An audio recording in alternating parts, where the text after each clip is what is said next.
dust and torn paper into spirals, and though the sun was shining and the sky a harsh blue, there seemed to be no color in anything, except the posters that were plastered everywhere. The black mustachioed face gazed down from every commanding corner. There was one on the house front immediately opposite. Big Brother is watching you, the caption said, while the dark eyes looked deep into Winston's own. Down at street level, another poster, torn at one corner, flapped fitfully in the wind, alternately covering and uncovering the single word, Ingsoc. In the far distance, a helicopter skimmed down between the roofs, hovered for an instant like a blue bottle, and darted away again with a curving flight. It was the police patrol, snooping into people's windows. The patrol did not matter, however. Only the thought police mattered. Behind Winston's back, the voice from the telescreen was still babbling away about pig iron and the overfulfillment of the ninth three-year plan. The telescreen received and transmitted simultaneously. Any sound that Winston made, above the level of a very low whisper, would be picked up by it. Moreover, so long as he remained within the field of vision which the metal plaque commanded, he could be seen as well as heard. There was, of course, no way of knowing whether you were being watched at any given moment. How often, or on what system, the thought police plugged in on any individual wire was guesswork. It was even conceivable that they watched everybody.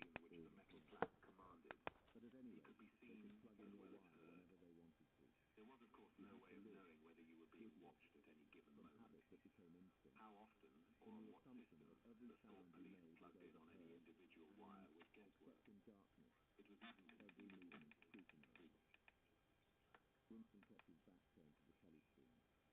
It was safer, though, as he well knew, even a back can be revealing. A kilometre away, the Ministry of Truth, his place of work, towered vast and white above the grimy landscape.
Went back to the living room and sat down at a small table that stood to the left of the telescreen.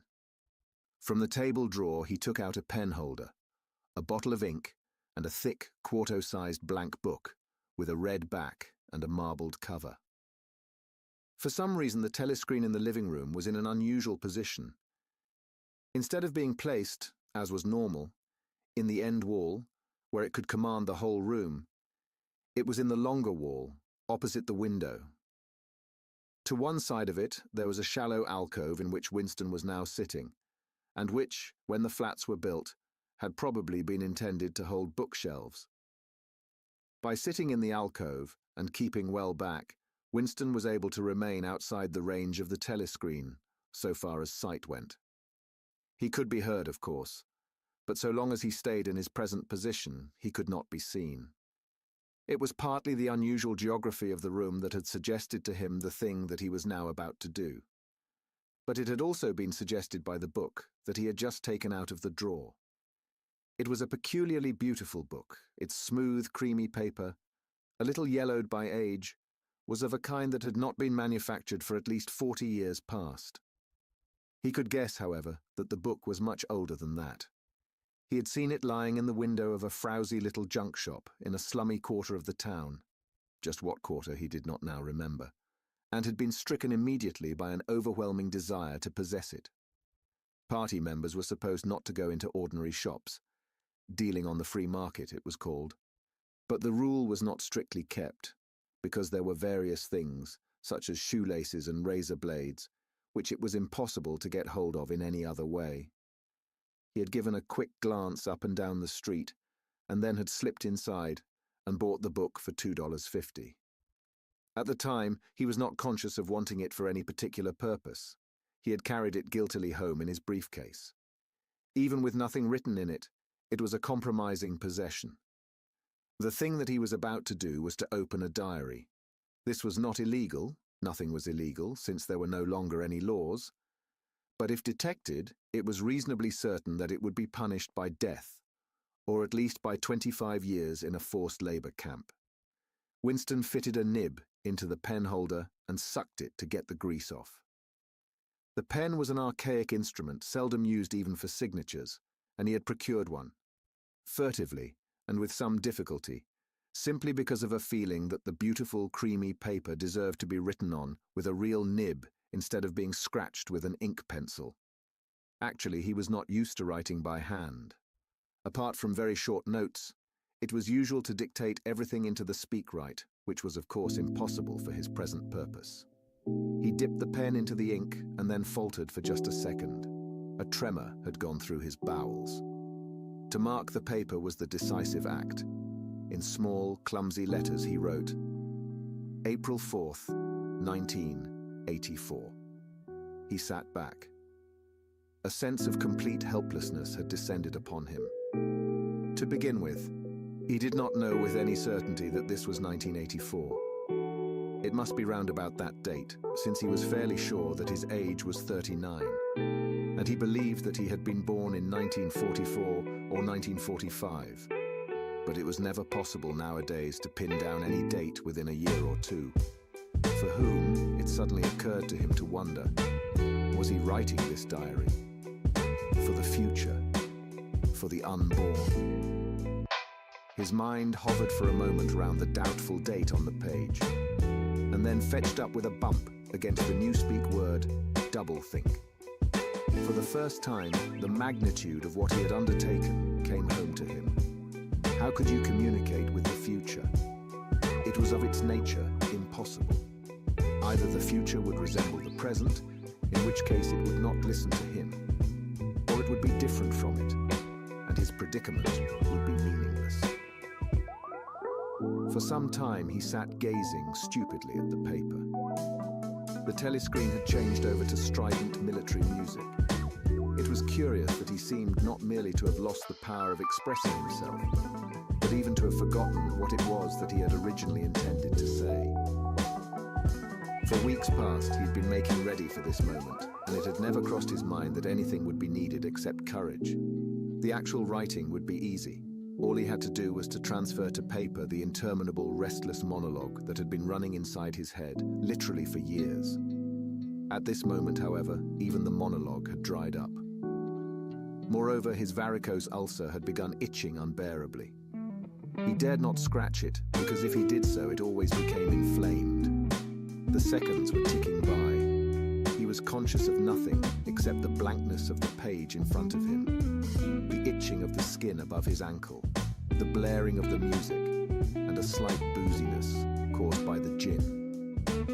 Suddenly he began writing in sheer panic, only imperfectly aware of what he was setting down. His small but childish handwriting straggled up and down the page, shedding first its capital letters, and finally even its full stops. April 4th, 1984. Last night to the flicks. All war films. One very good one of a ship full of refugees being bombed somewhere in the Mediterranean. Audience much amused by shots of a great huge fat man trying to swim away with a helicopter after him. First you saw him wallowing along in the water like a porpoise. Then you saw him through the helicopter's gun sights. Then he was full of holes, and the sea round him turned pink, and he sank as suddenly as though the holes had let in the water. Audience shouting with laughter when he sank. Then you saw a lifeboat full of children with a helicopter hovering over it. There was a middle-aged woman, might have been a Jewess, sitting up in the bow with a little boy about 3 years old in her arms. Little boy screaming with fright and hiding his head between her breasts as if he was trying to burrow right into her, and the woman putting her arms round him and comforting him, although she was blue with fright herself, all the time covering him up as much as possible, as if she thought her arms could keep the bullets off him. Then the helicopter planted a 20-kilo bomb in among them, terrific flash, and the boat went all to matchwood. Then there was a wonderful shot of a child's arm going up, up, up, right up into the air. A helicopter with a camera in its nose must have followed it up, and there was a lot of applause from the party seats. But a woman down in the prole part of the house suddenly started kicking up a fuss and shouting. They didn't ought to have showed it, not in front of kids. They didn't, it ain't right. Not in front of kids. It ain't until the police turned her out. I don't suppose anything happened to her. Nobody cares what the proles say. Typical prole reaction, they never... Winston stopped writing, partly because he was suffering from cramp. He did not know what had made him pour out this stream of rubbish. But the curious thing was that while he was doing so, a totally different memory had clarified itself in his mind, to the point where he almost felt equal to writing it down. It was, he now realized, because of this other incident that he had suddenly decided to come home and begin the diary today. It had happened that morning at the ministry, if anything so nebulous could be said to happen. It was nearly 1100, and in the records department, where Winston worked, they were dragging the chairs out of the cubicles and grouping them in the center of the hall opposite the big telescreen, in preparation for the 2 minutes hate. Winston was just taking his place in one of the middle rows when two people whom he knew by sight but had never spoken to came unexpectedly into the room. One of them was a girl whom he often passed in the corridors.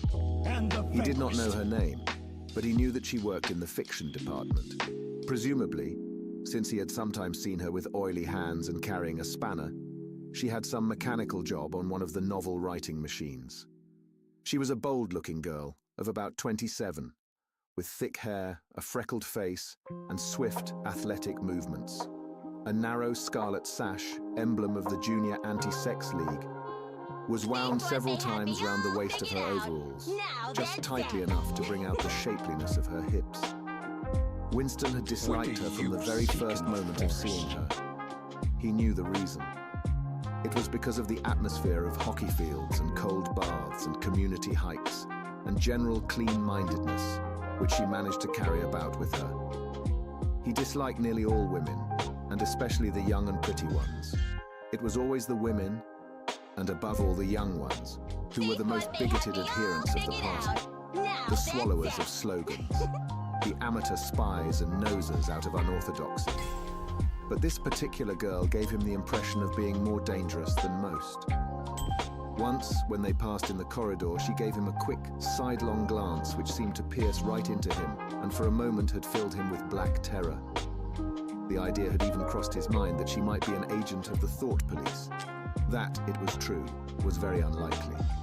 Still, he continued to feel a peculiar uneasiness, which had fear mixed up in it, as well as hostility, whenever she was anywhere near him.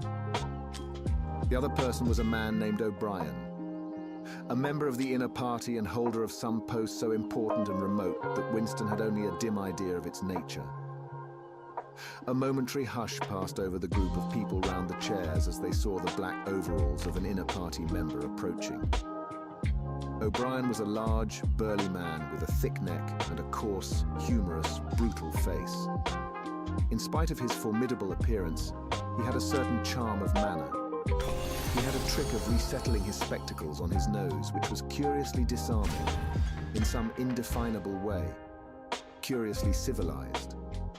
It was a gesture which, if anyone had still thought in such terms, might have recalled an 18th century nobleman offering his snuff box. Winston had seen O'Brien perhaps a dozen times in almost as many years. He felt deeply drawn to him, and not solely because he was intrigued by the contrast between O'Brien's urbane manner and his prize-fighter's physique. Much more it was because of a secretly held belief, or perhaps not even a belief, merely a hope, that O'Brien's political orthodoxy was not perfect. Something in his face suggested it irresistibly. And again, perhaps it was not even unorthodoxy that was written in his face, but simply intelligence. But at any rate, he had the appearance of being a person that you could talk to if somehow you could cheat the telescreen and get him alone. Who falls next? Winston had never made the smallest effort to verify this guess. Indeed, there was no way of doing so. True.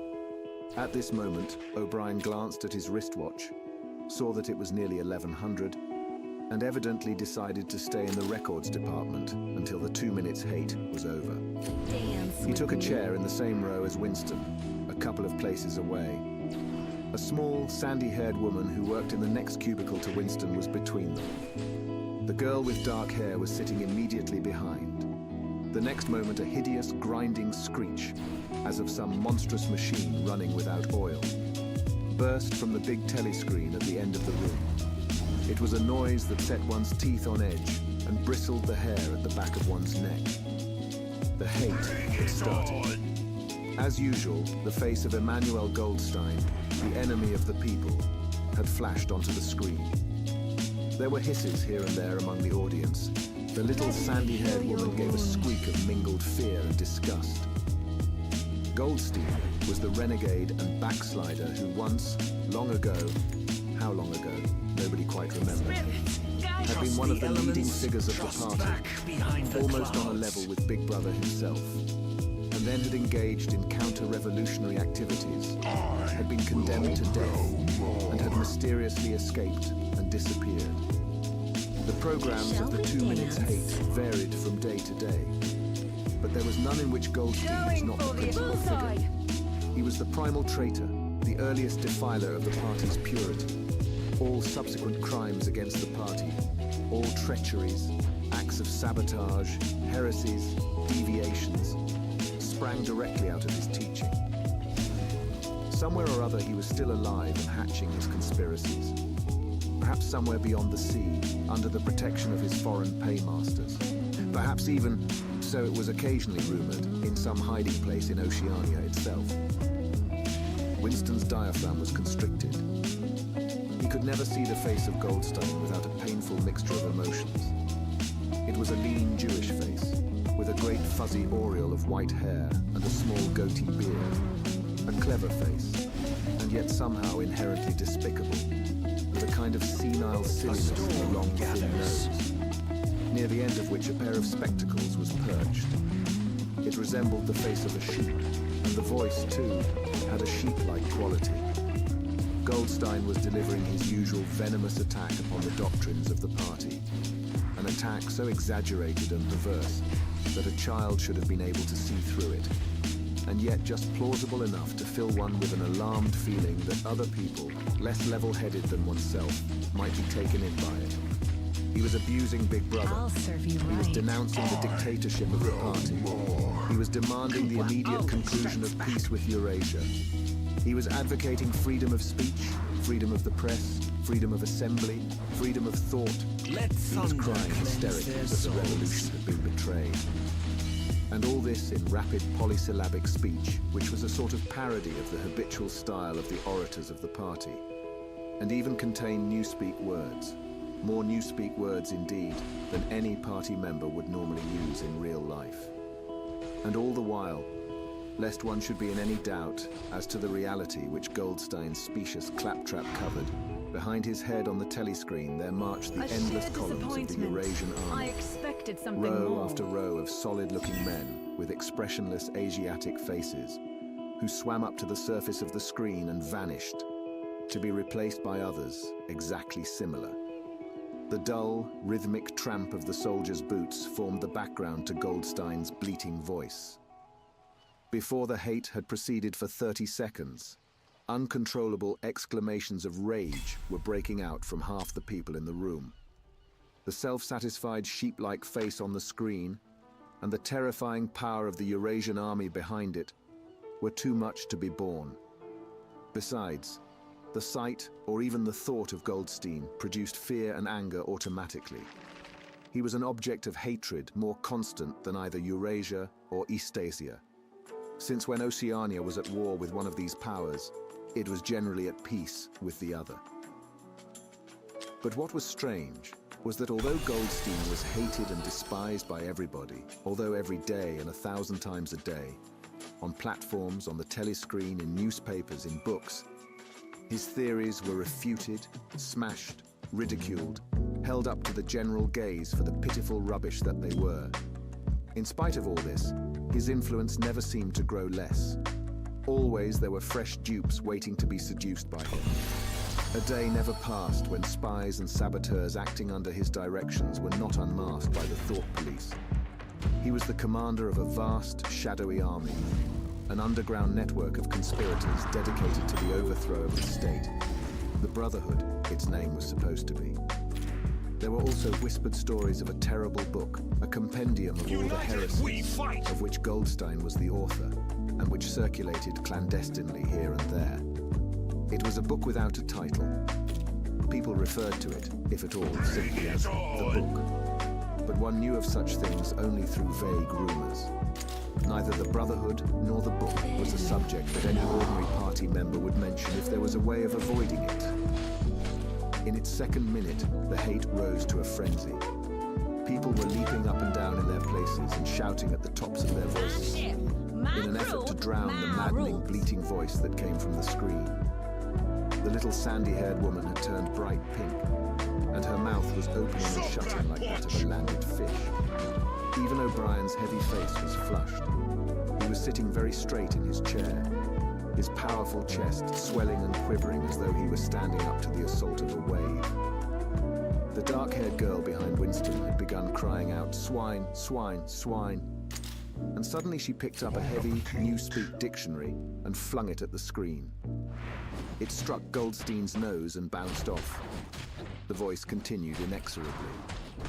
In a lucid moment, Winston found that he was shouting with the others and kicking his heel violently against the rung of his chair. Suck that punch!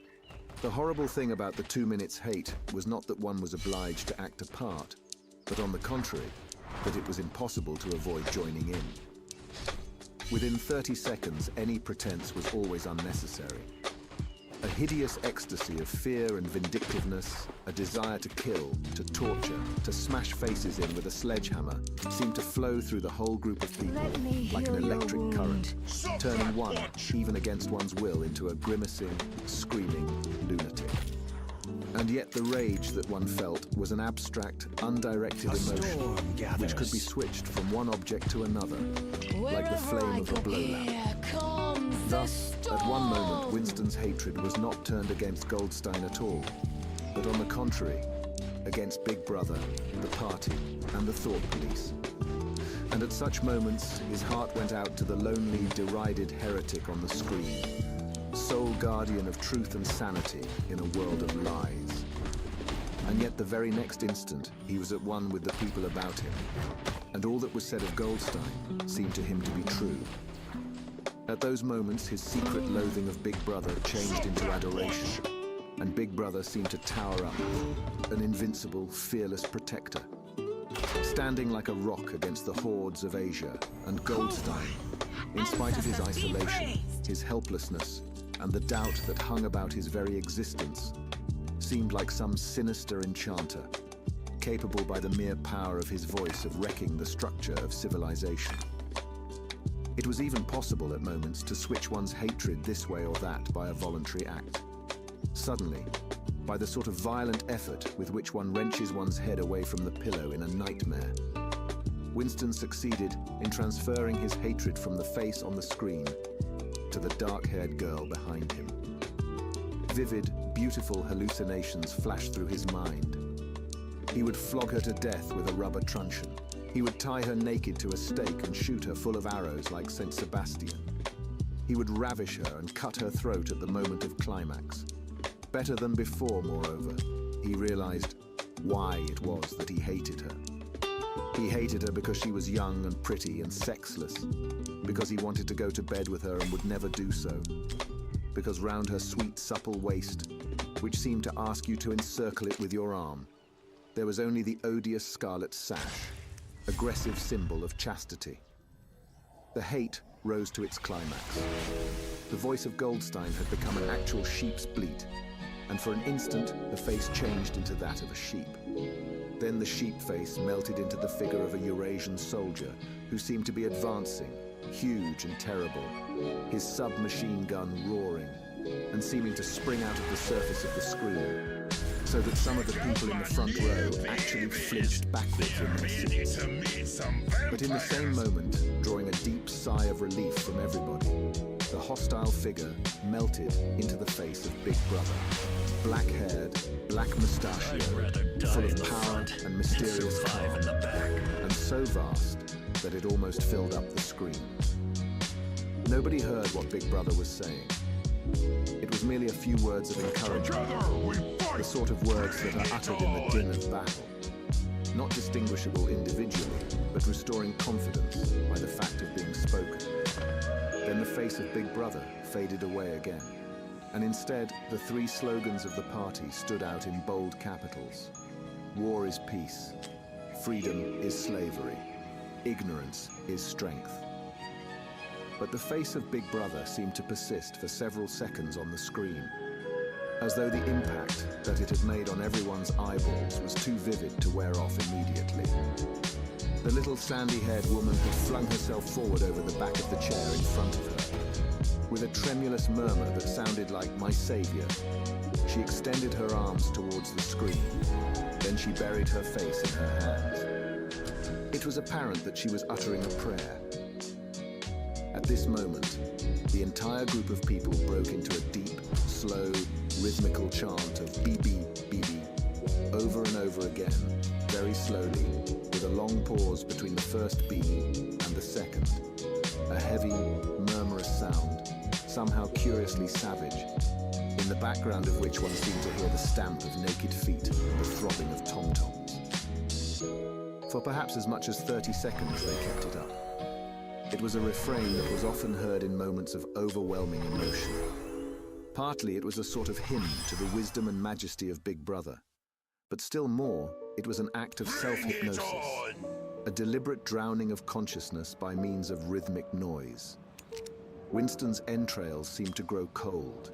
In the 2 minutes' hate, he could not help sharing in the general delirium. But this subhuman chanting of "b-bip, b-beep" always filled him with horror. Of course, he chanted with the rest. It was impossible to do otherwise. To dissemble your feelings, to control your face, to do what everyone else was doing, was an instinctive reaction. But there was a space of a couple of seconds during which the expression of his eyes might conceivably have betrayed him. And it was exactly at this moment that the significant thing happened. If indeed it did happen. Momentarily, he caught O'Brien's eye. O'Brien had stood up. He had taken off his spectacles and was in the act of resettling them on his nose with his characteristic gesture. But there was a fraction of a second when their eyes met. And for as long as it took to happen, Winston knew. Yes, he knew. That O'Brien was thinking the same thing as himself. An unmistakable message had passed. It was as though their two minds had opened, and the thoughts were flowing from one into the other through their eyes. "I am with you," O'Brien seemed to be saying to him. "I know precisely what you are feeling. I know all about your contempt, your hatred, your disgust. But don't worry, I'm on your side." And then the flash of intelligence was gone, and O'Brien's face was as inscrutable as everybody else's. That was all. And he was already uncertain whether it had happened. Such incidents never had any sequel. All that they did was to keep alive in him the belief or hope that others besides himself were the enemies of the party. Perhaps the rumors of vast underground conspiracies were true after all. Perhaps the Brotherhood really existed. It was impossible, in spite of the endless arrests and confessions and executions, to be sure that the Brotherhood was not simply a myth. Some days he believed in it, some days not. There was no evidence, only fleeting glimpses that might mean anything or nothing. Snatches of overheard conversation, faint scribbles on lavatory walls. Once even, when two strangers met, a small movement of the hand, which had looked as though it might be a signal of recognition. It was all guesswork. Very likely he had imagined everything. He had gone back to his cubicle without looking at O'Brien again. The idea of following up their momentary contact hardly crossed his mind. It would have been inconceivably dangerous, even if he had known how to set about doing it. For a second, 2 seconds, they had exchanged an equivocal glance, and that was the end of the story. But even that was a memorable event, in the locked loneliness in which one had to live.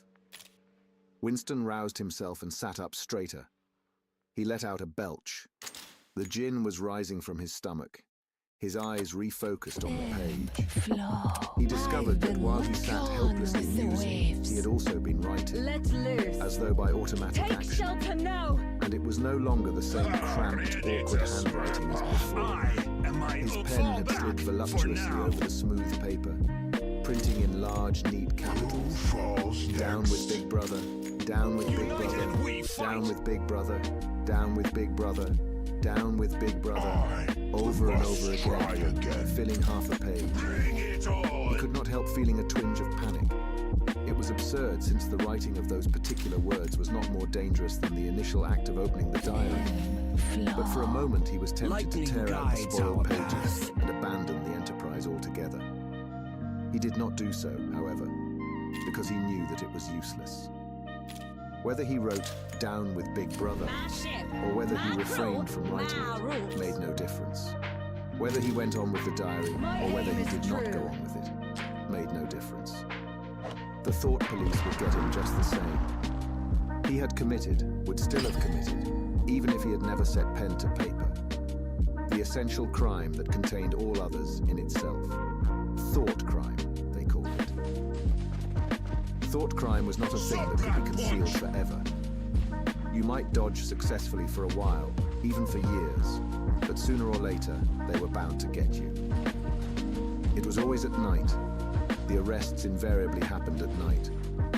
The sudden jerk out of sleep, the rough hand shaking your shoulder, the lights glaring in your eyes, the ring of hard faces round the bed. In the vast majority of cases, there was no trial, no report of the arrest. People simply disappeared, always during the night. Your name was removed from the registers. Every record of everything you had ever done was wiped out. Your one-time existence was denied and then forgotten. You were abolished, annihilated. Vaporized was the usual word. For a moment, he was seized by a kind of hysteria. He began writing in a hurried, untidy scrawl. "They'll shoot me. I don't care. They'll shoot me in the back of the neck. I don't care. Down with Big Brother. They always shoot you in the back of the neck. I don't care. Down with Big Brother." He sat back in his chair, slightly ashamed of himself, and laid down the pen. The next moment, he started violently. There was a knocking at the door. Already. He sat as still as a mouse, in the futile hope that whoever it was might go away after a single attempt. But no, the knocking was repeated. The worst thing of all would be to delay. His heart was thumping like a drum, but his face, from long habit, was probably expressionless. He got up and moved heavily towards the door. Chapter 2. As he put his hand to the doorknob, Winston saw that he had left the diary open on the table. Down with Big Brother was written all over it, in letters almost big enough to be legible across the room. It was an inconceivably stupid thing to have done. But he realized, even in his panic, he had not wanted to smudge the creamy paper by shutting the book while the ink was wet. He drew in his breath and opened the door. Instantly, a warm wave of relief flowed through him. A colorless, crushed-looking woman with wispy hair and a lined face was standing outside. "Oh, comrade," she began in a dreary, whining sort of voice. "I thought I heard you come in. Do you think you could come across and have a look at our kitchen sink? It's got blocked up and..." It was Mrs. Parsons, the wife of a neighbor on the same floor. Mrs. was a word somewhat discountenanced by the party. You were supposed to call everyone comrade, but with some women, one used it instinctively. She was a woman of about 30, but looking much older. One had the impression that there was dust in the creases of her face. Winston followed her down the passage. These amateur repair jobs were an almost daily irritation. Victory mansions were old flats, built in 1930 or thereabouts, and were falling to pieces. The plaster flaked constantly from ceilings and walls. The pipes burst in every hard frost. The roof leaked whenever there was snow. The heating system was usually running at half steam when it was not closed down altogether from motives of economy. Repairs, except what you could do for yourself, had to be sanctioned by remote committees, which were liable to hold up even the mending of a window pane for 2 years. "Of course, it's only because Tom isn't home," said Mrs. Parsons vaguely. The Parsons flat was bigger than Winston's, and dingy in a different way. Everything had a battered, trampled-on look, as though the place had just been visited by some large, violent animal. Games impedimenta, hockey sticks, boxing gloves, a burst football, a pair of sweaty shorts turned inside out, lay all over the floor, and on the table there was a litter of dirty dishes and dog-eared exercise books. On the walls were scarlet banners of the Youth League and the Spies, and a full-sized poster of Big Brother. There was the usual boiled cabbage smell, common to the whole building, but it was shot through by a sharper reek of sweat, which, one knew this at the first sniff, though it was hard to say how, was the sweat of some person not present at the moment. In another room, someone with a comb and a piece of toilet paper was trying to keep tune with the military music which was still issuing from the telescreen. "It's the children," said Mrs. Parsons, casting a half-apprehensive glance at the door. "They haven't been out today. And of course," she had a habit of breaking off her sentences in the middle. The kitchen sink was full nearly to the brim with filthy greenish water which smelt worse than ever of cabbage. Winston knelt down and examined the angle joint of the pipe. He hated using his hands, and he hated bending down, which was always liable to start him coughing. Mrs. Parsons looked on helplessly. "Of course, if Tom was home, he'd put it right in a moment," she said. "He loves anything like that. He's ever so good with his hands, Tom is." Ready to smash. Parsons was Winston's fellow employee at the Ministry of Truth. He was a fattish but active man of paralyzing stupidity, a mass of imbecile enthusiasms, one of those completely unquestioning, devoted drudges on whom, more even than on the thought police, the stability of the party depended. At 35, he had just been unwillingly evicted from the Youth League. And before graduating into the Youth League, he had managed to stay on in the Spies for a year beyond the statutory age. At the ministry, he was employed in some subordinate post for which intelligence was not required. But on the other hand, he was a leading figure on the sports committee and all the other committees engaged in organizing community hikes, spontaneous demonstrations, savings campaigns, and voluntary activities generally. He would inform you with quiet pride, between whiffs of his pipe, that he had put in an appearance at the community centre every evening for the past 4 years. An overpowering smell of sweat, a sort of unconscious testimony to the strenuousness of his life, followed him about wherever he went, and even remained behind him after he had gone. "Have you got a spanner?" said Winston, fiddling with the nut on the angle joint. "A spanner," said Mrs. Parsons, immediately becoming inverted. Brilliant victory. "I don't know, I'm sure.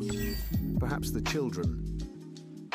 There was a trampling of boots and another blast on the comb as the children charged into the living room. Mrs. Parsons brought the spanner. Winston let out the water and disgustedly removed the clot of human hair that had blocked up the pipe. He cleaned his fingers as best he could in the cold water from the tap and went back into the other room. "Up with your hands!" yelled a savage voice. A handsome, tough-looking boy of 9 had popped up from behind the table and was menacing him with a toy automatic pistol, while his small sister, about 2 years younger, made the same gesture with a fragment of wood. Both of them were dressed in the blue shorts, grey shirts, and red neckerchiefs, which were the uniform of the spies. Winston raised his hands above his head, but with an uneasy feeling, so vicious was the boy's demeanor, that it was not altogether a game. "You're a traitor," yelled the boy. "You're a thought criminal. You're a Eurasian spy. I'll shoot you. I'll vaporize you. I'll send you to the salt mines." Suddenly they were both leaping round him, shouting traitor and thought criminal, the little girl imitating her brother in every movement. It was somehow slightly frightening, like the gambolling of tiger cubs which will soon grow up into man-eaters. There was a sort of calculating ferocity in the boy's eye, a quite evident desire to hit or kick Winston, and a consciousness of being very nearly big enough to do so. Ancestors. It was a good job it was not a real pistol he was holding, Winston thought. Mrs. Parsons' eyes flitted nervously from Winston to the children and back again. In the better light of the living room, he noticed with interest that there actually was dust in the creases of her face. "They do get so noisy," she said. "They're disappointed because they couldn't go to see the hanging. That's what it is. I'm too busy to take them.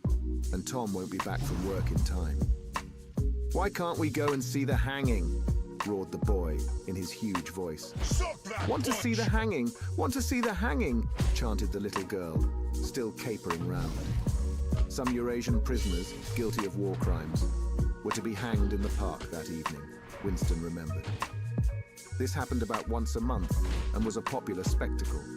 Children always clamoured to be taken to see it. He took his leave of Mrs. Parsons and made for the door.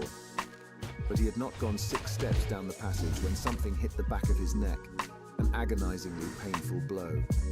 It was as though a red-hot wire had been jabbed into him. He spun round just in time to see Mrs. Parsons dragging her son back into the doorway, while the boy pocketed a catapult. "Goldstein!" bellowed the boy as the door closed on him. But what most struck Winston was the look of helpless fright on the woman's greyish face. Back in the flat, he stepped quickly past the telescreen and sat down at the table again, still rubbing his neck. The music from the telescreen had stopped. Instead, a clipped military voice was reading out, with a sort of brutal relish, a description of the armaments of the new floating fortress, which had just been anchored between Iceland and the Faroe Islands. With those children, he thought, that wretched woman must lead a life of terror. Another year, 2 years, and they would be watching her night and day for symptoms of unorthodoxy. Nearly all children nowadays were horrible. What was worst of all was that by means of such organizations as the spies, they were systematically turned into ungovernable little savages, and yet this produced in them no tendency whatever to rebel against the discipline of the party. On the contrary, they adored the party and everything connected with it. The songs, the processions, the banners, the hiking, the drilling with dummy rifles, the yelling of slogans, the worship of Big Brother. It was all a sort of glorious game to them. All their ferocity was turned outwards, against the enemies of the state, against foreigners, traitors, saboteurs, thought criminals. It was almost normal for people over 30 to be frightened of their own children. And with good reason, for hardly a week passed in which the Times did not carry a paragraph describing how some eavesdropping little sneak, child hero was the phrase generally used, had overheard some compromising remark and denounced its parents to the thought police. The sting of the catapult bullet had worn off. He picked up his pen half-heartedly, wondering whether he could find something more to write in the diary. Suddenly he began thinking of O'Brien again. Years ago, how long was it? 7 years it must be. He had dreamed that he was walking through a pitch-dark room, and someone sitting to one side of him had said as he passed, "We shall meet in the place where there is no darkness." It was said very quietly, almost casually, a statement, not a command. He had walked on without pausing. What was curious was that at the time, in the dream, the words had not made much impression on him.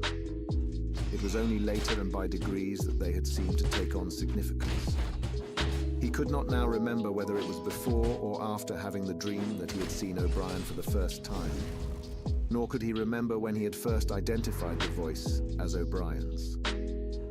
But at any rate, the identification existed. It was O'Brien who had spoken to him out of the dark. Winston had never been able to feel sure.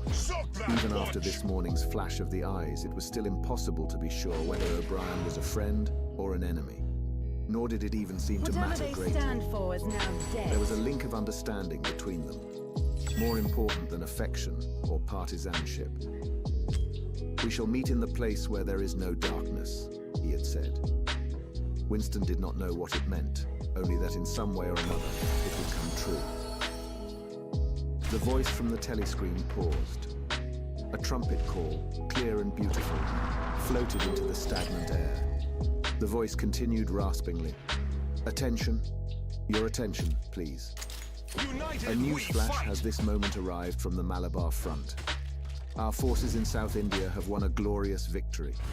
I am authorized to say that the action we are now reporting may well bring the war within measurable distance of its end. Here is the news flash." Bad news coming, thought Winston. And sure enough, following on a gory description of the annihilation of a Eurasian army, with stupendous figures of killed and prisoners, came the announcement that, as from next week, the chocolate ration would be reduced from 30 grams to 20. Winston belched again. The gin was wearing off, leaving a deflated feeling. The telescreen, perhaps to celebrate the victory, perhaps to drown the memory of the lost chocolate, crashed into Oceania, "'Tis for thee." You were supposed to stand to attention. However, in his present position, he was invisible. Oceania, "'Tis for thee" gave way to lighter music. Winston walked over to the window, keeping his back to the telescreen. The day was still cold and clear. Somewhere far away, a rocket bomb exploded with a dull, reverberating roar. About 20 or 30 of them a week were falling on London at present. Down in the street, the wind flapped the torn poster to and fro, and the word "Ingsoc" fitfully appeared and vanished. No one Ingsoc. injured. A The sacred brilliant principles victory. of Ingsoc. Newspeak, doublethink, the mutability of the past. He felt as though he were wandering in the forests of the sea bottom, lost in a monstrous world where he himself was the monster. He was alone. The past was dead, the future was unimaginable. What certainty had he that a single human creature now living was on his side? And what way of knowing that the dominion of the party would not endure forever? Like an answer, the three slogans on the white face of the Ministry of Truth came back to him. War is peace, freedom is slavery, ignorance is strength. He took a 25-cent piece out of his pocket. There too, in tiny clear lettering, the same slogans were inscribed, and on the other face of the coin the head of Big Brother. Even from the coin the eyes pursued you. On coins, on stamps, on the covers of books, on banners, on posters, and on the wrappings of a cigarette packet, everywhere. Always the eyes watching you and the voice enveloping you.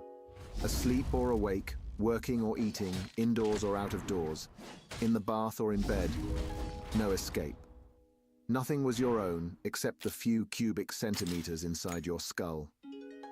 The sun had shifted round, and the myriad windows of the Ministry of Truth, with the light no longer shining on them, looked grim as the loopholes of a fortress.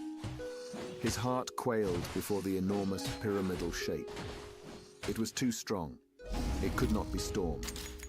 1,000 rocket bombs would not batter it down. He wondered again for whom he was writing the diary. For the future, for the past, for an age that might be imaginary. And in front of him, there lay not death, but annihilation. The diary would be reduced to ashes and himself to vapor. Only the thought police would read what he had written, before they wiped it out of existence and out of memory.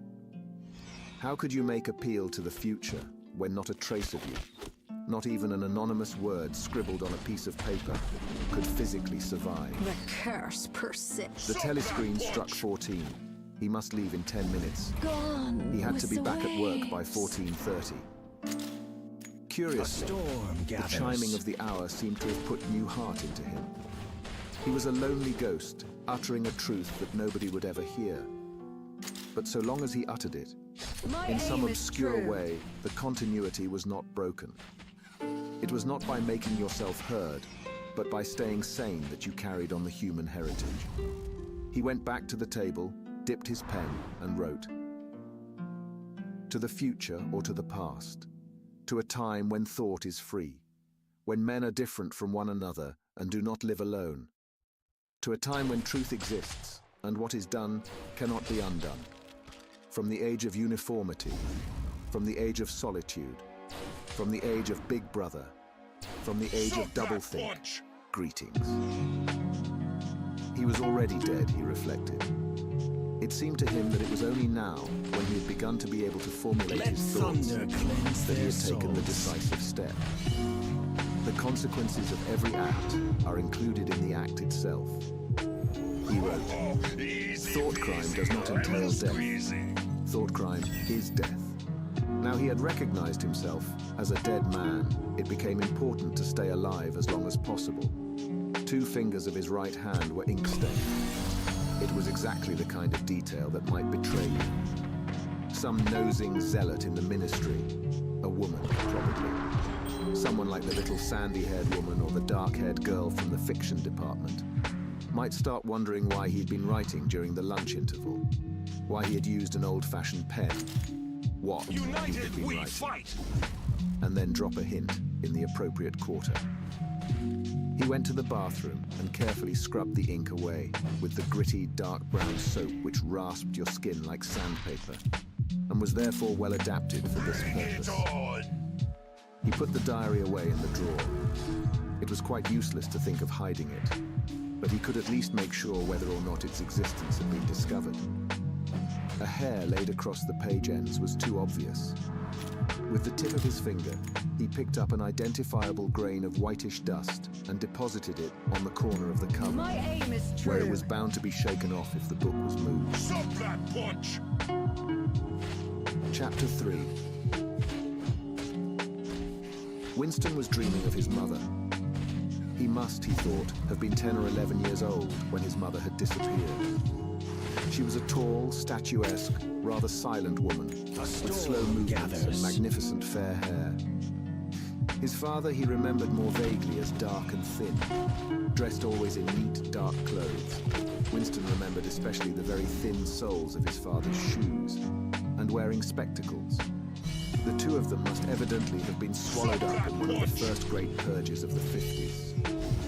At this moment, his mother was sitting in some place deep down beneath him, with his young sister in her arms. Trust the He elements. did not remember his Trust sister in at all, me. Going for except the as a eye. tiny, Bullseye. feeble baby, always silent, with large, watchful eyes.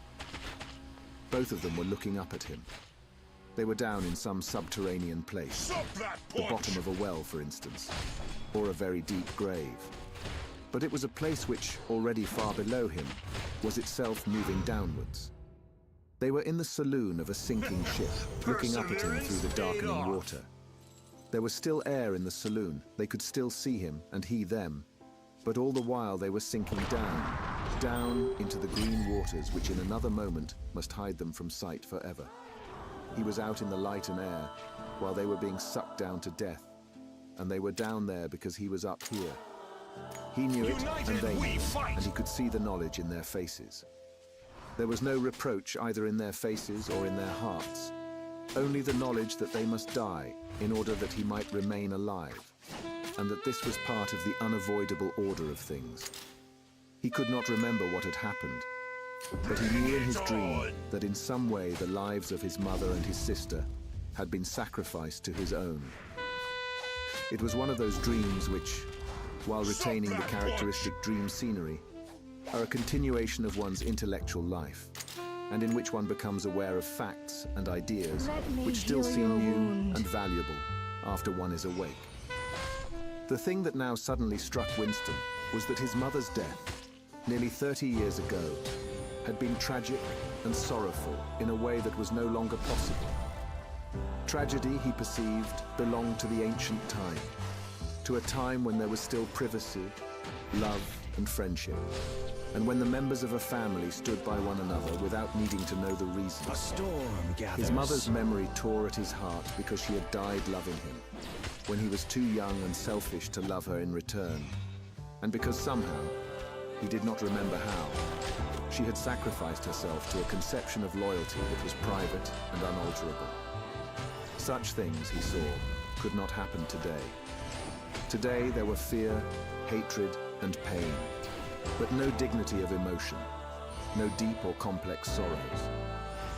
All this he seemed to see in the large eyes of his mother and his sister, looking up at him through the green water, hundreds of fathoms down and still sinking.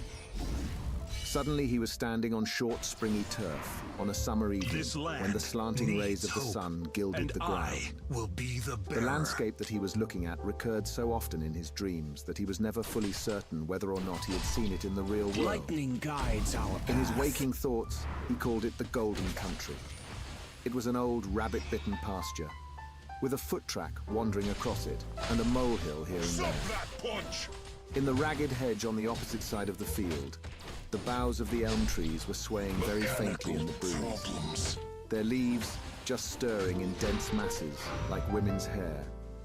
Somewhere near at hand, though out of sight, there was a clear, slow-moving stream where dace were swimming in the pools under the willow trees. The girl with dark hair was coming towards them across the field. With what seemed a single movement, she tore off her clothes and flung them disdainfully aside. Her body was white and smooth, but it aroused no desire in him.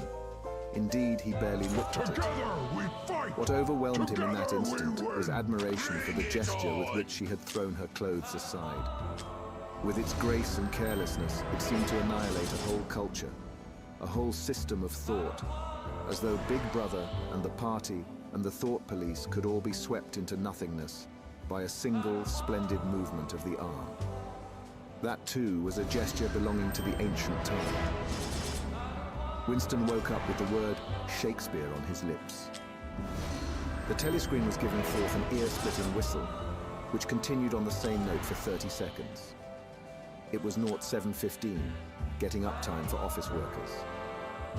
Winston wrenched his body out of bed, naked, for a member of the outer party received only 3,000 clothing coupons annually, and a suit of pajamas was 600, and seized a dingy singlet and a pair of shorts that were lying across a chair. The physical jerks would begin in 3 minutes. The next moment, he was doubled up by a violent coughing fit, which nearly always attacked him soon after waking up. It emptied his lungs so completely that he could only begin breathing again by lying on his back and taking a series of deep gasps. His veins had swelled with the effort of the cough, and the varicose ulcer had started itching. 30 to 40 group, yapped a piercing female voice. 30 to 40 group, take your places, please, 30s to 40s. Winston sprang to attention in front of the telescreen, upon which the image of a youngish woman, scrawny but muscular, dressed in tunic and gym shoes, had already appeared. Arms bending and stretching, she rapped out. Take your time by me. 1, 2, 3, 4. 1, 2, 3, 4. Come on, comrades, put a bit of life into it. 1, 2, 3, 4. 1, 2, 3, 4. The pain of the coughing fit had not quite driven out of Winston's mind the impression made by his dream, and the rhythmic movements of the exercise restored it somewhat. As he mechanically shot his arms back and forth, wearing on his face the look of grim enjoyment which was considered proper during the physical jerks, he was struggling to think his way backward into the dim period of his early childhood. It was extraordinarily difficult. Beyond the late 50s, everything faded. When there were no external records that you could refer to, even the outline of your own life lost its sharpness. You remembered huge events which had quite probably not happened. You remembered the detail of incidents without being able to recapture their atmosphere. And there were long blank periods to which you could assign nothing. Everything had been different then. Even the names of countries and their shapes on the map had been different. Airstrip 1, for instance, had not been so called in those days. It had been called England or Britain, though London, he felt fairly certain, had always been called London. Winston could not definitely remember a time when his country had not been at war, but it was evident that there had been a fairly long interval of peace during his childhood, because one of his early memories was of an air raid which appeared to take everyone by surprise. Perhaps it was the time when the atomic bomb had fallen on Colchester. He did not remember the raid itself, but he did remember his father's hand clutching his own as they hurried down, down, down into some place deep in the earth, round and round a spiral staircase which rang under his feet, and which finally so wearied his legs that he began whimpering, and they had to stop and rest. His mother, in her slow, dreamy way, was following a long way behind them. She was carrying his baby sister, or perhaps it was only a bundle of blankets that she was carrying. He was not certain whether his sister had been born then. Finally, they had emerged into a noisy, crowded place, which he had realized to be a tube station. There were people sitting all over the stone-flagged floor, and other people, packed tightly together, were sitting on metal bunks, one above the other. Winston and his mother and father found themselves a place on the floor, and near them, an old man and an old woman were sitting side by side on a bunk.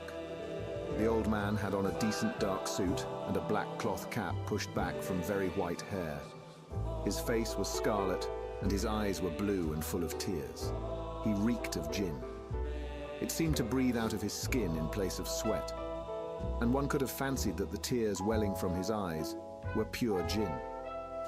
But though slightly drunk, he was also suffering under some grief that was genuine and unbearable. In his childish way, Winston grasped that some terrible thing, something that was beyond forgiveness and could never be remedied, had just happened. It also seemed to him that he knew what it was. Someone whom the old man loved, a little granddaughter perhaps, had been killed. Every few minutes the old man kept repeating, "We didn't ought to have trusted them. I said so, Ma, didn't I? That's what comes of trusting them. I said so all along. We didn't ought to have trusted the buggers." But which buggers they didn't ought to have trusted, Winston could not now remember. Since about that time, war had been literally continuous. Though strictly speaking, it had not always been the same war.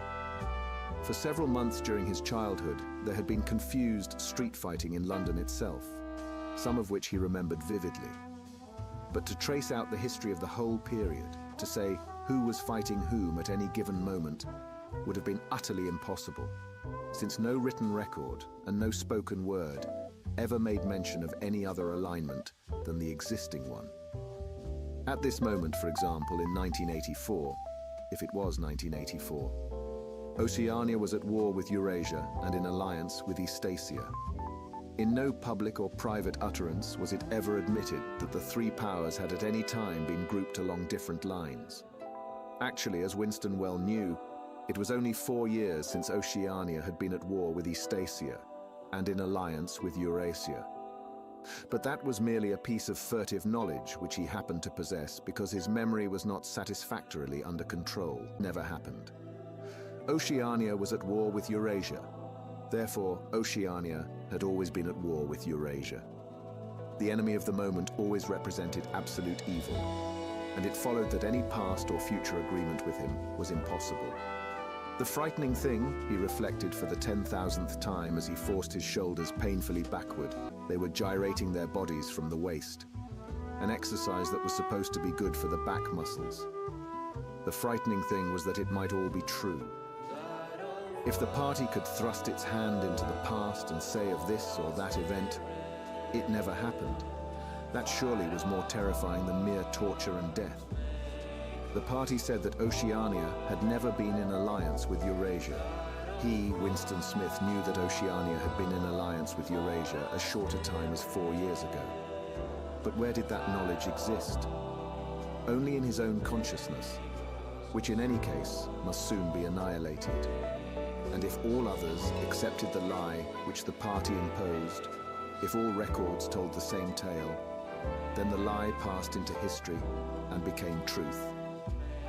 Who controls the past, ran the party slogan, controls the future. Who controls the present, controls the past. And yet the past, though of its nature alterable, never had been altered. Whatever was true now was true from everlasting to everlasting. It was quite simple. All that was needed was an unending series of victories over your own memory. Reality control, they called it. In newspeak, doublethink. Stand easy, barked the instructress, a little more genially. Winston sank his arms to his sides and slowly refilled his lungs with air. His mind slid away into the labyrinthine world of doublethink. To know and not to know. To be conscious of complete truthfulness while telling carefully constructed lies. To hold simultaneously two opinions which cancelled out. Knowing them to be contradictory and believing in both of them. To use logic against logic. To repudiate morality while laying claim to it. To believe that democracy was impossible and that the party was the guardian of democracy. To forget whatever it was necessary to forget. Then to draw it back into memory again at the moment when it was needed, and then promptly to forget it again. And above all, to apply the same process to the process itself. That was the ultimate subtlety. Consciously to induce unconsciousness. And then, once again, to become unconscious of the act of hypnosis you had just performed. Even to understand the word doublethink involved the use of doublethink. The instructress had called them to attention again. "And now let's see which of us can touch our toes," she said enthusiastically. "Right over from the hips, please, comrades. 1, 2, 1, 2. Winston loathed this exercise, which sent shooting pains all the way from his heels to his buttocks, and often ended by bringing on another coughing fit. The half-pleasant quality went out of his meditations. The past, he reflected, had not merely been altered, it had been actually destroyed. For how could you establish even the most obvious fact when there existed no record outside your own memory? He tried to remember in what year he had first heard mention of Big Brother. He thought it must have been at some time in the 60s, but it was impossible to be certain. In the party histories, of course, Big Brother figured as the leader and guardian of the revolution since its very earliest days. His exploits had been gradually pushed backwards in time, until already they extended into the fabulous world of the 40s and the 30s, when the capitalists, in their strange cylindrical hats, still rode through the streets of London in great gleaming motor cars or horse carriages with glass sides. There was no knowing how much of this legend was true and how much invented. Winston could not even remember at what date the party itself had come into existence.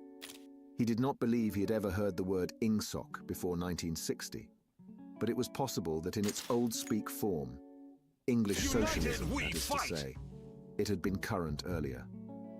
Everything melted into mist. Sometimes, indeed, you could put your finger on a definite lie. A storm It was not gathers. true, for example, as was claimed in the party history books, that the party had invented aeroplanes. He remembered aeroplanes since his earliest childhood. But you could prove nothing. There was never any evidence. Just once in his whole life, he had held in his hands unmistakable documentary proof of the falsification of an historical fact. And on that occasion, Smith! Screamed the shrewish voice from the telescreen. 6079 Smith W. Yes, you, bend lower, please. You can do better than that. You're not trying. Lower, please. That's better, comrade. Now stand at ease, the whole squad, and watch me. A sudden hot sweat had broken out all over Winston's body. His face remained completely inscrutable. Never show dismay, never show resentment. A single flicker of the eyes could give you away. He stood watching while the instructress raised her arms above her head and, one could not say gracefully, but with remarkable neatness and efficiency, bent over and tucked the first joint of her fingers under her toes. Dance with me. There, comrades. That's how I want to see you doing it. Watch me again. I'm 39 and I've had 4 children. Now look. She bent over again. You see, my knees aren't bent. You can all do it if you want to, she added as she straightened herself up. Anyone under 45 is perfectly capable of touching his toes. We don't all have the privilege of fighting in the front line, but at least we can all keep fit. Remember our boys on the Malabar front and the sailors in the floating fortresses. Just think what they have to put up with. Now try again. Heal your wound. That's better, comrade. That's much better, she added encouragingly as Winston, with a violent lunge, succeeded in touching his toes with knees unbent for the first time in several years. Chapter 4. Of all enemies. With the deep, unconscious sigh which not even the nearness of the telescreen could prevent him from uttering when his day's work started, Winston pulled the speakwrite towards him, blew the dust from its mouthpiece, and put on his spectacles. Then he unrolled and clicked together 4 small cylinders of paper which had already flopped out of the pneumatic tube on the right-hand side of his desk. In the walls of the cubicle there were 3 orifices.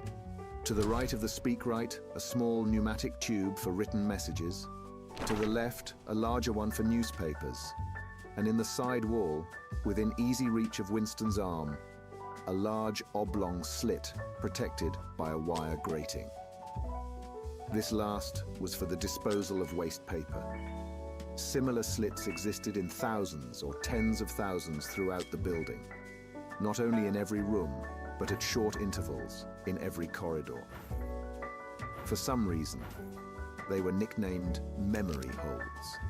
When one knew that any document was due for destruction, or even when one saw a scrap of waste paper lying about, it was an automatic action to lift the flap of the nearest memory hole and drop it in, whereupon it would be whirled away on a current of warm air to the enormous furnaces, which were hidden somewhere in the recesses of the building. Winston examined the 4 slips of paper which he had unrolled. Each contained a message of only 1 or 2 lines, in the abbreviated jargon, not actually Newspeak, but consisting largely of Newspeak words, which was used in the ministry for internal purposes. They ran: times 17th of March, 84, BB speech, malreported Africa rectify.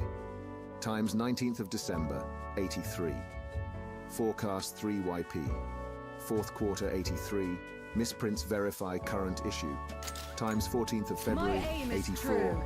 Mini plenty malquoted chocolate rectify. Take shelter now. Times 3rd of December, 83. Reporting BB. Day order double plus and good refs unpersons. Rewrite fullwise upsub anti-filing. With a faint feeling of satisfaction, Winston laid the 4th message aside. It was an intricate and responsible job and had better be dealt with last. The other 3 were routine matters, though the second one would probably mean some tedious wading through lists of figures.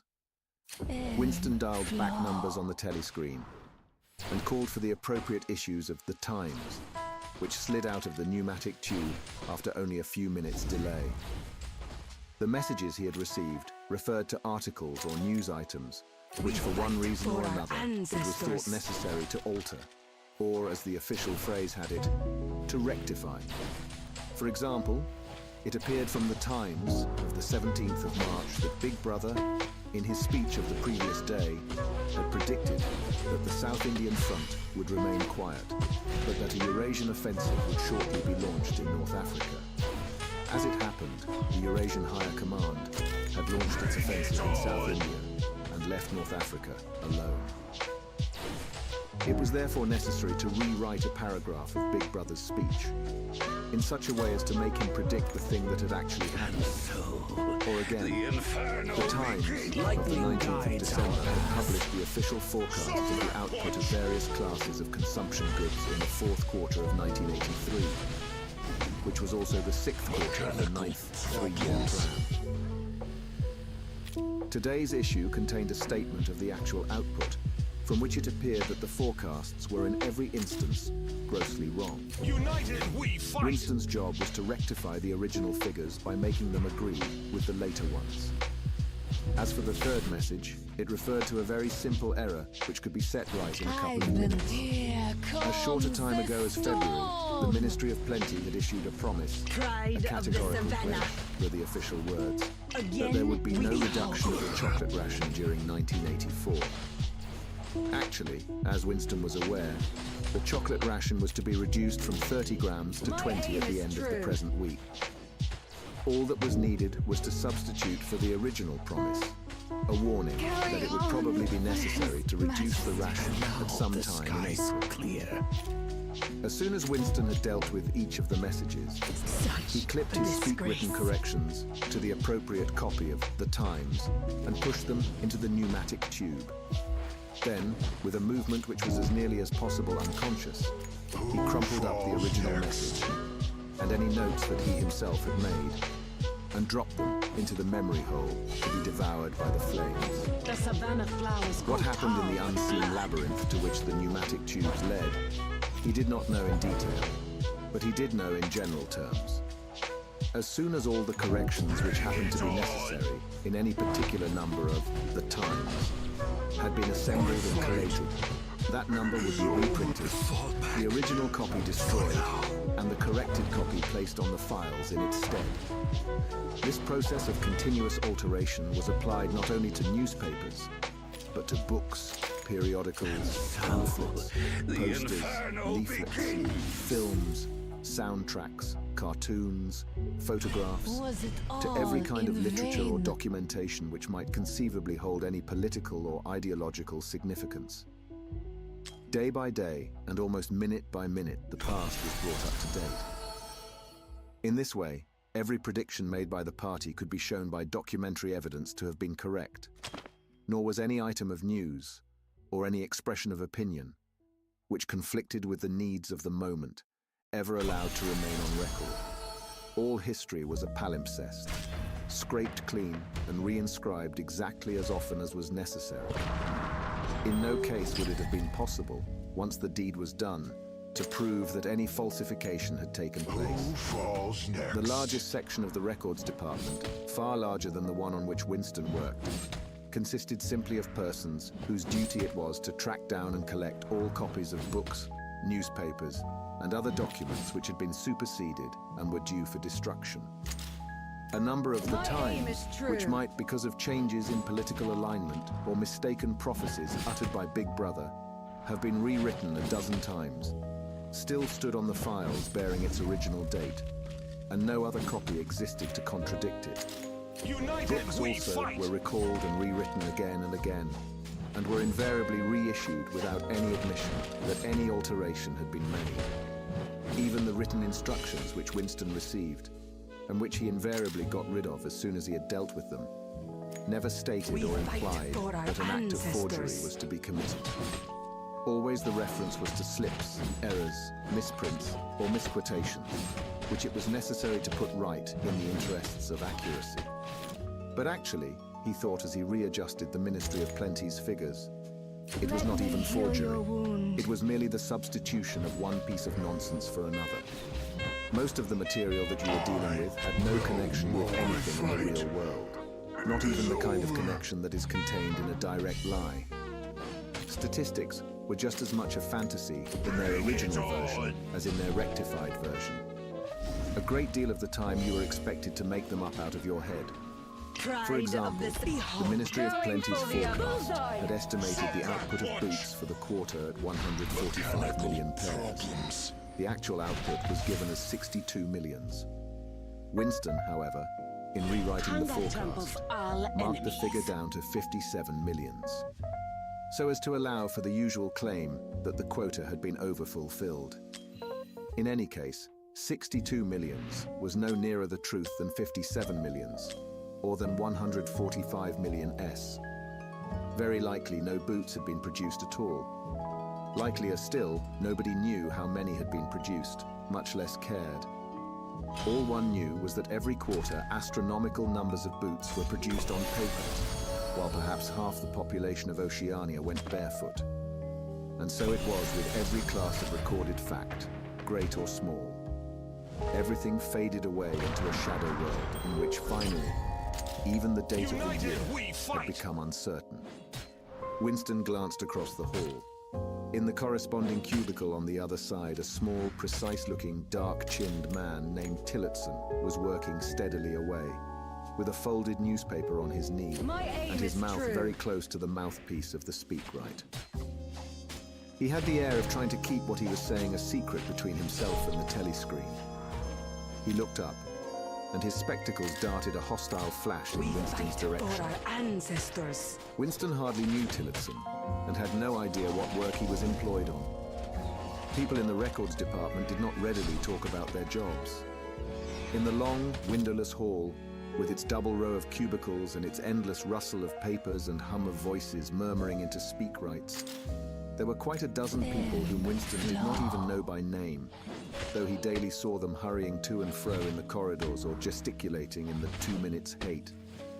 He knew that in the cubicle next to him, the little woman with sandy hair toiled day in, day out, simply at tracking down and deleting from the press the names of people who had been vaporized and were therefore considered never to have existed. Suck that punch! There was a certain fitness in this, since her own husband had been vaporized a couple of years earlier, and a few cubicles away, a mild, ineffectual, dreamy creature named Ampleforth, with very hairy ears and a surprising talent for juggling with rhymes and meters, was engaged in producing garbled versions, definitive texts they were called, of poems which had become ideologically offensive, but which for one reason or another were to be retained in the anthologies. Let loose.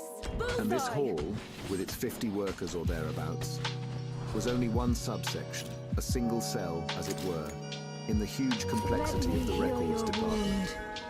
Beyond, above, below, were other swarms of workers engaged in an unimaginable multitude of jobs. Carry on. There were the huge printing shops with their sub-editors, Wherever I go. their typography Here experts, comes and their the elaborately storm. equipped studios for the faking of photographs.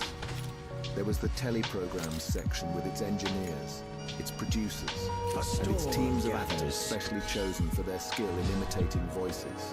And now There were the armies of reference clerks whose job was simply to draw up lists of books and periodicals which were due for recall. There were the vast repositories where the corrected documents were stored, and the hidden furnaces where the original copies were destroyed. And somewhere or other, quite anonymous, there were the directing brains who coordinated the whole effort and laid down the lines of policy, which made it necessary that this fragment of the past should be preserved, that one falsified, and the other rubbed out of existence. And the records department, after all, was itself only a single branch of the Ministry of Truth, whose primary job was not to reconstruct the past, but to supply the citizens of Oceania with newspapers, films, textbooks, telescreen programs, plays, novels, with every conceivable kind of information, instruction or entertainment, from a statue to a slogan, from a lyric poem to a biological treatise, and from a child's spelling book to a Newspeak dictionary.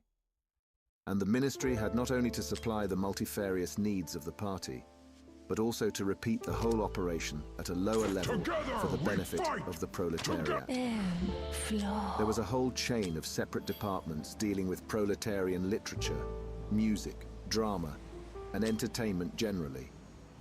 Here were produced rubbishy newspapers containing almost nothing except sport, crime, and astrology, sensational 5-cent novelettes, films oozing with sex, and sentimental songs which were composed entirely by mechanical means on a special kind of kaleidoscope known as a versificator.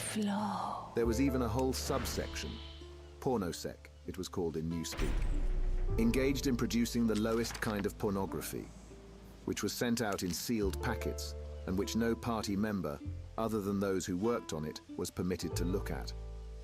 3 messages had slid out of the pneumatic tube while Winston was working, but they were simple matters, and he had disposed of them before the 2 minutes hate interrupted him. When the hate was over, he returned to his cubicle, took the Newspeak dictionary from the shelf, pushed the speakwrite to one side, Wherever cleaned I his go, spectacles, and tides settled down to follow. his main job of the morning. Winston's greatest pleasure in life was in his work. Most of it was a tedious routine, but included in it, there were also jobs so difficult and intricate that you could lose yourself in them, as in the depths of a mathematical problem. Delicate pieces of forgery in which you had nothing to guide you except your knowledge of the principles of ingsoc and your estimate of what the party wanted you to say. Winston was good at this kind of thing. On occasion, he had even been entrusted with the rectification of the Times' leading articles, which were written entirely in Newspeak. He unrolled the message that he had set aside earlier. It ran, Times 3rd of December, 83. Reporting BB day order, double plus and good refs, unpersons, rewrite full-wise up sub, antifiling. In Old Speak, or Standard English, this might be rendered. The reporting of Big Brother's order for the day in the Times of December the 3rd, 1983, is extremely unsatisfactory and makes references to non-existent persons. Rewrite it in full and submit your draft to higher authority before filing. Winston read through the offending article. Big Brother's order for the day, it seemed, had been chiefly devoted to praising the work of an organization known as FFCC, which supplied cigarettes and other comforts to the sailors in the floating fortresses. A certain Comrade Withers, a prominent member of the inner party, had been singled out for special mention and awarded a decoration, the Order of Conspicuous Merit, 2nd class. 3 months later, FFCC had suddenly been dissolved with no reasons given. One could assume that Withers and his associates were now in disgrace, but there had been no report of the matter in the press or on the telescreen. That was to be expected, since it was unusual for political offenders to be put on trial or even publicly denounced. The great purges involving thousands of people, with public trials of traitors and thought criminals who made abject confession of their crimes and were afterwards executed, were special showpieces not occurring oftener than once in a couple of years. More commonly, people who had incurred the displeasure of the party simply disappeared and were never heard of again. One never had the smallest clue as to what had happened to them. In some cases, they might not even be dead. Perhaps 30 people personally known to Winston, not counting his parents, had disappeared at one time or another. Winston stroked his nose gently with a paperclip. In the cubicle across the way, Comrade Tillotson was still crouching secretively over his speakwrite. He raised his head for a moment. Again, the hostile spectacle flash. Winston wondered whether Comrade Tillotson was engaged on the same job as himself. It was perfectly possible. So tricky a piece of work would never be entrusted to a single person. On the other hand, to turn it over to a committee would be to admit openly that an act of fabrication was taking place. Very likely as many as a dozen people were now working away on rival versions of what Big Brother had actually said. And presently, some master brain in the inner party would select this version or that, would re-edit it and set in motion the complex processes of cross-referencing that would be required. And then the chosen lie would pass into the permanent records and become truth. Winston did not know why Withers had been disgraced. Perhaps it was for corruption or incompetence. Perhaps Big Brother was merely getting rid of a too popular subordinate. Perhaps Withers or someone close to him had been suspected of heretical tendencies. Or perhaps, what was likeliest of all, the thing had simply happened because purges and vaporizations were a necessary part of the mechanics of government. The only real clue lay in the words refs, unpersons, which indicated that Withers was already dead. You could not invariably assume this to be the case when people were arrested. Sometimes they were released and allowed to remain at liberty for as much as a year or 2 years before being executed. Very occasionally, some person whom you had believed dead long since would make a ghostly reappearance at some public trial, where he would implicate hundreds of others by his testimony, before vanishing, this time forever. Withers, however, was already an unperson. He did not exist. He had never existed. Winston decided that it would not be enough simply to reverse the tendency of Big Brother's speech. It was better to make a deal with something totally unconnected with its original subject. He might turn the speech into the usual denunciation of traitors and thought criminals, but that was a little too obvious. While to invent a victory at the front, or some triumph of overproduction in the 9th three-year plan, might complicate the records too much. What was needed was a piece of pure fantasy.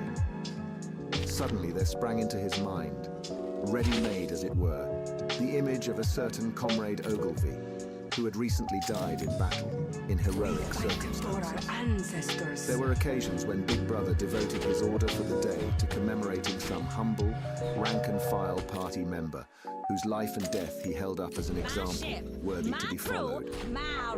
Today, he should commemorate Comrade Ogilvy.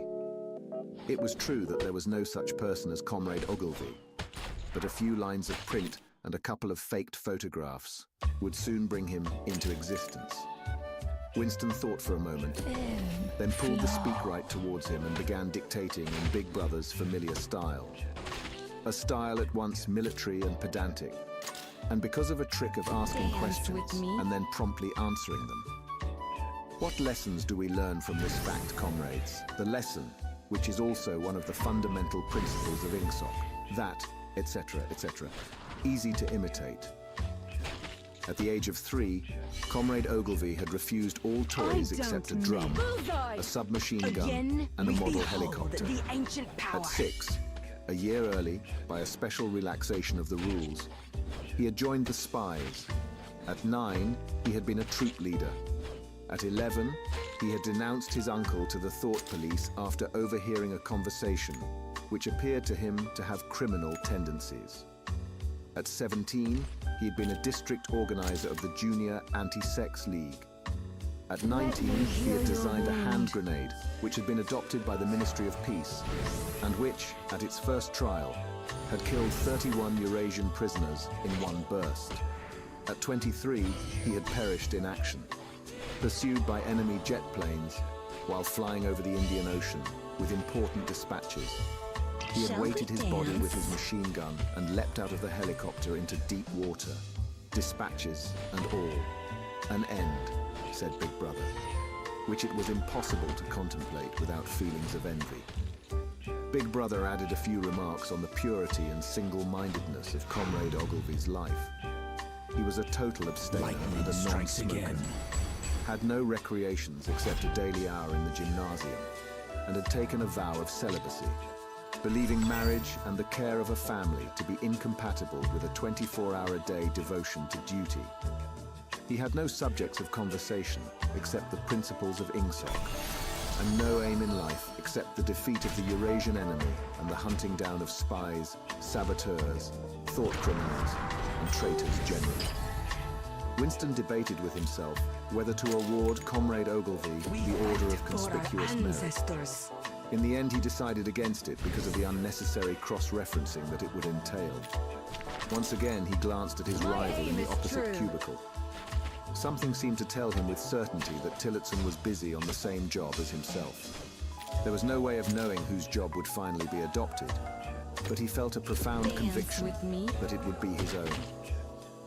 Comrade Ogilvy, unimagined an hour ago, was now a fact. It struck him as curious that you could create dead men, but not living ones. Comrade Ogilvy, who had never existed in the present, now existed in the past.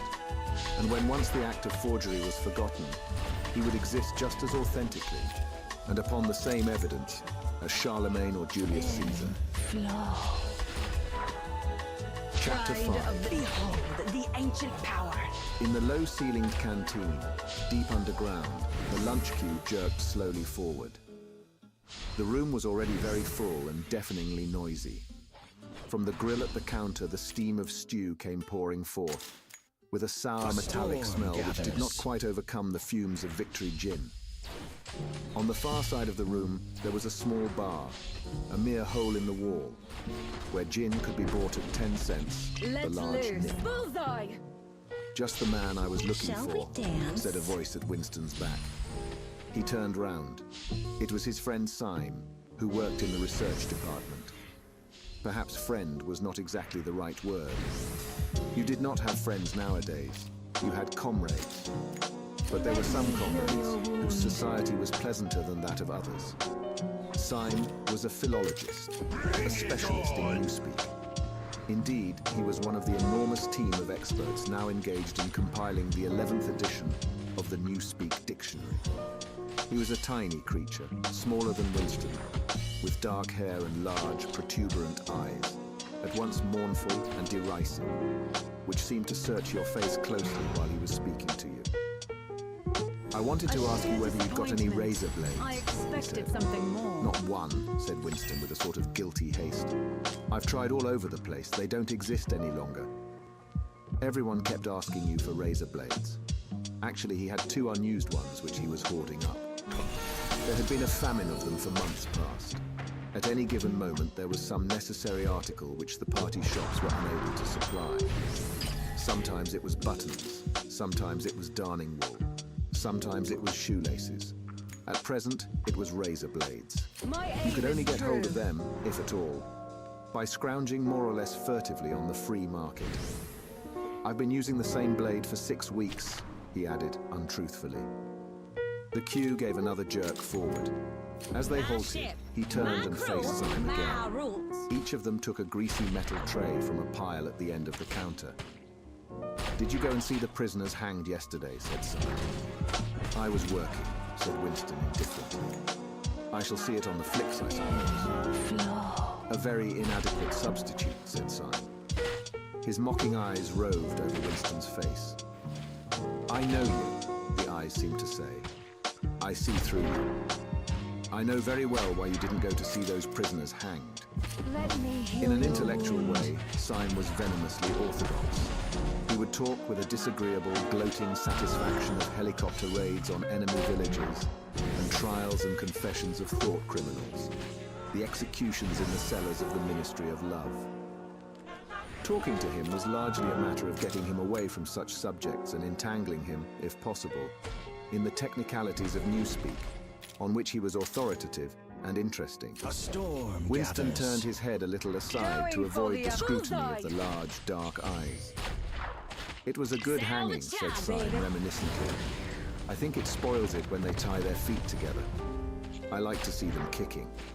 And above all, at the end, the tongue sticking right out, and blue. A quite bright blue. That's the detail that appeals to me. Next, please, yelled the white-aproned prole with the ladle. Winston and Syme pushed their trays beneath the grill. We fight Onto for each was our dumped swiftly ancestors. the regulation lunch.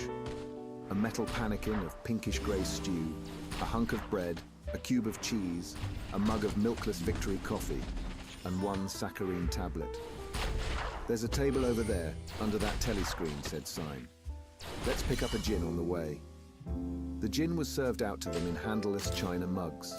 They threaded their way across the crowded Dance with room me. and unpacked their trays onto the metal-top table, on one corner of which someone had left a pool of stew, a filthy liquid mess that had the appearance of vomit. Winston took up his mug of gin, Whatever they stand for paused is for an now instant to dead. collect his nerve, and gulped the oily-tasting stuff down. When he had winked the tears out of his eyes, he suddenly discovered that he was hungry. He began swallowing spoonfuls of the stew, which, in among its general sloppiness, had cubes of spongy pinkish stuff, which was probably a preparation of meat. Neither of them spoke again till they had emptied their pannikins. From the table at Winston's left, a little behind his back, someone was talking rapidly and continuously. A harsh aim is gabble almost true. like the quacking of a duck, which pierced the general uproar of the room. "How is the dictionary getting on?" said Winston, raising his voice to overcome the noise. "Slowly," said Syme. "I'm on the adjectives. It's fascinating. He had brightened up immediately at the mention of Newspeak.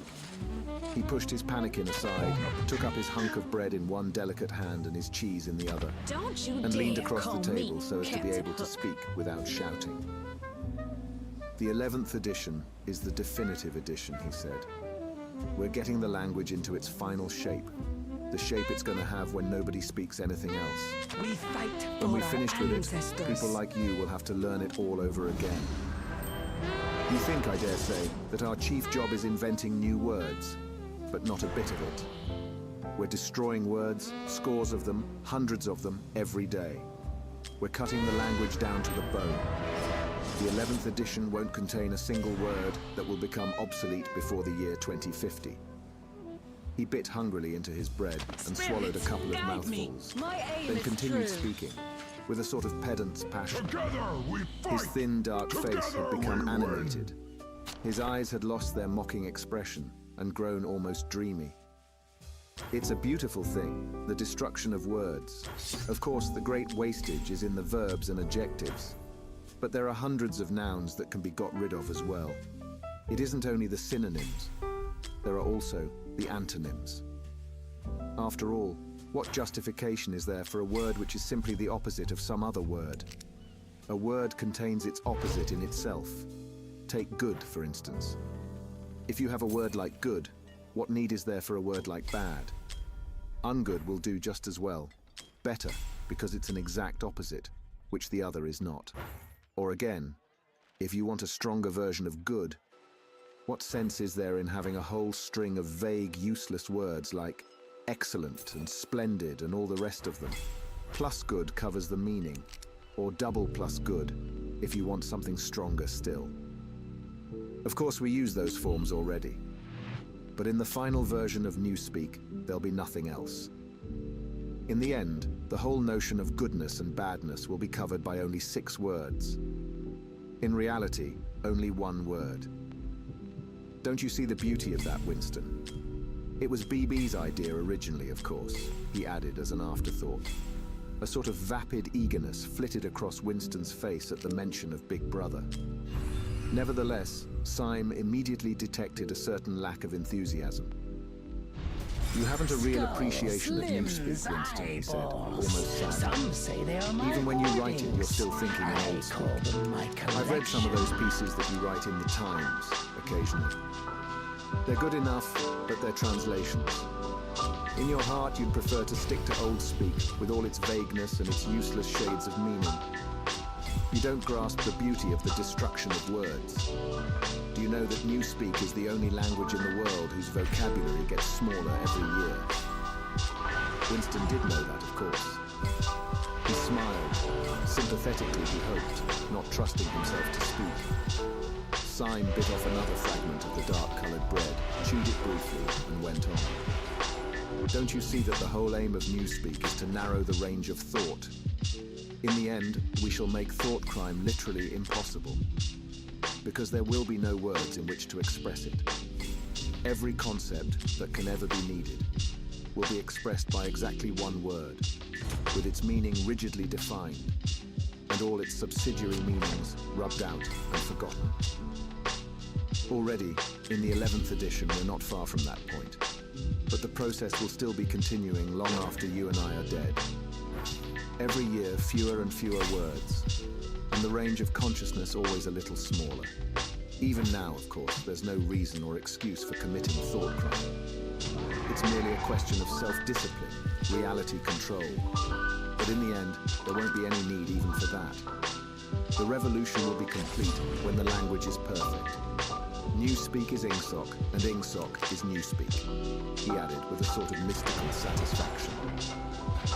Has it ever occurred to you, Winston, that by the year 2050, at the very latest, not a single human being will be alive who could understand such a conversation as we are having now?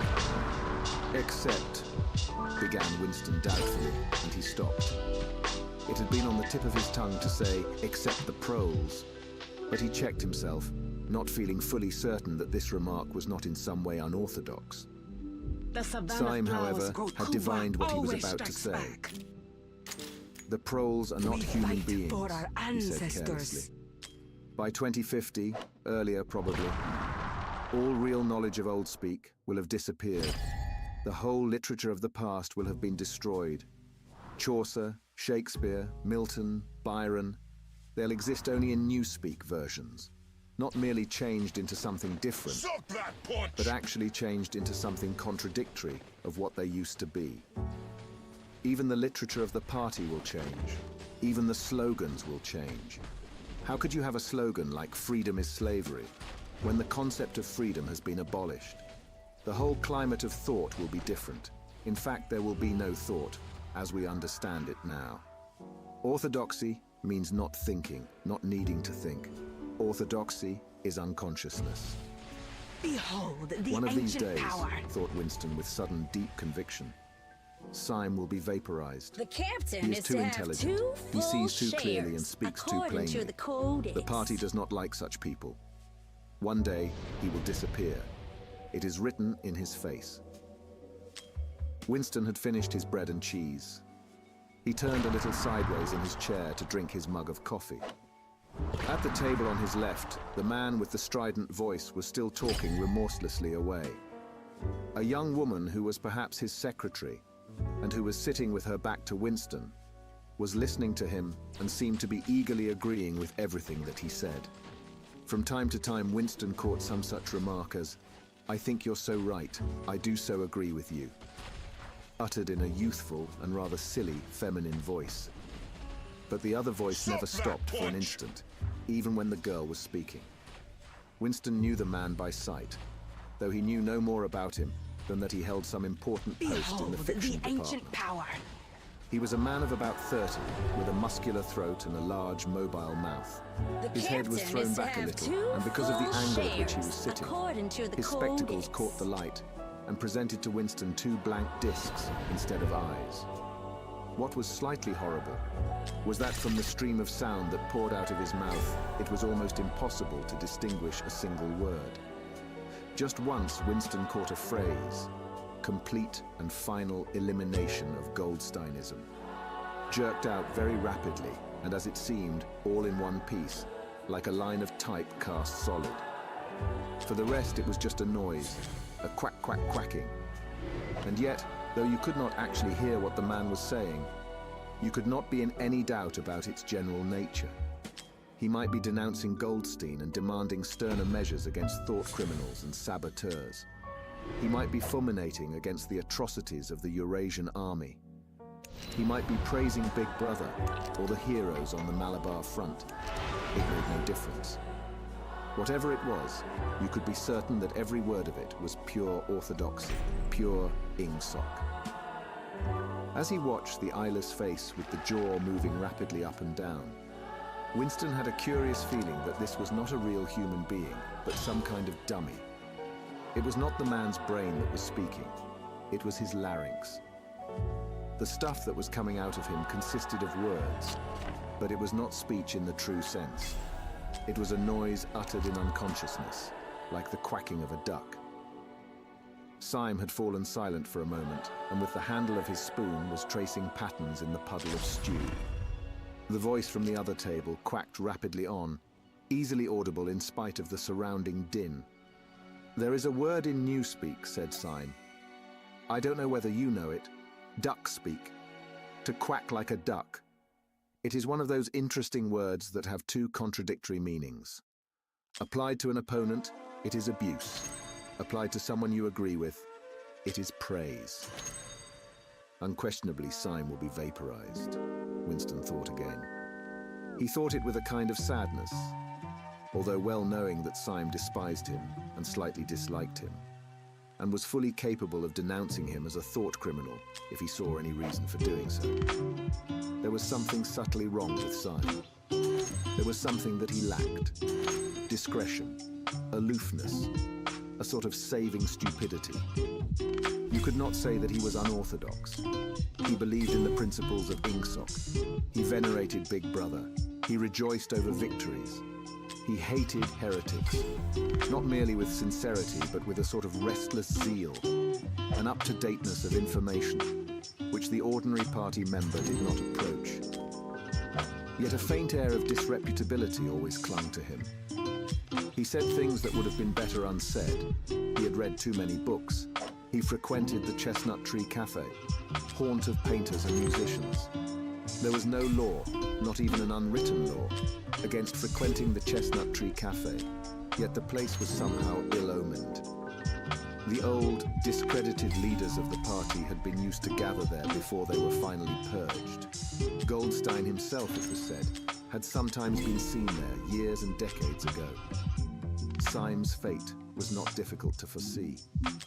And yet it was a fact that if Syme grasped, even for 3 seconds, the nature of his, Winston's, secret opinions, he would betray him instantly to the thought police. So would anybody else, for that matter. But Syme more than most. Zeal was not enough. Orthodoxy was unconsciousness. Syme looked up. "Here comes Parsons," he said. Something in the tone of his voice seemed to add, "That bloody fool." Together we Parsons, fight! Winston's fellow Together tenant at we Victory win! Mansions, was in fact threading his way across the room. A tubby, middle-sized man with fair hair and a frog-like face. At 35, he was already putting on rolls of fat at neck and waistline. But his movements were brisk and United we buoyant. fight! A storm His whole appearance was that United of a we little boy fight! grown large. Bring it on! So much so that although he was wearing the regulation overalls, it was almost impossible not to think of him as being dressed in the blue shorts, United grey we shirt, fight! and red neckerchief of the spies. In visualizing him, one saw storm always a picture of gathers. dimpled knees and sleeves rolled back from pudgy forearms. Parsons did indeed invariably revert to shorts when a community hike or any other physical activity gave him an excuse for doing so. He greeted them both with a cheery, "Hello, hello," and sat down at the table, giving off an intense smell of sweat. Beads of moisture stood out all over his pink face. His powers of sweating were extraordinary. At the community center, you could always tell when he had been playing table tennis by the dampness of the bat handle. Syme had produced a strip of paper on which there was a long column of words, and was studying it with an ink pencil between his fingers. "Look at him working away in the lunch hour," said Parsons, nudging Winston. "Keenness, eh? What's that you've got there, old boy? Something a bit too brainy for me, I expect. Smith, old boy, I'll tell you why I'm chasing you. It's that sub you forgot to give me." "Which sub is that?" said Winston, automatically feeling for A money. storm gathers. About a quarter of one's salary had to be earmarked for voluntary subscriptions, which were so numerous that it was difficult to keep track of them. For Hate Week, you know, the house-by-house fund. I'm treasurer for our block. We're making an all-out effort, going to put on a tremendous show. I tell you, it won't be my fault if old Victory Mansions doesn't have the biggest outfit of United flags we in the whole bring street. it on! My $2 aim you is promised true. me. Spirits, guide me. Winston found Let and me handed over heal 2 your creased and wound. filthy notes, which Parsons entered in a small notebook, in the neat handwriting of the illiterate. My ship. "By the way, my old boy," crew, he said, my... "I hear that little beggar of mine let fly at you with his catapult yesterday. I gave him a good dressing down for it. In fact, I told him I'd take the catapult away if he does it again." "I think he was a little upset at not going to the execution," said Winston. "Ah, well, what I mean to say shows the right spirit, doesn't it? Mischievous little beggars they are, both of them. But talk about keenness. All they think about is the spies. And the war, of course. Do you know what that little girl of mine did last Saturday, when her troop was on a hike out Berkhamsted way? She got 2 other girls to go with her, slipped off from the hike, We and spent the fight whole for our afternoon following a ancestors. strange man. They kept on his tail for 2 hours, right through the woods. And then, when they got into Amersham, handed him over to the patrols." "What did they do that for?" said Winston, somewhat taken aback. Parsons went on triumphantly.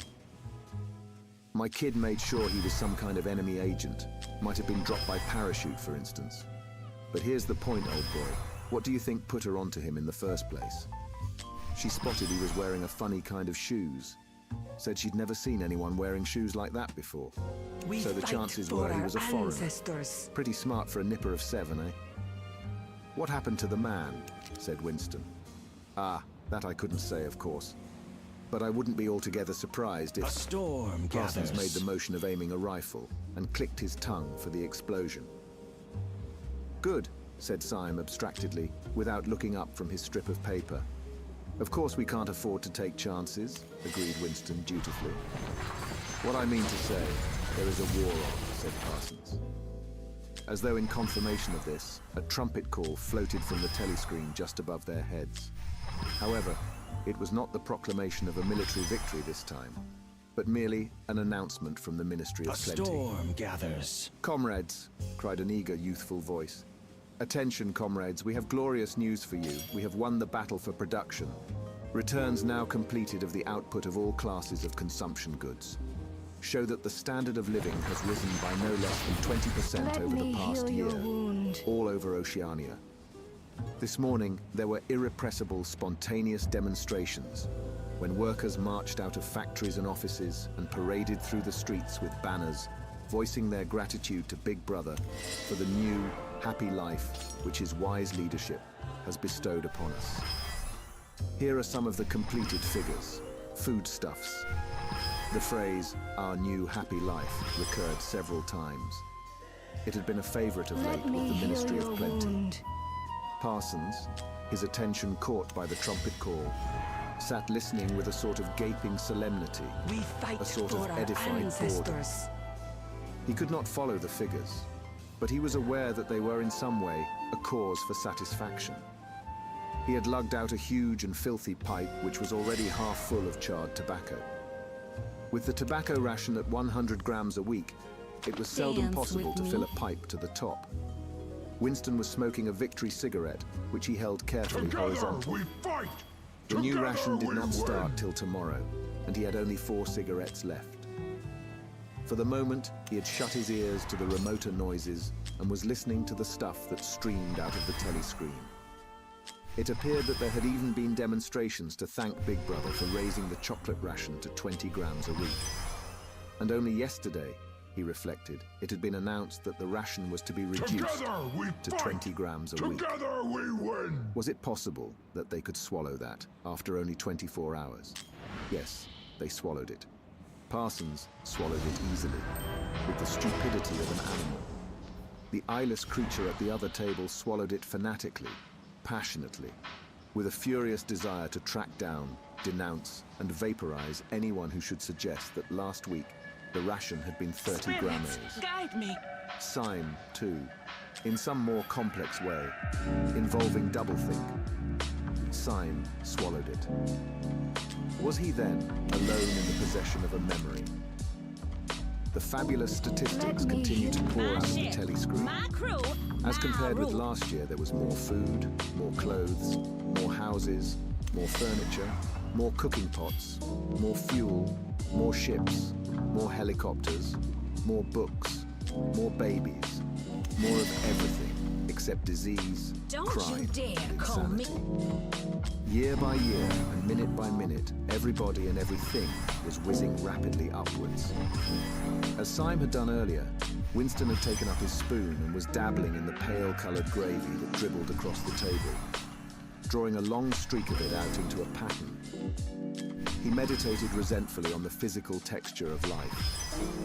Had it always been like this? My ship, my Had crew, food always tasted my like this? rules. He looked round the canteen.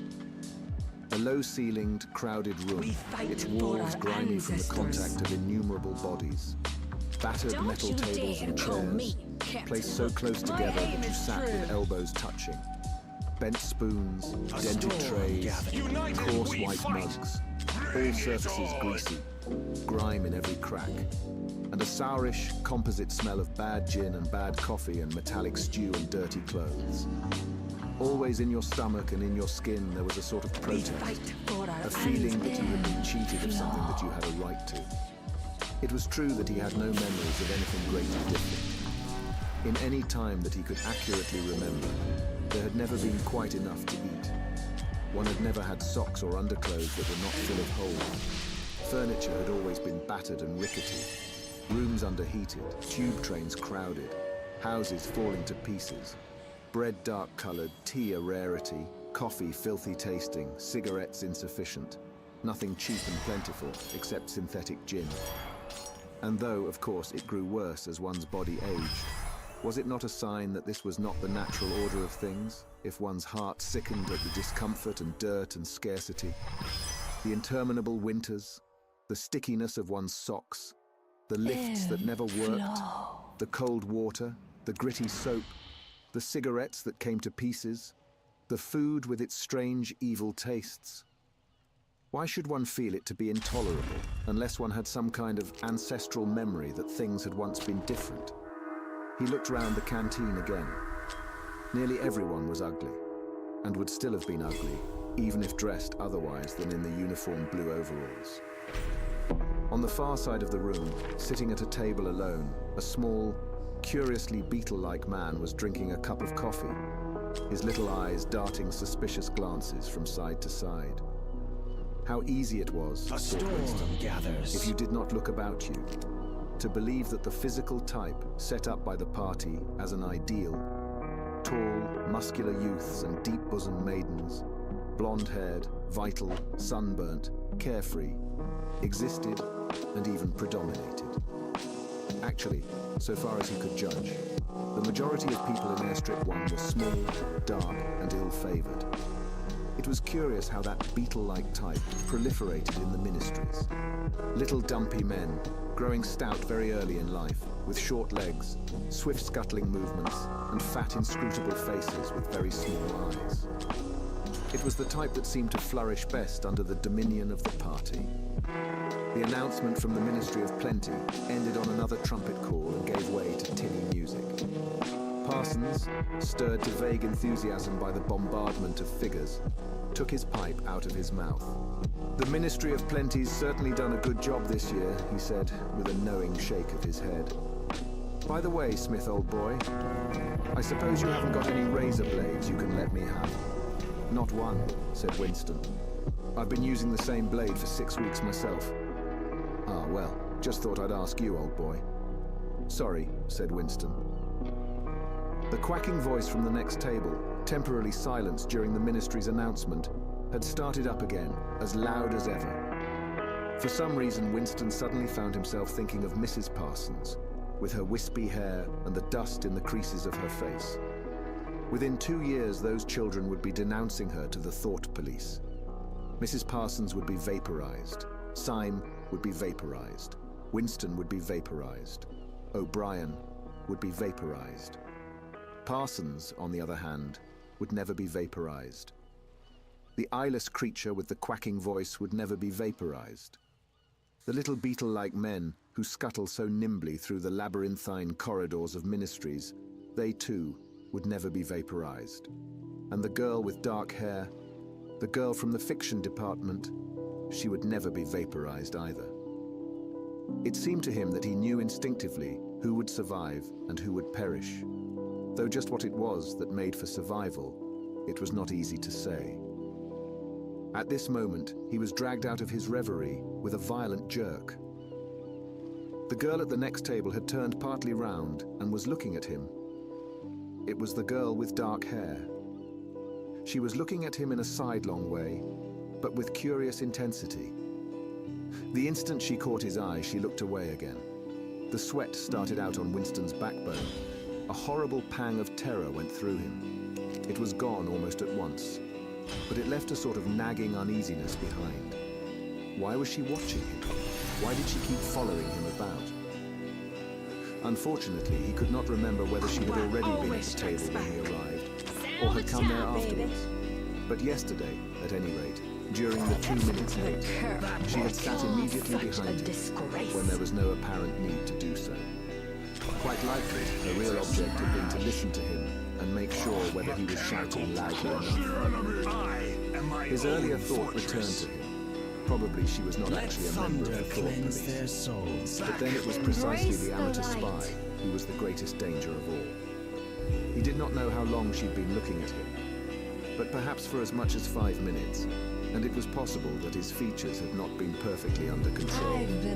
It was terribly dangerous to let your thoughts wander when you were in any public place or within range of a telescreen. The smallest thing could give you away, a nervous I tick, don't an miss. unconscious look of anxiety, a habit of muttering to yourself. baby. Anything that carried with it the suggestion of abnormality, of having something to hide. In any case, to wear an improper expression on your face, to look incredulous when a victory was announced, for example, was itself a punishable offense. There was even a word for it in newspeak. Face crime, it was called. The girl had turned her back on him again. Perhaps after all, she was not really following him about. Perhaps it was coincidence that she had sat so close to My him 2 aim is days true. running. His cigarette had gone out, and he laid it carefully on the edge of the table. He would finish smoking it after work, if he could keep the tobacco in it. Quite likely the person at the next table was a spy of the thought police. And quite likely he would be in the cellars of the Ministry of Love within 3 days. But a cigarette end must not be wasted. My crew, my Syme had folded up his strip of paper and stowed it away in his pocket. Parsons had begun talking again. "Did I ever tell you, old boy," he said, chuckling round the stem of his pipe, "about the time when those 2 nippers of mine set fire to the old market woman's skirt because they saw her wrapping up sausages in a poster of BB? Sneaked up behind her and set fire to it with a box of matches. Burned her quite badly, I believe. Little beggars, eh? But keen as mustard. That's a first-rate training they give them in the spies nowadays. Better than in my day, even. What do you think's the latest thing they've served them out with? Storm gathers. Ear trumpets for listening through keyholes. My little girl brought one home the other night. Tried it out on our sitting room door and reckoned she could hear twice as much as with her ear to the hole. Going for Of course, bullseye. it's only a toy, mind you. Still, gives them the right idea, eh? At this moment, the telescreen let out a piercing whistle. It was the signal to return to work. All 3 men sprang to their feet to join in the struggle round the lifts, and the remaining tobacco fell out of Winston's cigarette. Chapter 6. Winston was writing in his diary. It was 3 years ago. It was on a dark evening in a narrow side street near one of the big railway stations. She was standing near a doorway in the wall under a street lamp that hardly gave any light. She had a young face, painted very thick. It was really the paint that appealed to me, the whiteness of it, like a mask, and the bright red lips. Party women never paint their faces. There was nobody else in the street, and no telly screens. She said $2. For the moment it was too difficult to go on. He shut his eyes and pressed his fingers against them, trying to squeeze out the vision that kept recurring. He had an almost overwhelming temptation to shout a string of filthy words at the top of his voice, or to bang his head against the wall, to kick over the table and hurl the inkpot through the window, to do any violent or noisy or painful thing that might black out the memory that was tormenting him. Your worst enemy, he reflected, was your own nervous system. At any moment, the tension inside you was liable to translate itself into some visible symptom. He thought of a man whom he had passed in the street a few I weeks back. don't miss. A quite ordinary-looking man, a party member, aged 35 to 40, tallish and thin, carrying a briefcase. They were a few meters apart when the left side of the man's face was suddenly contorted by a sort of spasm. It happened again just as they were passing one another. It was only a twitch, a quiver, rapid as the clicking of a camera shutter, but obviously habitual. He remembered thinking at the time, that poor devil is done for. And what was frightening was that the action was quite possibly unconscious. The most deadly danger of all was talking in your sleep. There was no way of guarding against that, so far as he could see. He drew his breath and went on writing. I went with her through the doorway and across a backyard into a basement kitchen. There was a bed against the wall and a lamp on the table, turned down very low. His teeth were set on edge. He would have liked to spit. Simultaneously with the woman in the basement kitchen, he thought of Catherine, his wife. Winston was married, had been married at any rate. Probably he still was married. So far as he knew, his wife was not dead. He seemed to breathe again the warm, stuffy odor of the basement kitchen, an odor compounded of bugs and dirty clothes and villainous cheap scent. but nevertheless alluring, because no woman of the party ever used scent, or could be imagined as doing so. Only the proles used scent. In his mind, the smell of it was inextricably mixed up with fornication. When he had gone with that woman, it had been his first lapse in 2 years or thereabouts. Consorting with prostitutes was forbidden, of course, but it was one of those rules that you could occasionally nerve yourself to break. It was dangerous, but it was not a life and death matter. To be caught with a prostitute might mean 5 years in a forced labor camp. Not more if you had committed no other offense. And it was easy enough, provided that you could avoid being caught in the act. The poorer quarters swarmed with women who were ready to sell themselves. Some could even be purchased for a bottle of gin, which the proles were not supposed to drink. Fight!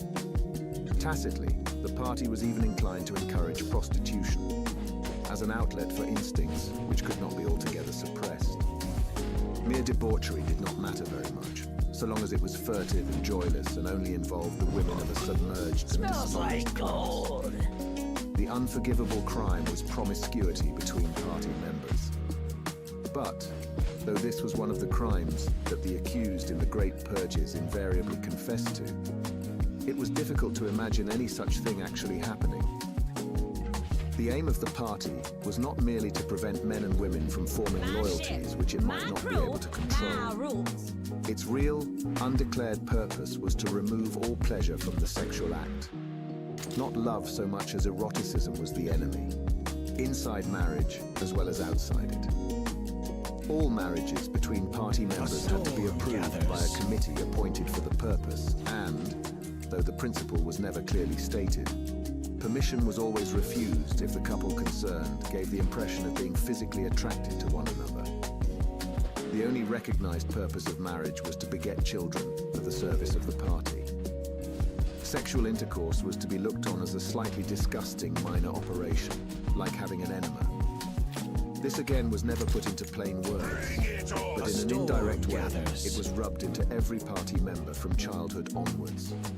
There were even organizations such as the Junior Anti-Sex League, which advocated complete celibacy for both sexes. All children were to be begotten by artificial insemination, ARTSEM, it was called in Newspeak, and brought up in public institutions. This, Winston was aware, was not meant altogether seriously, but somehow it fitted in with the general ideology of the party. The party was trying to kill the sex instinct, Trust the elements, or, if it could not be trust in killed, me. then to distort it and dirty it. He did not know why this was so, but it seemed natural that it should be so. And as far as the women were concerned, the party's efforts were largely successful. Punch! He thought again of Catherine. It must be 9, 10, nearly 11 years since they had parted. It was curious how seldom he thought of her. For days at a time, he was capable of forgetting that he had ever been married. They had only been together for about 15 months. The party did not permit divorce, but it rather encouraged separation in cases where there were no children. Catherine was a tall, fair-haired girl, very straight, with splendid movements. She had a bold, aquiline face, a face that one might have called noble, until one discovered that there was as nearly as possible nothing behind it. Very early in her married life he had decided, though perhaps it was only that he knew her more intimately than he knew most people, that she had without exception the most stupid, vulgar, empty mind that he had ever encountered. She had not a thought in her head that was not a slogan, and there was no imbecility, absolutely none that she was not capable of swallowing if the party handed it out to her. The human soundtrack, he nicknamed her in his own mind. Yet he could have endured living with her if it had not been for just one thing: sex. As soon as he touched her, she seemed to wince and stiffen. To embrace her was like embracing a jointed wooden image. And what was strange was that even when she was clasping him against her, he had the feeling that she was simultaneously pushing him away with all her strength. The rigidity of her muscles managed to convey that impression. She would lie there with shut eyes, neither resisting nor cooperating, but submitting. It was extraordinarily embarrassing, and after a while, horrible. But even then, he could have borne living with her if it had been agreed that they should remain celibate. But curiously enough, it was Catherine who refused this. They Let must, me she heal said, your produce a wound. child if they could. So the performance continued to happen, once a week quite regularly, whenever it was not impossible. She even used to remind him of it in the morning, as something which had to be done that evening and which must not be forgotten. Let She had two thunder names for clap it. behind One the was making a clouds. baby, and the other was our duty to the party. Yes, she'd actually used that phrase. Quite soon, he grew to have a feeling of positive dread when the appointed day came round. But luckily, no child appeared. And in the end, she agreed to give up trying, and soon afterwards they parted. This land needs fall Winston back sighed for inaudibly. now. He picked up his pen again and wrote. She threw herself down on the bed, and at once, without any kind of preliminary, in the most coarse, horrible way you can imagine, pulled up her skirt.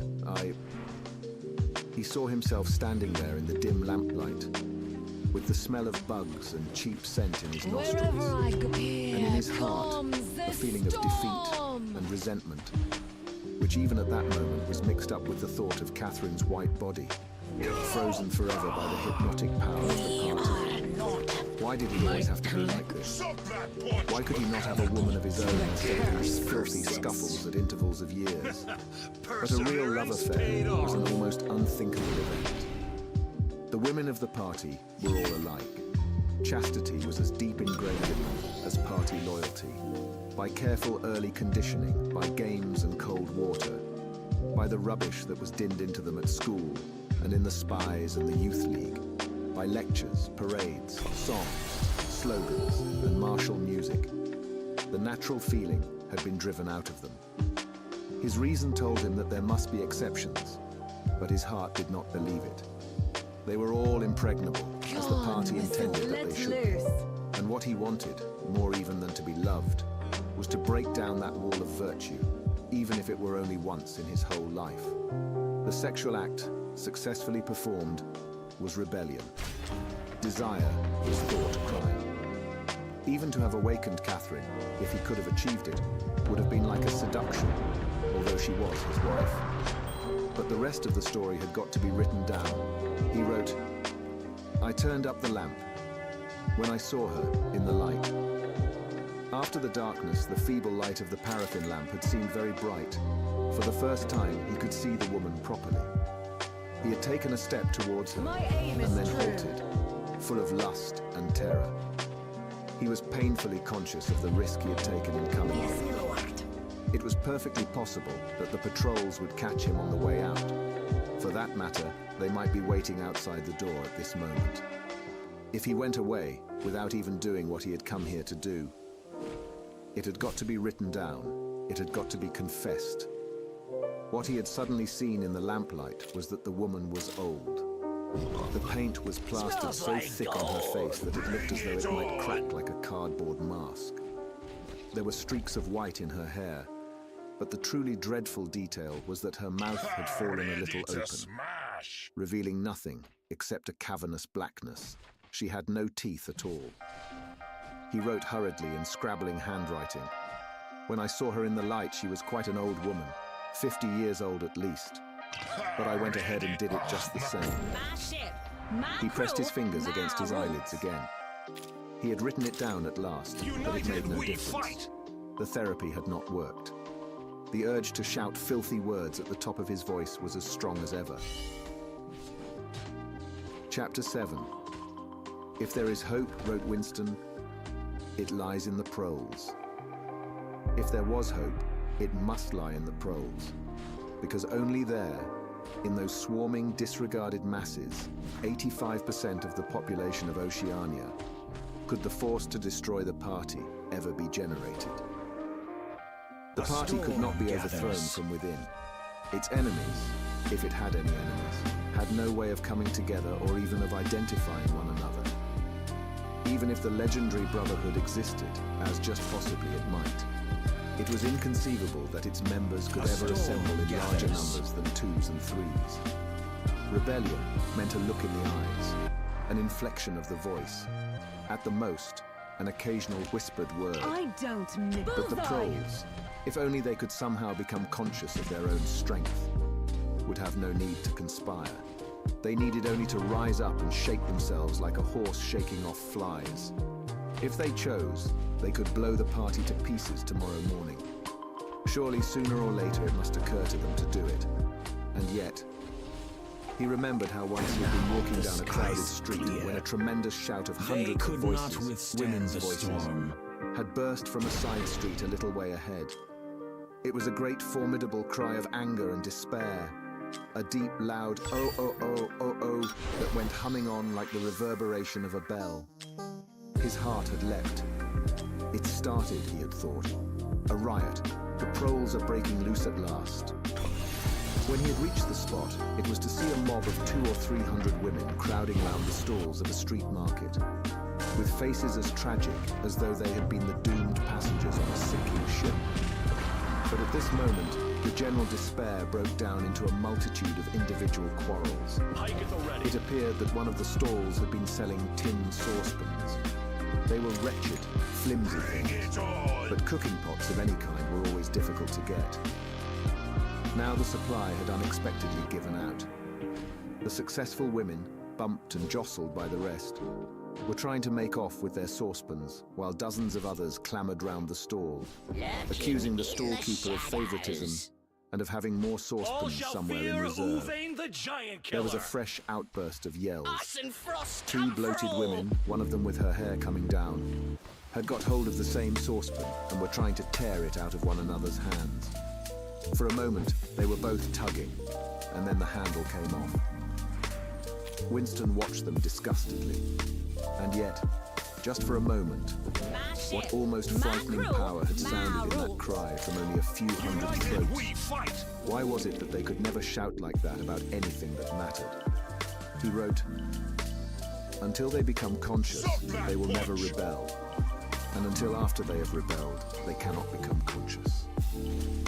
That, he reflected, might almost have been a transcription from one of the party textbooks.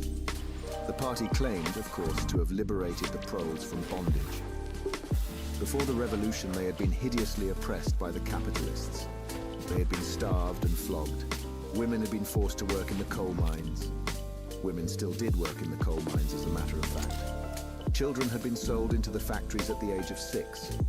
But simultaneously, true to the principles of doublethink, the party taught that the proles were natural inferiors who must be kept in subjection, like animals, by the application of a few simple rules. In reality, very little was known about the proles. It was not necessary to know much. So long as they continued to work and breed, their other activities were without importance. Left to themselves, like cattle turned loose upon the plains of Argentina, they had reverted to a style of life that appeared to be natural to them, a sort of ancestral pattern. They were born, they grew up in the gutters, they went to work at 12. They passed through a brief blossoming period of beauty and sexual desire. They married at 20, they were middle-aged at 30, they died, for the most part, at 60. My aim is true. Heavy physical work, the care of home and children, petty quarrels with neighbours, films, football, beer, and above all, gambling, filled up the horizon of their minds. To keep them in control was not difficult. A few agents of the thought police moved always among them, spreading false rumors and marking down and eliminating the few individuals who were judged capable of becoming dangerous. But no attempt was made to indoctrinate them with the ideology of the party. It was not desirable that the proles should have strong political feelings. All that was required of them was a primitive patriotism, which could be appealed to whenever it was necessary to make them accept longer working hours or shorter A rations. sheer disappointment. And even when they became I discontented, expected something as they more. sometimes did, their discontent led nowhere, because being without general ideas, they could only focus it on petty, specific grievances. The larger evils invariably escaped their notice. The great majority of proles did not even have telescreens in their homes. Even the civil police interfered with them very little. There was a vast amount of criminality in London, a whole world within a world of thieves, bandits, prostitutes, drug peddlers, and racketeers of every description. But since it all happened among the proles themselves, it was of no importance. In all questions of morals, they were allowed to follow their ancestral code. The sexual puritanism of the party was not imposed upon them. Promiscuity went unpunished. Divorce was permitted. For that matter, even religious worship would have been permitted if the proles had shown any sign of needing or wanting it. They were beneath suspicion. As the party slogan put it, proles and animals are free. Winston reached down and cautiously scratched his Ride varicose with me ulcer. into the dawn. It had begun itching again. My daggers. The thing you feed on invariably your came back fear. to was the impossibility of knowing Mechanical what life before the problems. revolution had really been like. He took out of the drawer a copy of a children's history textbook which he had borrowed from Mrs. Parsons and began copying a passage into the diary. In the old days, it ran, before the glorious revolution, London was aim not is the true. beautiful city that we know today. It was a dark, dirty, miserable place where hardly Arrows anybody had ready to enough to defend eat, those in need. and where hundreds and thousands of poor people had no boots on their feet, and not even My a roof to daggers. sleep under. Feed on your Children no fear. older than you had to work 12 hours a day for cruel masters who flogged them with whips if they worked too slowly and fed them on nothing but stale bread crusts and water. But in among all this terrible poverty, there were just a few great, big, beautiful houses that were lived in by rich men who had as many as 30 servants to look after them. These rich men were called capitalists. They won't They were know what fat, hit them. ugly men with wicked faces, like the one in the picture on the opposite page. You can see that he's dressed in a long black coat, which was called a frock coat, and a queer, shiny hat shaped like a stovepipe, which was called a top hat. This was the uniform of the capitalists, and no one else was allowed to wear it. The capitalists owned everything in the world, and everyone else was their slave. They owned all the land, all the houses, all the factories, and all the money. If anyone disobeyed them, they could throw them into prison, or they could take his job away and starve him to death. Problems. When any ordinary Glorious person spoke to a capitalist, he had to cringe and bow to him, and take off his cap and address him as Sir. The chief of all the capitalists was called the King, but he knew the rest of the catalogue. There would be mention of the bishops in their lawn sleeves, the judges in their ermine robes, the pillory, the stocks, the treadmill, the cat-o'-nine-tails, the Lord Mayor's banquet, and the practice of kissing the Pope's toe. There was also something called the Jus Primae Noctis, which would probably not be mentioned in a textbook for children. It was the law by which every capitalist had the right to sleep with any woman working in one of his factories. How could you tell how much of it was lies? It might be true that the average human being was better off now than he had been before the revolution. The only evidence to the contrary was the mute protest in your own bones, the instinctive feeling that the conditions you lived in were intolerable, and that at some other time they must have been different. It struck him that the truly characteristic thing about modern life was not its cruelty and insecurity, but simply its bareness, its dinginess, its listlessness. Life, if you looked about you, bore no resemblance not only to the lies that streamed out of the telescreens, but even to the ideals that the party was trying to achieve. Great areas of it, even for a party member, were neutral and non-political, a matter of slogging through dreary jobs, fighting for a place on the tube, darning a worn-out sock, cadging a saccharin tablet, saving a cigarette end. The ideal set up by the party was something huge, terrible, and glittering. A world of steel and concrete, of monstrous machines and terrifying weapons. A nation of warriors and fanatics, marching forward in perfect unity. All thinking the same thoughts and shouting the same slogans, perpetually working, fighting, triumphing, persecuting. 300 million people, all with the same face. The reality was decaying, dingy cities where underfed people shuffled to and fro in leaky shoes, in patched-up 19th century houses that smelt always of cabbage and bad lavatories. He seemed to see a vision of London, vast and ruinous, city of a million dustbins. And mixed up with it was a picture of Mrs. Parsons, a woman with lined face and wispy hair, fiddling helplessly with a blocked waste pipe. He reached down and scratched his ankle again. Day and night, the telescreens bruised your ears with statistics proving that people today had more food, more clothes, better houses, better recreations, that they lived longer, worked shorter hours, were bigger, healthier, stronger, happier, more intelligent, better educated than the people of 50 years ago. Not a word of it could ever be proved or disproved. The party claimed, for example, that today 40% of adult proles were literate. Before the revolution, it was said the number had only been 15%. The party claimed that the infant mortality rate was now only 160 per thousand, whereas before the revolution it had been 300. And so it went on. It was like a single equation with two unknowns.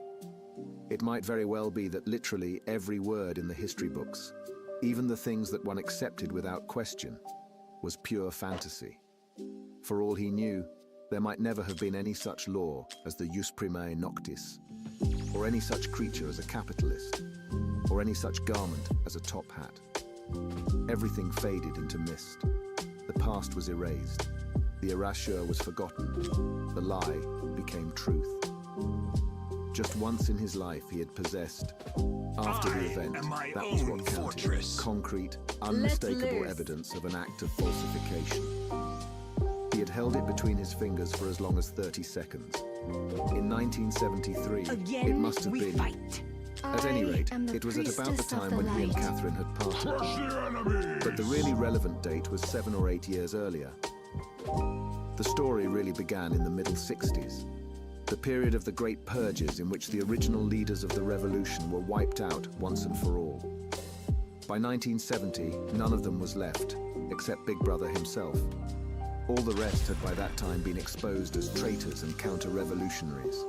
Goldstein had fled and was hiding no one knew where, and of the others, a few had simply disappeared, while the majority had been executed after spectacular public trials, at which they made confession of their crimes. Among the last survivors were 3 men named Jones, Aronson, and Rutherford. It must have been in 1965 that these 3 had been arrested. I'm still As often happened, hungry. they had vanished for a year or more, so that one did not know whether they were alive or dead, Embrace the light. and then had suddenly been brought forth to incriminate themselves in the usual way. They had confessed to intelligence with the enemy. At that date, too, the enemy was Eurasia. Embezzlement of public Bon funds, appetit. the murder of various trusted party members, intrigues against the leadership of Big Brother which had started long before the revolution happened, and acts of sabotage causing the death of hundreds of thousands of I'm people. still After confessing to these things, they had been pardoned, reinstated in the party, and given posts which were in fact sinecures but which sounded This important. land needs hope. All 3 had written I long, am the abject priestess articles of in the the light. Times, Going analysing for the the reasons eyes. for their defection and promising to make amends. Sometime after their release, Winston had actually seen all 3 of them in the Chestnut Tree Cafe. Let's He do remembered it. the sort of terrified fascination with which he had watched them out of the corner of his eye. They were men far Wherever older than I himself, go, relics of the Lightning ancient guides world, our path. almost the last great figures left over from the heroic days of the Let's party. hit 'em all. The glamour of the underground struggle and the Civil War still faintly clung to them.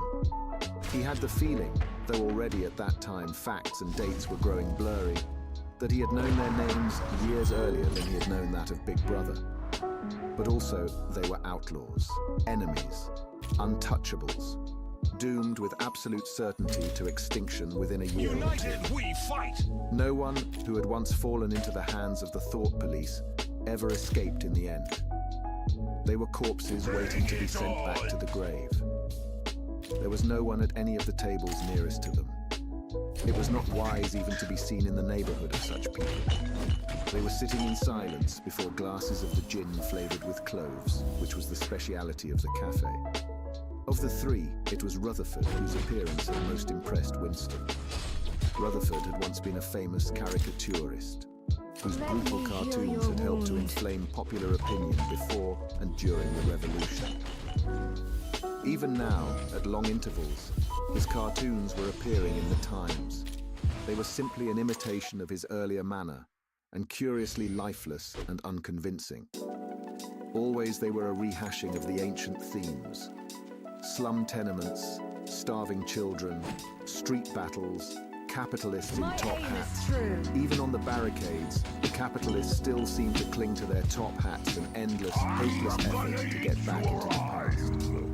He was a monstrous man, with a mane of greasy grey hair, his face pouched and seamed, with thick, negroid lips. At one time, he must have been immensely strong. Now his great body was sagging, sloping, bulging, falling away in every direction. He seemed to be breaking up before one's eyes, like a mountain crumbling. It was the lonely hour of 15. Winston could not now remember how he had come to be in the cafe at such a time. The place was almost empty. A tinny music was trickling from the telescreens. The three men sat in their corner, almost motionless, never speaking. Uncommanded, the waiter brought fresh glasses of gin. There was a chessboard on the table beside them, with the pieces set out, but no game started. And then, for perhaps half a minute in all, something happened to the A telescreens. storm gathers. The tune that they were playing changed, and the tone of the music changed Let's too. loose. There came Going into for it, the eyes. but it was something hard to describe. Let's loose. Bullseye. It was a peculiar, cracked, braying, jeering note. In his mind, Winston called it a yellow note. And then a voice from the telescreen was singing, "Under the spreading chestnut tree, I sold you, and you sold me. There lie they, and here lie we, under the spreading chestnut tree." The three men never stirred. Wherever But when Winston glanced again at comes Rutherford's the ruinous storm. face, he saw that his eyes were full of tears. And for the first time he noticed, with a kind of inward shudder, and yet not knowing at what he shuddered, that both Aronson Let and thunder Rutherford cleanse had their broken noses. souls. A little later, all three were rearrested. It appeared that they had engaged in fresh conspiracies from the very moment of their release. At their second trial, they confessed to all their old crimes over again, with a whole string of new ones. They were executed, and their fate was recorded in the party histories, a warning to posterity. About 5 years after this, in 1973, Winston was unrolling a wad of documents which had just flopped out of the pneumatic tube onto his desk when he came on a fragment of paper which had evidently been slipped in among the others and then forgotten. The instant sheer he had flattened it out, I he saw its expected something significance. It was a half page torn out of the Times of about 10 years earlier, the top half of the page, so that it included the date, and it contained a photograph of the delegates at some party function in New York. Prominent in the middle of the group were Jones, Aronson, and Rutherford. There was no mistaking them. In any case, their names were in the caption at the bottom. The point was that at both trials, all three men had confessed that on that date they had been on Eurasian soil. They had flown from a secret airfield in Canada to a rendezvous somewhere in Siberia, and had conferred with members of the Eurasian General Staff, to whom they had betrayed important military secrets. The date had stuck in Winston's memory because it chanced to be Midsummer Day. But the whole story must be on record in countless other places as well. There was only one possible conclusion. The confessions were lies. Of course, this was not in itself a discovery. Even at that time, Winston had not imagined that the people who were wiped out in the purges had actually committed the crimes that they were accused of. But this was concrete evidence. It was a fragment of the abolished past, like a fossil bone which turns up in the wrong stratum and destroys a geological theory. It was enough to blow the party to atoms, if in some way it could have been published to the world and its significance made known. A storm He had gone straight on gathers. working. As soon as he saw what the photograph was and what it meant, he had covered it up with another sheet of paper. Luckily, when he unrolled it, it had been upside down from the point of view of the telescreen. He took his scribbling pad on his knee and pushed back his chair so as to get as far away from the telescreen as possible. To keep your face expressionless was not difficult, and even your breathing could be controlled, with an effort. But you could not control the beating of your heart, and the telescreen was quite delicate enough to pick it up. He let what he judged to be 10 minutes go by, tormented all the while by the fear that some accident, A sudden draft blowing across his desk, for instance, would My betray him. aim is true. Then, without uncovering it again, he dropped the photograph into the memory hole, along with some other waste papers. Within another minute, perhaps, it would have crumbled into ashes. That was 10, 11 years ago. Today, probably, he would have kept that photograph. It was curious that the fact of having Let held it in his thunder fingers seemed to him to cleanse make a their difference even now, when the photograph itself, as well as the event it recorded, was only memory. Was the party's hold upon the past less strong, he wondered? Because a piece of evidence which existed no longer had once existed. But today, supposing that it could be somehow resurrected from its ashes, the photograph might not even be evidence.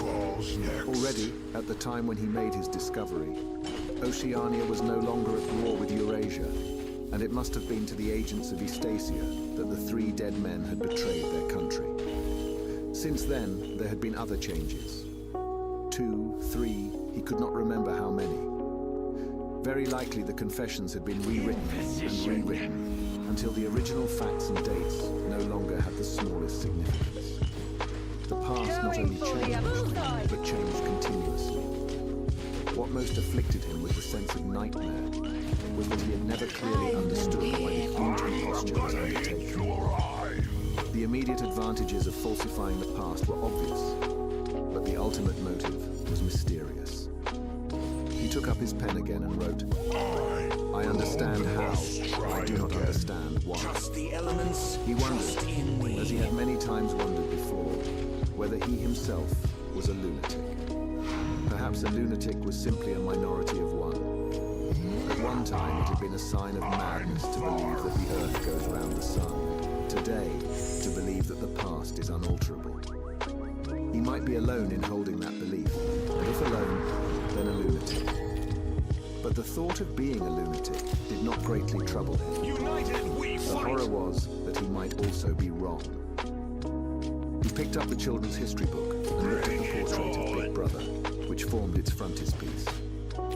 The hypnotic eyes My gazed into aim his is own. true. It was as though some huge force were pressing down upon you, something that penetrated inside your skull, battering against your brain, frightening you out of your beliefs, persuading you almost to deny the evidence of your senses. In the end, the party would announce that 2 and 2 made 5, and you would A have to believe storm it. gathers. It was inevitable that they should make that claim sooner or later. The logic of their position demanded it. Not merely the validity of experience, but the very existence of external reality was tacitly denied by their philosophy. The heresy of heresies was common sense. And what was terrifying was not that they would kill you for thinking otherwise, but that they might be right. For after all, how do we know that 2 and 2 make 4? Or that the force of gravity works? Or that the past is unchangeable? If both the past and the external world exist only in the mind, and if the mind itself is controllable, what then? But no. His courage seemed suddenly to stiffen of its own accord. The face of O'Brien, not called up by any obvious association, had floated into Lightning his mind. guides our path. Trust He the knew elements. with more certainty Trust than in before me. that O'Brien was on his side. He was writing the diary for O'Brien, to O'Brien. It was like an interminable letter, which no one would ever read, but which was addressed to a particular person and took its color from that fact. Falls next. The party told you to reject the evidence of your eyes Lightning and ears. guides our It was path. their final, most essential command. Gonna eat your His heart sank as he thought of the enormous power arrayed against him. The ease with which any party intellectual would overthrow him in debate. The subtle arguments which he would not be able to understand, much less answer. And yet, he was in the right. They were wrong, and he was right. The obvious, the silly, and the true had got to be defended. Truisms are true, hold on to that. Let's loose. The solid Bullseye. world exists, its laws do not change. Stones are hard, water is wet. Objects unsupported fall towards the Earth's center. With the feeling that he was speaking to O'Brien, and also that he was setting forth an important axiom, he wrote, Freedom is the freedom No to say one that 2 + injured. 2 make A 4. brilliant victory. If that is granted, all else follows. Chapter 8. From somewhere at the bottom of a passage, the smell of roasting coffee, real coffee, not victory coffee, came floating out into the street. Winston United we paused fight. involuntarily. For perhaps 2 seconds, he was back in the half-forgotten world of gathers. his childhood. Then a door banged, seeming to cut off the smell as abruptly as though it had been a sound. He had walked several kilometers over pavements, and his varicose ulcer was throbbing. This was the second time in 3 weeks that he had missed an evening at the community centre. A rash act, since you could be certain that the number of your attendances at the centre was carefully Falls checked. next. In principle, a party member had no spare time, and was never alone except in bed. It was assumed that when he was not working, eating, or sleeping, he would be taking part in some kind of communal recreation. To do anything that suggested a taste for solitude, even to go for a walk by yourself, was always slightly dangerous. There was Trust a the word for it elements. in newspapers. Trust in me. Own life, it was called, meaning individualism and eccentricity. But this evening, as he came out of the ministry, the balminess of aim the is April true. air had tempted him. The sky was a warmer blue than he had seen it that year, and suddenly the long, noisy evening at the centre, the boring, exhausting games, the lectures, the creaking camaraderie oiled by gin, had seemed intolerable. On impulse, he had turned away from the bus stop and wandered off into the labyrinth of London, first south, then east, then north again, losing himself among unknown streets and hardly bothering in which direction he was going. If there is hope, he had written in the diary, it lies in the prose. Imposition. The words kept coming back to him. Statement of a mystical truth and a palpable absurdity. No more. He was somewhere in the vague, brown-coloured slums to the north and east of what had once been St. Pancras Station. He was walking up a cobbled street of little 2-storey houses with battered doorways which gave straight on the pavement and which were somehow curiously suggestive of Ratholes. There were puddles of filthy water here and there among the cobbles. In and out of the Let dark thunder doorways and cleanse down their narrow alleyways that branched off on either side. People swarmed in astonishing numbers.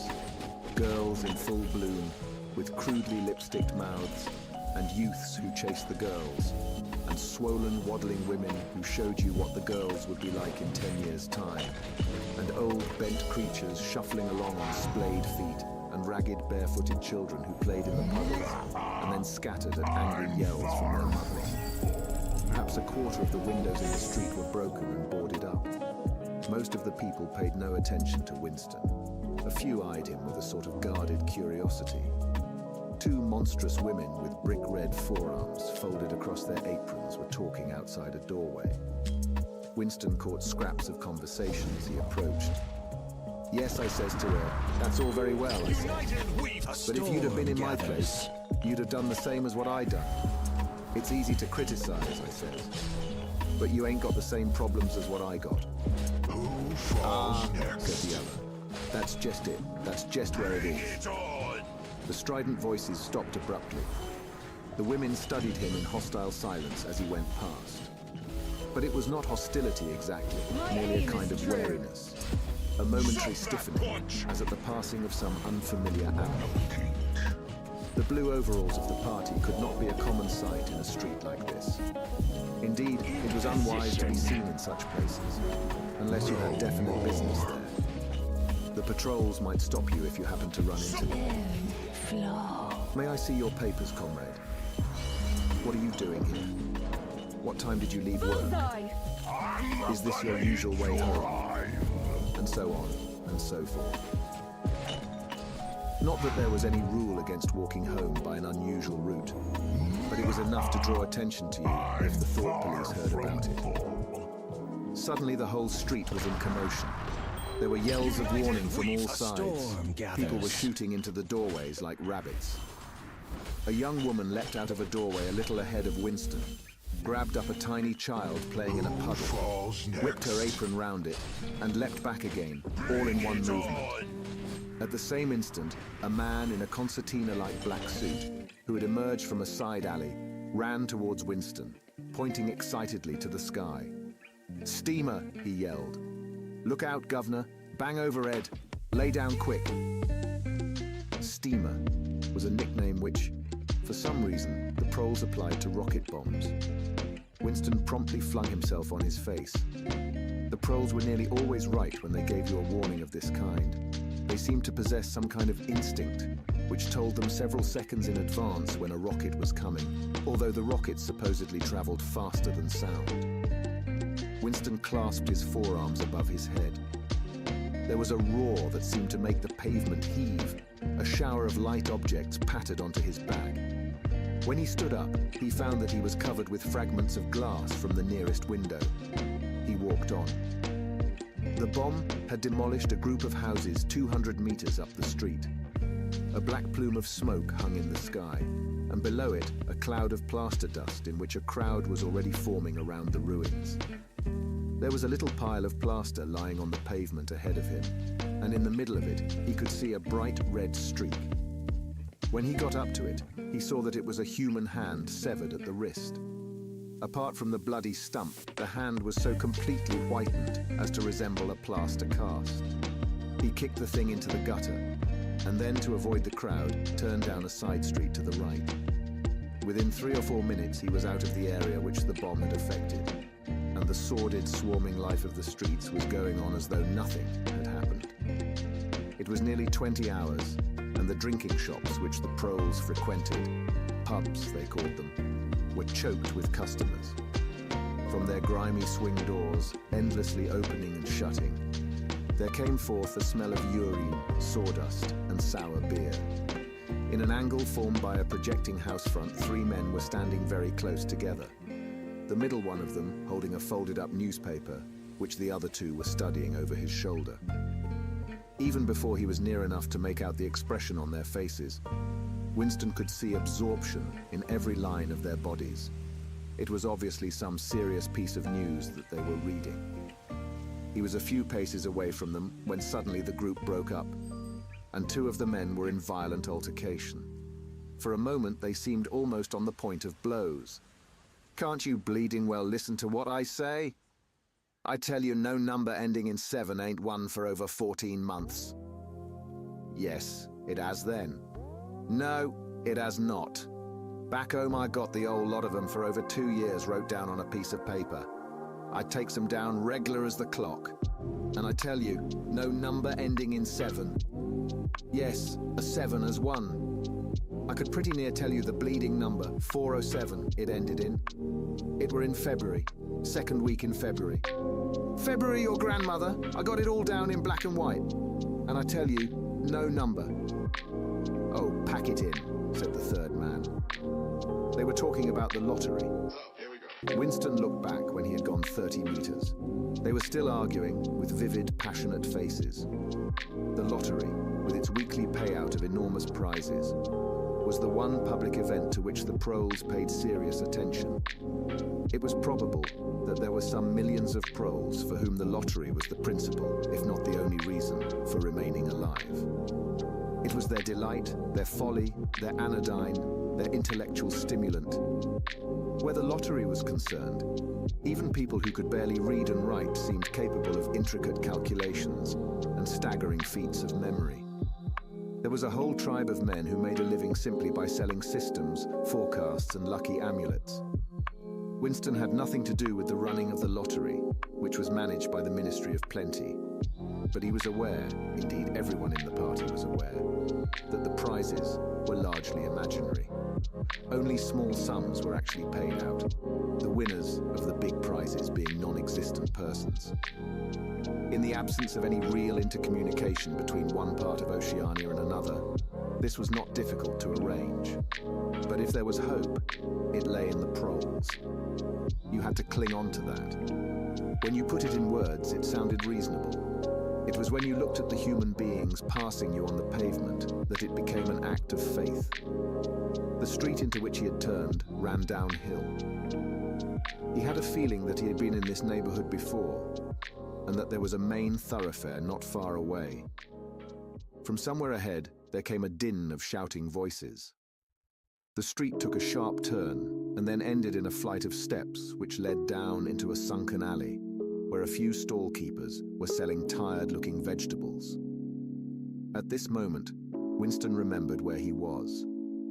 The alley led out into the main street, and down the next turning, not 5 minutes away, was the junk shop where he had bought the blank book which was now his diary. And in a small stationer's shop not far away, he had bought his pen holder and his bottle of ink.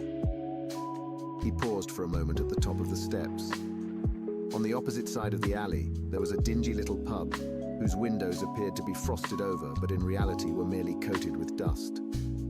A very old man, bent but active, with white moustaches that bristled forward like those of a prawn, pushed open the swing door and went in. As Winston stood watching, it occurred to him that the old man, who must be 80 at the least, had already been middle-aged when the revolution happened. He and a few others like him were the last links that now existed with the vanished world of capitalism. In the party itself, there were not many people left whose ideas had been formed before the revolution. The older generation had mostly been wiped out in the great purges of the 50s and 60s, and the few who survived had long ago been terrified into complete intellectual surrender.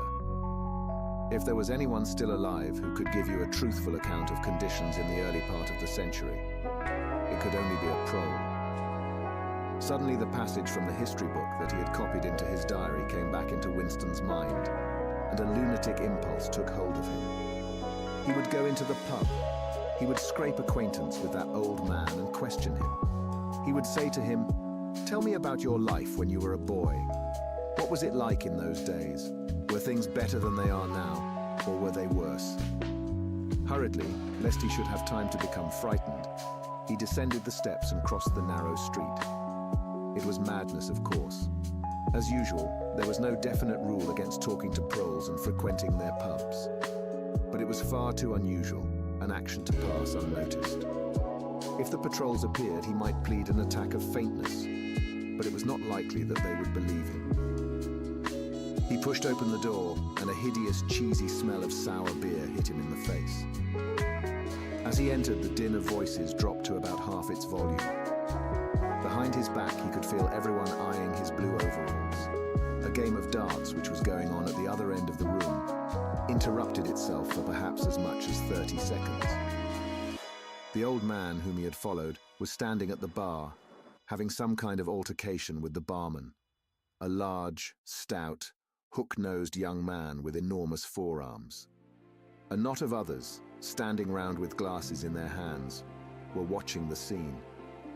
"I asked you civil enough, didn't I?" said the old man, straightening his shoulders pugnaciously. "You telling me you ain't got a pint mug in the old bleeding boozer?" "And what in hell's name is a pint?" said the barman, leaning forward with the tips of his fingers on the counter. "Ark at him, calls himself a barman and don't know what a pint is. Why, a pint's the half of a quart, and there's 4 quarts to the gallon. Have to teach you the ABC next." "Never heard of 'em," said the barman shortly. "Litre and half litre, that's all we serve. There's the glasses on the shelf in front of you." "I likes a pint," persisted the old man. "You could have drawed me off a pint easy enough. We didn't have these bleeding litres when I was a young man." "When you were a young man, we were all living in the treetops," said the barman, with a glance at the other customers. There was a shout of laughter, and the uneasiness caused by Winston's entry seemed to disappear. The old man's white stubbled face had flushed pink. He turned away, muttering to himself, and bumped into Winston. Winston caught him gently by the arm. "May I offer you a drink?" he said. "You're a gent," said the other, straightening his shoulders again. He appeared not to have noticed Winston's blue overalls. "Pint," he added aggressively to the barman. "Pint of wallop." The barman swished 2 half-litres of dark brown beer into thick glasses which he had rinsed in a bucket under the counter. Beer was the only drink you could get in prole pubs. The proles were supposed not to drink gin, though in practice they could get hold of it easily enough. The game of darts was in full swing again, and the knot of men at the bar had begun talking about lottery tickets. Winston's presence was forgotten for a moment. There was a deal table under the window where he and the old man could talk without fear of being overheard. It was horribly dangerous, but at any rate there was no telescreen in the room, a point he had made sure of as soon as he came in. "He could have drawed me off a pint," grumbled the old man as he settled down behind a glass. "A half litre ain't enough, it don't satisfy. And a whole litre's too much. It starts my bladder running, let alone the price." "You must have seen great changes since you were a young man," said Winston, tentatively. The old man's pale blue eyes moved from the darts board to the bar, and from the bar to the door of the gents, as though it were in the bar room that he expected the changes to have occurred. "The beer was better," he said finally, "and cheaper. When I was a young man, mild beer, wallop we used to call it, was 4p a pint. That was before the war, of course." "Which war was that?" said Winston. "It's all wars," said the old man vaguely. He took up his glass and his shoulders straightened again. "Here's wishing you the very best of health." In his lean throat, the sharp-pointed Adam's apple made a surprisingly rapid up-and-down movement, and the beer vanished. Winston went to the bar and came back with 2 more half-litres.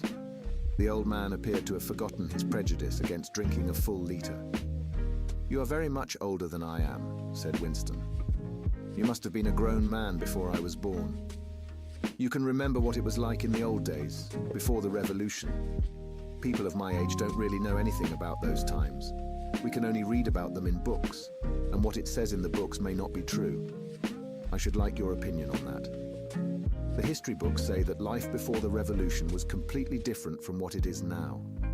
There was the most terrible oppression, injustice, poverty, worse than anything we can imagine.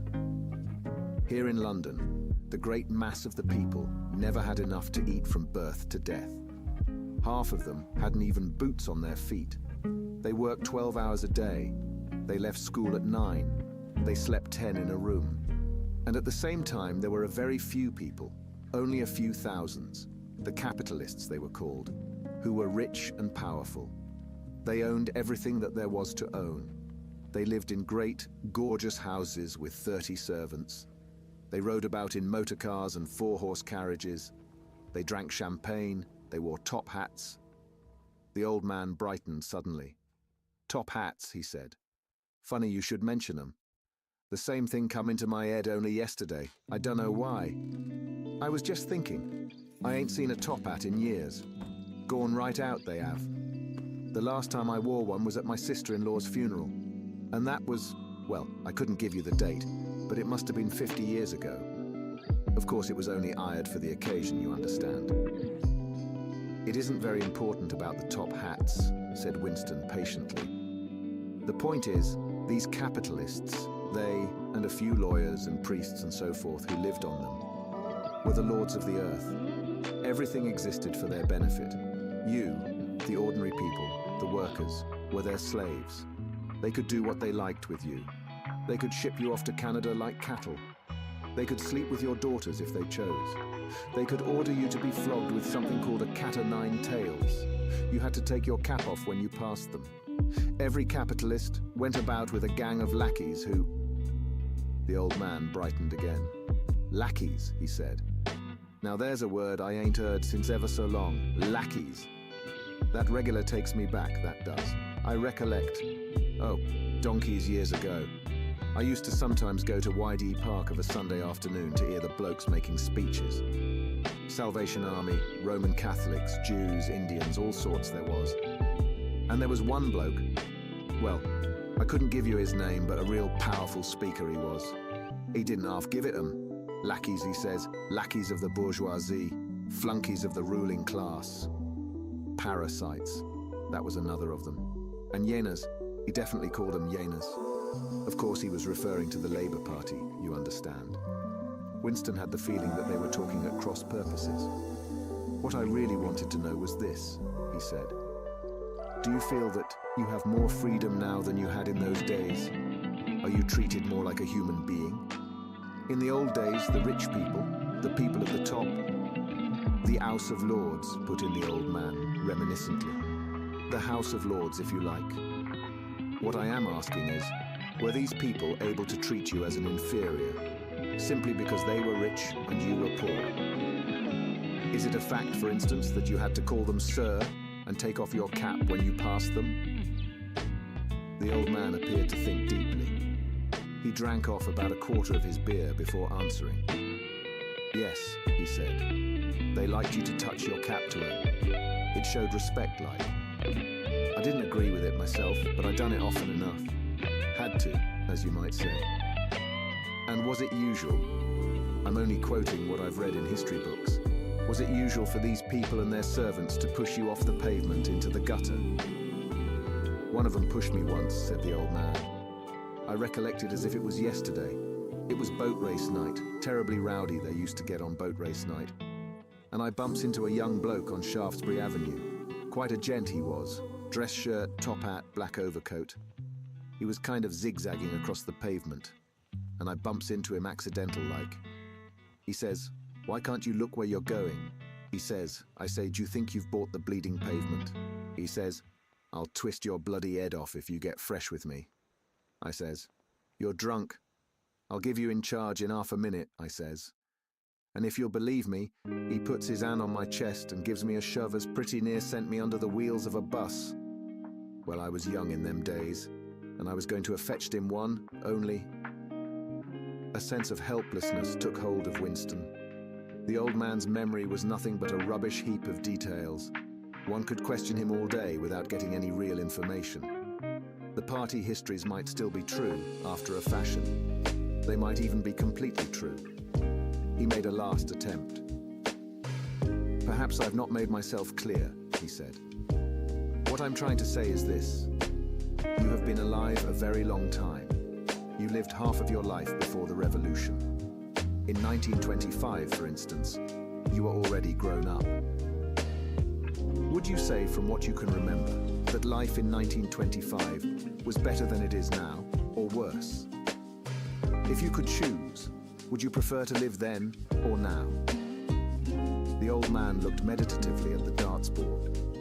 He finished up his beer, more slowly than before. When he spoke, it was with a tolerant, philosophical air, as though the beer had mellowed him. "I know what you expect me to say," he said. "You expect me to say as I'd sooner be young again. Most people'd say they'd sooner be young, if you asked them. You got your health and strength when you're young. When you get to my time of life, you ain't never well. I suffer something wicked from my feet, and my bladder's just terrible. 6 and 7 times a night it has me out of bed. On the other hand, there's great advantages in being an old man. You ain't got the same worries. No truck with women, and that's a great thing. I ain't had a woman for near on 30 years, if you'd credit it. Nor wanted to, what's more." Winston sat back against the windowsill. It was no use going on. He was about to buy some more beer when the old man suddenly got up and shuffled rapidly into the stinking urinal at the side of the room. The extra half-litre was already working on him. Winston sat for a minute or two gazing at his empty glass, and hardly noticed when his feet carried him out into the street again. Within 20 years at the most, he reflected, the huge and simple question, was life better before the revolution than it is now, would have ceased once and for all to be answerable. But in effect, it was unanswerable even now, since the few scattered survivors from the ancient world were incapable of comparing one age with another. They remembered a million useless things, a quarrel with a workmate, a hunt for a lost bicycle pump, the expression on a long-dead sister's face, the swirls of dust on a windy morning 70 years ago. But all the relevant facts were outside the range of their vision. They were like the ant, which can see small objects but not large ones. And when memory failed and written records were falsified, when that happened, the claim of the party to have improved the conditions of human life had got to be accepted, because there did not exist, and never again could exist, any standard against which it could be tested. At this moment, his train of thought stopped abruptly. He halted and looked up. He was in a narrow street with a few dark little shops, interspersed among dwelling houses. Immediately above his head there hung 3 discolored metal balls which looked as if they had once been gilded. He seemed to know the place. Of course. He was standing outside the junk shop where he had bought the diary.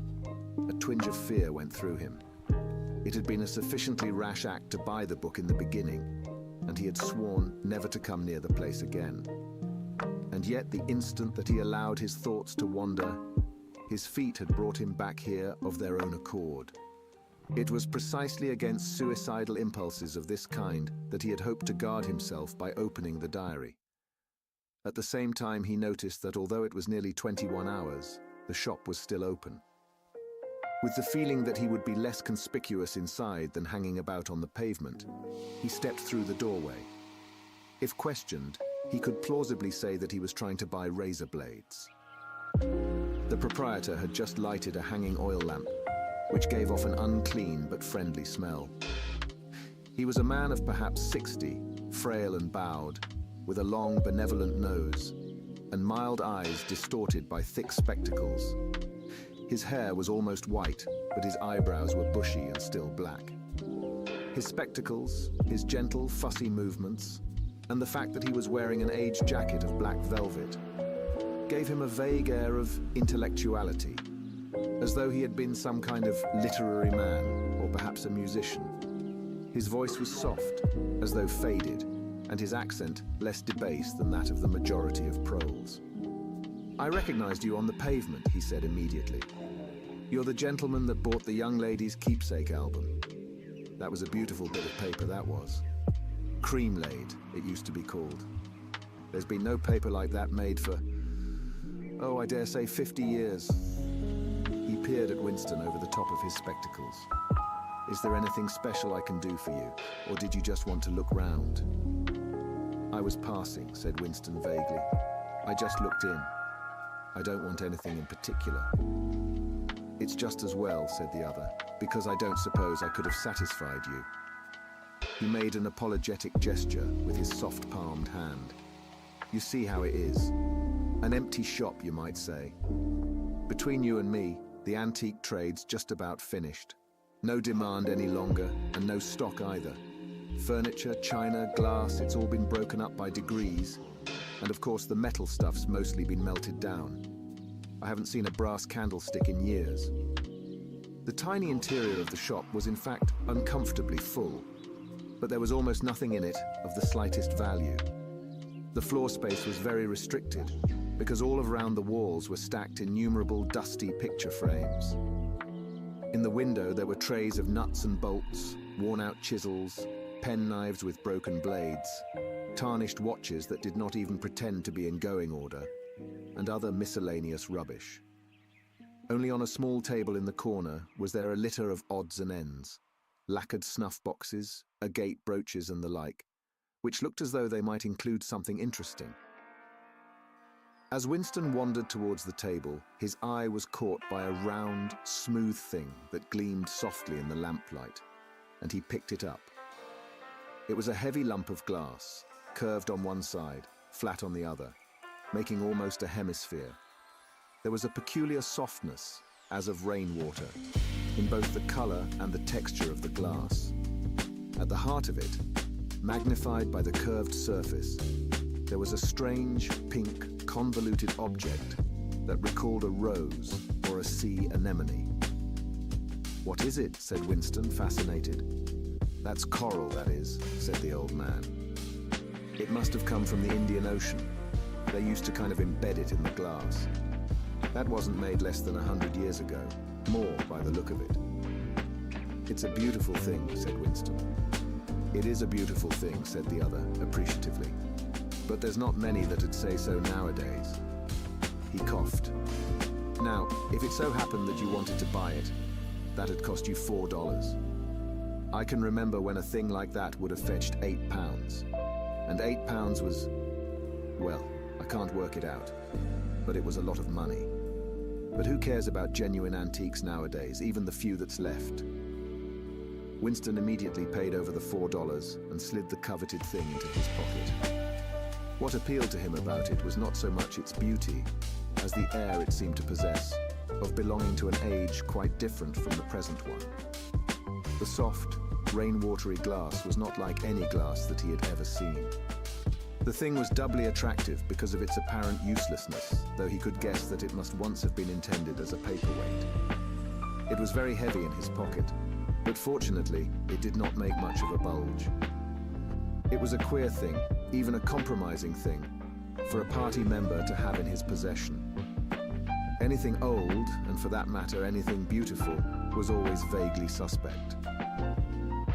The old man had grown noticeably more cheerful after receiving the $4. Winston realized that he would have accepted 3, or even 2. "There's another room upstairs that you might care to take a look at," he said. "There's not much in it, just a few pieces. We'll do with a light if we're going upstairs."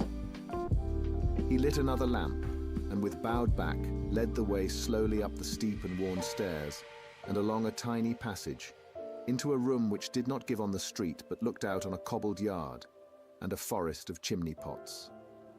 Winston noticed that the furniture was still arranged as though the room were meant to be lived in. There was a strip of carpet on the floor, a picture or two on the walls, and a deep, slatternly armchair drawn up to the fireplace. An old-fashioned glass clock with a 12-hour face was ticking away on the mantelpiece. Under the window, and occupying nearly a quarter of the room, was an enormous bed with the mattress still on it. "We lived here till my wife died," said the old man, half apologetically. "I'm selling the furniture off by little and little.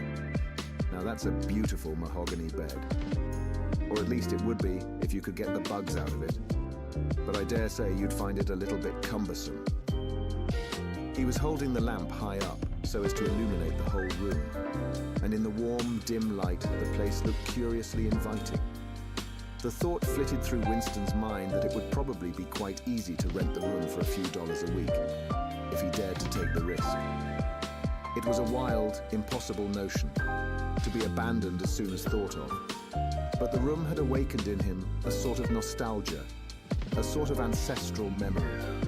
It seemed to him that he knew exactly what it felt like to sit in a room like this, in an armchair beside an open fire with your feet in the fender and a kettle on the hob.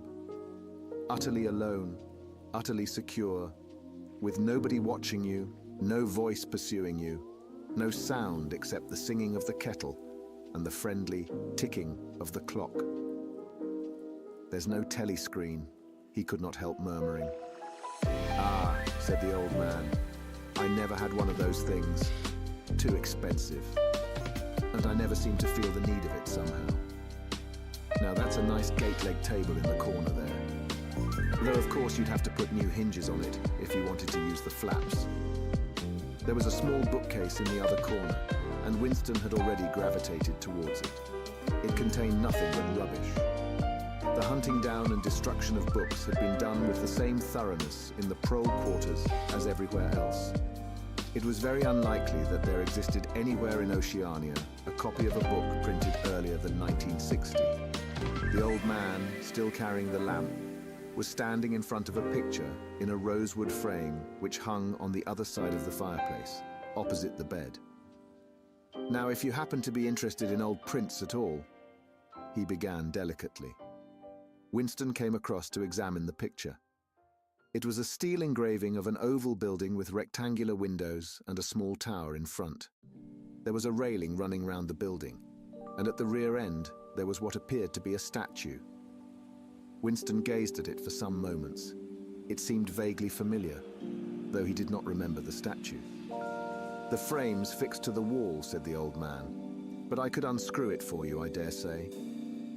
"I know that building," said Winston finally. "It's a ruin now. It's in the middle of the street outside the Palace of Justice." "That's right, outside the law courts. It was bombed in, many years ago. It was a church at one time. St. Clement Danes, its name was." He smiled apologetically, as though conscious of saying something slightly ridiculous, and added, "Oranges and lemons. Say the bells of St. Clement's." "What's that?" said Winston. "Oh, oranges and lemons. Say the bells of St. Clement's. That was a rhyme we had when I was a little boy. How it goes on, I don't remember." but I do know it ended up, here comes a candle to light you to bed. Here comes a chopper to chop off your head. It was a kind of a dance. They held out their arms for you to pass under. And when they came to here comes a chopper to chop off your head, they brought their arms down and caught you. It was just names of churches. All the London churches were in it, all the principal ones, that is. Winston wondered vaguely to what century the church belonged. It was always difficult to determine the age of a London building. Anything large and impressive, if it was reasonably new in appearance, was automatically claimed as having been built since the Revolution, while anything that was obviously of earlier date was ascribed to some dim period called the Middle Ages. The centuries of capitalism were held to have produced nothing of any value. One could not learn history from architecture any more than one could learn it from books. Statues, inscriptions, memorial stones, the names of streets, anything that might throw light upon the past had been systematically altered. I never knew it had been a church, he said.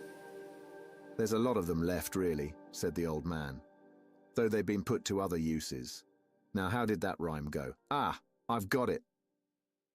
Oranges and lemons, say the bells of St. Clement's. You owe me 3 farthings, say the bells of St. Martin's. There now, that's as far as I can get. A farthing, that was a small copper coin. Looked something like a cent. Where was St. Martin's? Said Winston. St. Martin's? That's still standing. It's in Victory Square, alongside the picture gallery. A building with a kind of a triangular porch and pillars in front, and a big flight of steps. Winston knew the place well. It was a museum used for propaganda displays of various kinds. Scale models of rocket bombs and floating fortresses. Waxwork tableau illustrating enemy atrocities and the like. St. Martin's in the Fields, it used to be called, supplemented the old man. Though I don't recollect any fields anywhere in those parts. Winston did not buy the picture. It would have been an even more incongruous possession than the glass paperweight, and impossible to carry home, unless it were taken out of its frame. But he lingered for some minutes more, talking to the old man, whose name, he discovered, was not Weeks, as one might have gathered from the inscription over the shop front, but Charrington.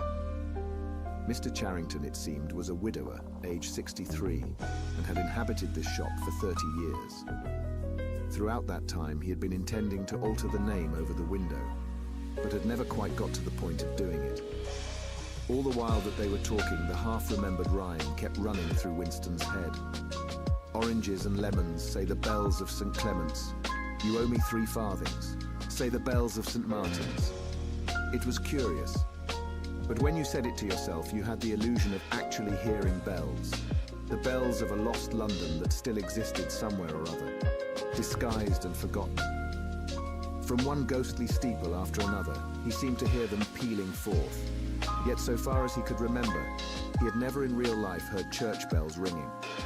He got away from Mr. Charrington and went down the stairs alone, so as not to let the old man see him reconnoitering the street before stepping out of the door. He had already made up his mind that after a suitable interval, a month say, he would take the risk of visiting the shop again. It was perhaps not more dangerous than shirking an evening at the centre. The serious piece of folly had been to come back here in the first place, after buying the diary, and without knowing whether the proprietor of the shop could be trusted. However, yes, he thought again, he would come back. He would buy further scraps of beautiful rubbish. He would buy the engraving of St. Clement Danes, take it out of its frame and carry it home concealed under the jacket of his overalls. He would drag the rest of that poem out of Mr. Charrington's memory. Even the lunatic project of renting the room upstairs flashed momentarily through his mind again. For perhaps 5 seconds, exaltation made him careless, and he stepped out onto the pavement without so much as a preliminary glance through the window. He had even started humming to an improvised tune, Oranges and Lemons, say the bells of St. Clement's. You owe me 3 farthings, say that. Suddenly his heart seemed to turn to ice and his bowels to water. A figure in blue overalls was coming down the pavement, not 10 meters away. It was the girl from the fiction department, the girl with dark hair. The light was failing, but there was no difficulty in recognizing her. She looked him straight in the face, then walked quickly on as though she had not seen him. For a few seconds, Winston was too paralyzed to move. Then he turned to the right and walked heavily away, not noticing for the moment that he was going in the wrong direction. At any rate, one question was settled. There was no doubting any longer that the girl was spying on him. She must have followed him here, because it was not credible that by pure chance she should have happened to be walking on the same evening up the same obscure back street, kilometers distant from any quarter where party members lived. It was too great a coincidence. Whether she was really an agent of the thought police, or simply an amateur spy actuated by officiousness, hardly mattered. It was enough that she was watching him. Probably she had seen him go into the pub as well. It was an effort to walk. The lump of glass in his pocket banged against his thigh at each step, and he was half-minded to take it out and throw it away. The worst thing was the pain in his belly. For a couple of minutes he had the feeling that he would die if he did not reach a lavatory soon. But there would be no public lavatories in a quarter like this. Then the spasm passed, leaving a dull ache behind. The street was a blind alley. Winston halted, stood for several seconds wondering vaguely what to do, then turned round and began to retrace his steps. As he turned, it occurred to him that the girl had only passed him 3 minutes ago, and that by running he could probably catch up with her. He could keep on her track till they were in some quiet place, and then smash her skull in with a cobblestone. The piece of glass in his pocket would be heavy enough for the job, but he abandoned the idea immediately, because even the thought of making any physical effort was unbearable. He could not run. He could not strike a blow. Besides, she was young and lusty and would defend herself. He thought also of hurrying to the community centre and staying there till the place closed, so as to establish a partial alibi for the evening. But that too was impossible. A deadly lassitude had taken hold of him. All he wanted was to get home quickly and then sit down and be quiet. It was after 22 hours when he got back to the flat. The lights would be switched off at the main at 23:30. He went into the kitchen and swallowed nearly a teacupful of Victory gin. Then he went to the table in the alcove, sat down and took the diary out of the drawer. But he did not open it at once. From the telescreen, a brassy female voice was squalling a patriotic song. He sat staring at the marbled cover of the book, trying without success to shut the voice out of his consciousness. It was at night that they came for you, always at night. The proper thing was to kill yourself before they got you. Undoubtedly, some people did so. Many of the disappearances were actually suicides. But it needed desperate courage to kill yourself in a world where firearms, or any quick and certain poison, were completely unprocurable. He thought with a kind of astonishment of the biological uselessness of pain and fear, the treachery of the human body, which always freezes into inertia at exactly the moment when a special effort is needed. He might have silenced the dark-haired girl if only he had acted quickly enough. But precisely because of the extremity of his danger, he had lost the power to act. It struck him that in moments of crisis, one is never fighting against an external enemy, but always against one's own body. Even now, in spite of the gin, the dull ache in his belly made consecutive thought impossible. And it is the same, he perceived, in all seemingly heroic or tragic situations, on the battlefield, in the torture chamber, on a sinking ship. The issues that you are fighting for are always forgotten, because the body swells up until it fills the universe. And even when you are not paralyzed by fright or screaming with pain, life is a moment-to-moment struggle against hunger or cold or sleeplessness, against a sour stomach or an aching tooth. He opened the diary. It was important to write something down. The woman on the telescreen had started a new song. Her voice seemed to stick into his brain like jagged splinters of glass. He tried to think of O'Brien, for whom, or to whom, the diary was written. But instead he began thinking of the things that would happen to him after the thought police took him away. It would not matter if they killed you at once. To be killed was what you expected. But before death, nobody spoke of such things, yet everybody knew of them. There was the routine of confession that had to be gone through, the groveling on the floor and screaming for mercy, the crack of broken bones, the smashed teeth and bloody clots of hair. Why did you have to endure it, since the end was always the same? Why was it not possible to cut a few days or weeks out of your life? Nobody ever escaped detection, and nobody ever failed to confess. When once you had succumbed to thought crime, it was certain that by a given date, you would be dead. Why then did that horror, which altered nothing, have to lie embedded in future time? He tried with a little more success than before to summon up the image of O'Brien. "We shall meet in the place where there is no darkness," O'Brien had said to him.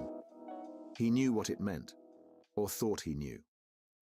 The place where there is no darkness was the imagined future, which one would never see, but which, by foreknowledge, one could mystically share in. But with the voice from the telescreen nagging at his ears, he could not follow the train of thought further. He put a cigarette in his mouth. Half the tobacco promptly fell out onto his tongue, a bitter dust which was difficult to spit out again. The face of Big Brother swam into his mind, displacing that of O'Brien. Just as he had done a few days earlier, he slid a coin out of his pocket and looked at it. The face gazed up at him, heavy, calm, protecting. But what kind of smile was hidden beneath the dark moustache? Like a leaden knell, the words came back at him. War is peace. Freedom is slavery. Ignorance is strength. Part 2. Chapter 1. It was the middle of the morning, and Winston had left the cubicle to go to the lavatory. A solitary figure was coming towards him from the other end of the long, brightly lit corridor. It was the girl with dark hair. 4 days had gone past since the evening when he had run into her outside the junk shop. As she came nearer, he saw that her right arm was in a sling, not noticeable at a distance because it was of the same color as her overalls. Probably she had crushed her hand while swinging round one of the big kaleidoscopes on which the plots of novels were roughed in. It was a common accident in the fiction department. They were perhaps 4 meters apart when the girl stumbled and fell almost flat on her face. A sharp cry of pain was wrung out of her. She must have fallen right on the injured arm. Winston stopped short. The girl had risen to her knees. Her face had turned a milky yellow color against which her mouth stood out redder than ever. Her eyes were fixed on his, with an appealing expression that looked more like fear than pain. A curious emotion stirred in Winston's heart. In front of him was an enemy who was trying to kill him. In front of him also was a human creature in pain and perhaps with a broken bone. Already he had instinctively started forward to help her. In the moment when he had seen her fall on the bandaged arm, it had been as though he felt the pain in his own body. "You're hurt," he said. "It's nothing. My arm. It'll be all right in a second." She spoke as though her heart were fluttering. She had certainly turned very pale. "You haven't broken anything." "No, I'm all right. It hurt for a moment, that's all." She held out her free hand to him, and he helped her up. She had regained some of her color, and appeared very much better. "It's nothing," she repeated shortly. "I only gave my wrist a bit of a bang. Thanks, comrade." And with that she walked on in the direction in which she had been going, as briskly as though it had really been nothing. The whole incident could not have taken as much as half a minute. Not to let one's feelings appear in one's face was a habit that had acquired the status of an instinct. And in any case, they had been standing straight in front of a telescreen when the thing happened. Nevertheless, it had been very difficult not to betray a momentary surprise. For in the 2 or 3 seconds while he was helping her up, the girl had slipped something into his hand. There was no question that she had done it intentionally. It was something small and flat. As he passed through the lavatory door, he transferred it to his pocket and felt it with the tips of his fingers. It was a scrap of paper folded into a square. While he stood at the urinal, he managed, with a little more fingering, to get it unfolded. Obviously, there must be a message of some kind written on it. For a moment, he was tempted to take it into one of the water closets and read it at once. But that would be shocking folly, as he well knew. There was no place where you could be more certain that the telescreens were watched continuously. He went back to his cubicle, sat down, threw the fragment of paper casually among the other papers on the desk, put on his spectacles, and hitched the speakwrite towards him. 5 minutes, he told himself. 5 minutes at the very least. His heart bumped in his breast with frightening loudness. Fortunately, the piece of work he was engaged on was mere routine. The rectification of a long list of figures, not needing close attention. Whatever was written on the paper, it must have some kind of political meaning. So far as he could see, there were 2 possibilities. One, much the more likely, was that the girl was an agent of the Thought Police, just as he had feared. He did not know why the Thought Police should choose to deliver their messages in such a fashion, but perhaps they had their reasons. The thing that was written on the paper might be a threat, a summons, an order to commit suicide, a trap of some description. But there was another, wilder possibility that kept raising its head, though he tried vainly to suppress it. This was that the message did not come from the Thought Police at all, but from some kind of underground organization. Perhaps the Brotherhood existed after all. Perhaps the girl was part of it. No doubt the idea was absurd, but it had sprung into his mind in the very instant of feeling the scrap of paper in his hand. It was not till a couple of minutes later that the other, more probable explanation had occurred to him. And even now, though his intellect told him that the message probably meant death, still, that was not what he believed. And the unreasonable hope persisted, and his heart banged. And it was with difficulty that he kept his voice from trembling as he murmured his figures into the speakwrite. He rolled up the completed bundle of work and slid it into the pneumatic tube. 8 minutes had gone by. He readjusted his spectacles on his nose, sighed, and drew the next batch of work towards him, with the scrap of paper on top of it. A storm He gathers. flattened it out. On it was written, in a large, unformed handwriting, "I love you." For several seconds he was too stunned even to throw the incriminating thing into the memory hole. When he did so, although he knew very well the danger of showing too much interest, he could not resist reading it once again, just to make sure that the words were really there. For the rest of the morning, it was very difficult to work. What was even worse than having to focus his mind on a series of niggling jobs was the need to conceal his agitation from the telescreen. He felt as though a fire were burning in his belly. Lunch in the hot, crowded, noise-filled canteen was torment. He had hoped to be alone for a little while during the lunch hour, but as bad luck would have it, the imbecile Parsons flopped down beside him, the tang of his sweat almost defeating the tinny smell of stew, and kept up a stream of talk about the preparations for Hate Week. He was particularly enthusiastic about a papier-mâché model of Big Brother's head, 2 meters wide, which was being made for the occasion by his daughter's troupe of spies. The irritating thing was that in the racket of voices, Winston could hardly hear what Parsons was saying, and was constantly having to ask for some fatuous remark to be repeated. Just once, he caught a glimpse of the girl, at a table with 2 other girls at the far end of the room.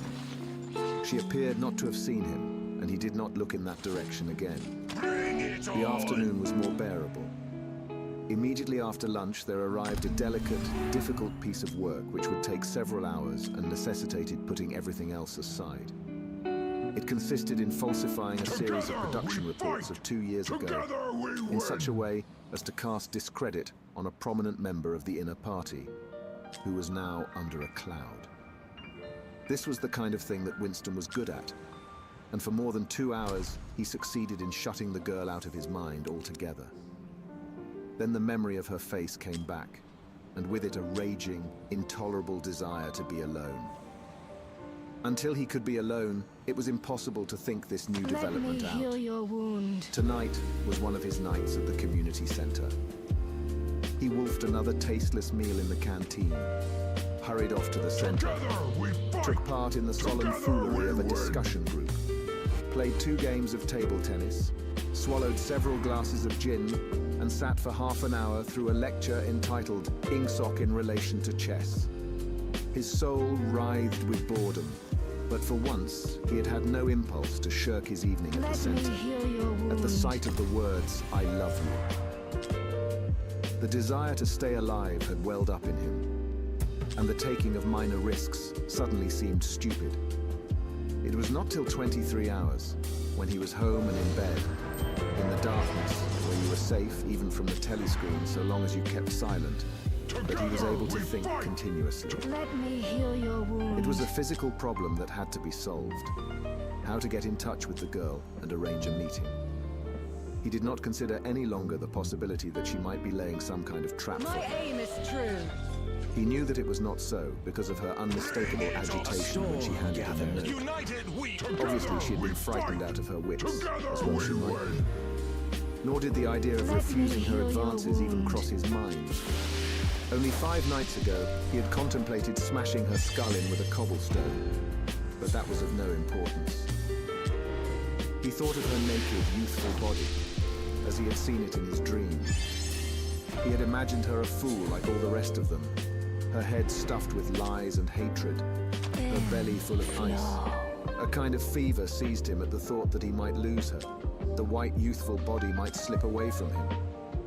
What he feared more than anything else was that she would simply change her mind if he did not get in touch with her quickly. But the physical difficulty of meeting was enormous. It was like trying to make a move at chess when you were already mated.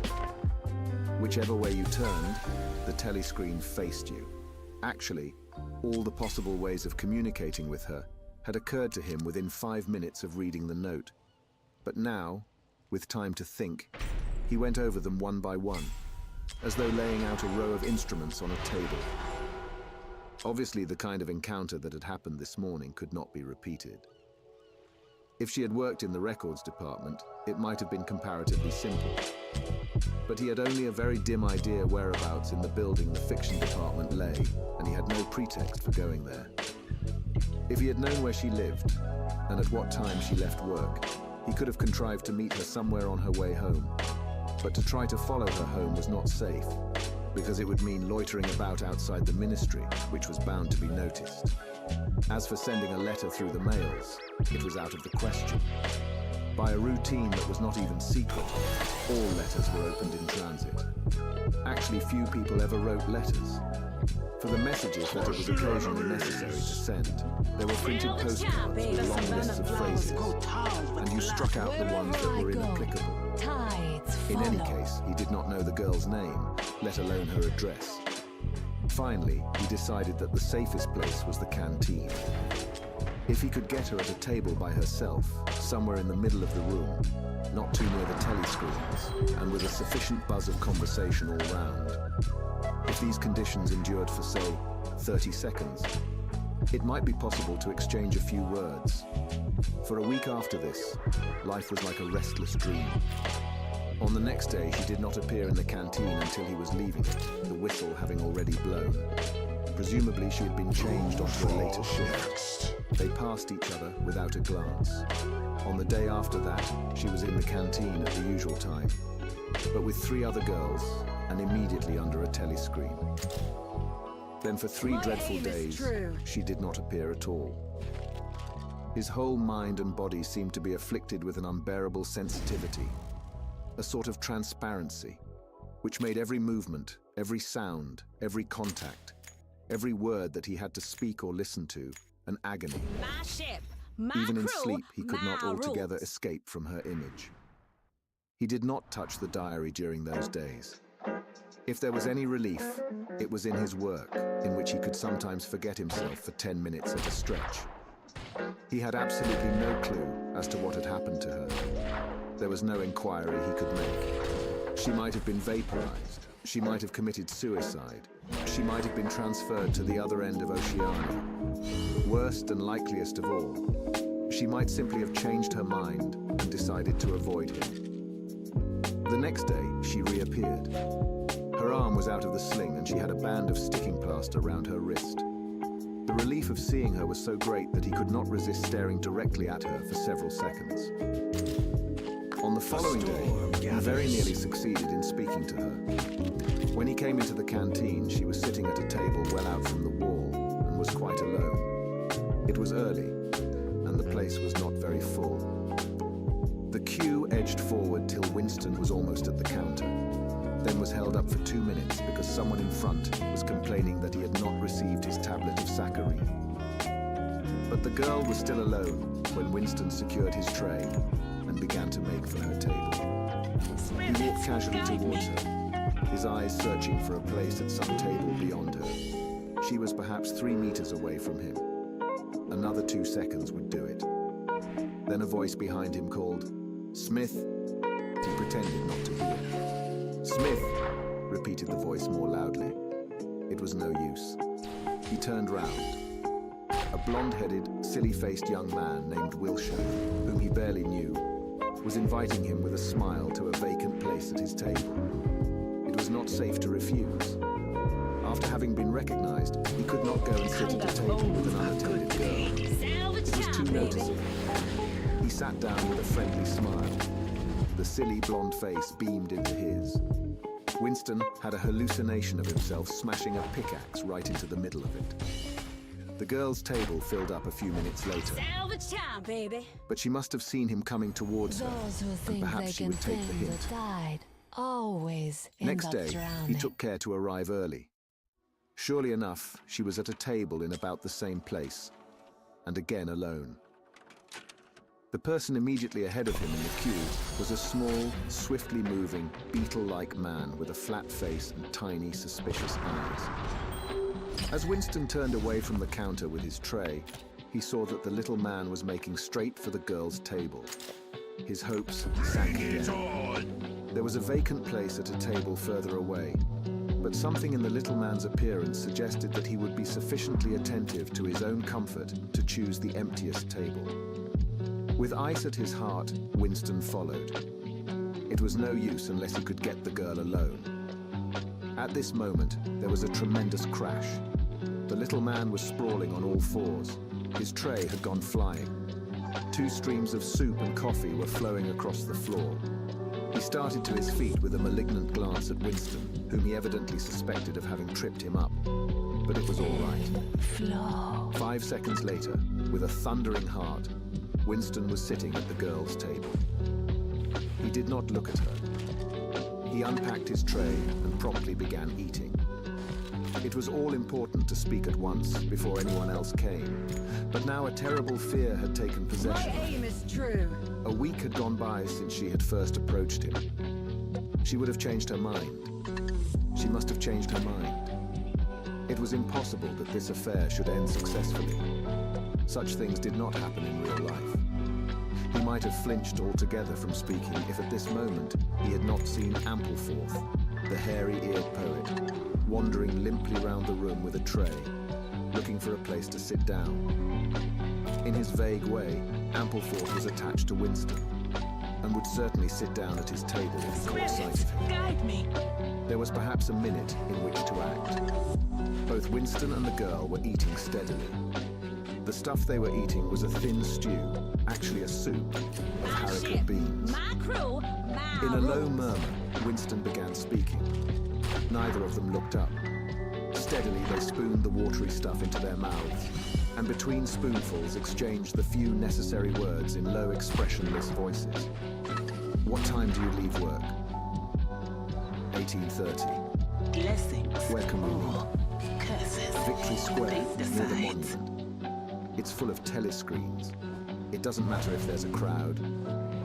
Any signal. No. Don't come up to me until you see me among a lot of people, and don't look at me. Just keep somewhere near me. What time? 19 hours. All right. Ampleforth failed to see Winston and sat down at another table. They did not speak again, and so far as it was possible for two people sitting on opposite sides of the same table, they did not look at one another. The girl finished her lunch quickly and made off, while Winston stayed to smoke a cigarette. Winston was in Victory Square before the appointed time. He wandered round the base of the enormous fluted column, at the top of which Big Brother's statue gazed southward towards the skies where he had vanquished the Eurasian aeroplanes, the East Asian aeroplanes it had been a few years ago, in the Battle of Airstrip 1. In the street in front of it, there was a statue of a man on horseback which was supposed to represent Oliver Cromwell. At 5 minutes past the hour, the girl had still not appeared. Again, the terrible fear seized upon Winston. She was not coming. She had changed her mind. He walked slowly up to the north side of the square and got a sort of pale-coloured pleasure from identifying St. Martin's Church, whose bells, when it had bells, had chimed, "You owe me 3 farthings."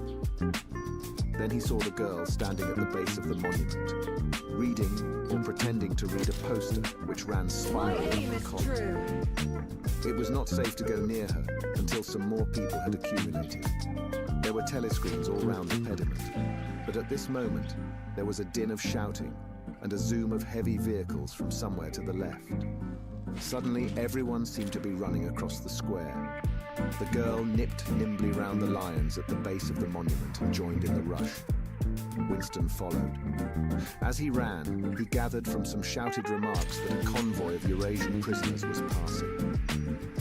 Already a dense mass of people was blocking the south side of the square. Winston, at normal times, the kind of person who gravitates to the outer edge of any kind of scrimmage, shoved, butted, squirmed his way forward into the heart of the crowd. Soon he was within arm's length of the girl, but the way was blocked by an enormous prole and an almost equally enormous woman, presumably his wife, who seemed to form an impenetrable wall of flesh. Winston wriggled himself sideways and with a violent lunge managed to drive his shoulder between them. For a moment it felt as though his entrails were being ground to pulp between the two muscular hips. Then he had broken through, sweating a little. He was next to the girl. They were shoulder to shoulder, both staring fixedly in front of them. A long line of trucks, with wooden-faced guards armed with submachine guns standing upright in each corner, was passing slowly down the street. In the trucks, little yellow men in shabby greenish uniforms were squatting, jammed close together. Their sad, Mongolian faces gazed out over the sides of the trucks, utterly incurious. Occasionally, when a truck jolted, there was a clank-clank of metal. All the prisoners were wearing leg irons. Truckload after truckload of the sad faces passed. Winston knew they were there, but he saw them only intermittently. The girl's shoulder and her arm right down to the elbow were pressed against his. Her cheek was almost near enough for him to feel its warmth. She had immediately taken charge of the situation, just as she had done in the canteen. She began speaking in the same expressionless voice as before, with lips barely moving, a mere murmur easily drowned by the din of voices and the rumbling of the trucks. "Can you hear me?" "Yes." "Can you get Sunday afternoon off?" "Yes." "Then listen carefully. You'll have to remember this. Go to Paddington Station." With a sort of military precision that astonished him, she outlined the route that he was to follow. A half-hour railway journey. Turn left outside the station. 2 kilometers along the road. A gate with the top bar missing. A path across a field. A grass-grown lane. A track between bushes. A dead tree with moss on it. It was as though she had a map inside her head. "Can you remember all that?" she murmured finally. "Yes." "You turn left, then right, then left again. And the gate's got no top bar." "Yes. What time?" "About 15. You may have to wait. I'll get there by another way. Are you sure you remember everything?" "Yes." Why? Then get away from me as quick as you can. Ancestors weep. She need not have told him that. But for the moment, they could not extricate themselves from the crowd. The trucks were still filing past, the people still insatiably gaping. At the start, there had been a few boos and hisses, but it came only from the party members among the crowd, and had soon stopped. The prevailing emotion was simply curiosity. Foreigners, whether from Eurasia or from Eastasia, were a kind of strange animal. One literally never saw them except in the guise of prisoners, and even as prisoners one never got more than a momentary glimpse of them. Nor did one know what became of them, apart from the few who were hanged as war criminals. The others simply vanished, presumably into forced labor camps. The round Mogul faces had given way to faces of a more European type, dirty, bearded, and exhausted. From over scrubby cheekbones, eyes looked into Winston's, sometimes with strange intensity, and flashed away again. The convoy was drawing to an end. In the last truck, he could see an aged man, his face a mass of grizzled hair, standing upright with wrists crossed in front of him, as though he were used to having them bound together. It was almost time for Winston and the girl to part. But at the last moment, while the crowd still hemmed them in, her hand felt for his and gave it a fleeting squeeze. It could not have been 10 seconds, and yet it seemed a long time that their hands were clasped together.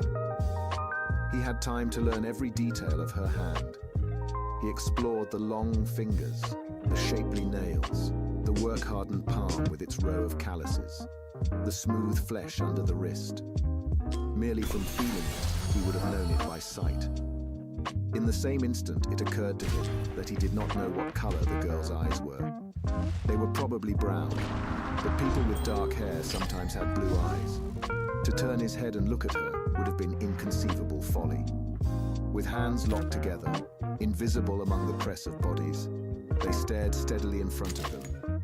And instead of the eyes of the girl, the eyes of the aged prisoner gazed mournfully at Winston out of nests of hair. Chapter 2.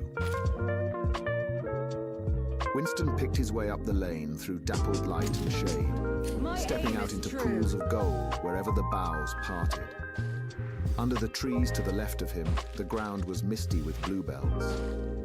The air seemed to kiss one's skin. It was the 2nd of May. From somewhere deeper in the heart of the wood came the droning of ringducks. He was a bit early. There had been no difficulties about the journey, and the girl was so evidently experienced that he was less frightened than he would normally have been. Presumably, she could be trusted to find a safe place. In general, you could not assume that you were much safer in the country than in London. There were no telescreens, of course, but there was always the danger of concealed microphones by which your voice might be picked up and recognized. Besides, it was not easy to make a journey by yourself without attracting attention. I've been looking. For distances of less than 100 kilometers, it was not necessary to get your passport Wherever endorsed. I go, But sometimes there were tides patrols follow. hanging about the railway stations, who examined the papers of any party member they found there and asked awkward questions. However, no patrols had appeared, and on the walk from the station, he had made sure by cautious backward glances that he was not being followed. The train was full of proles, in holiday mood because of the summery weather.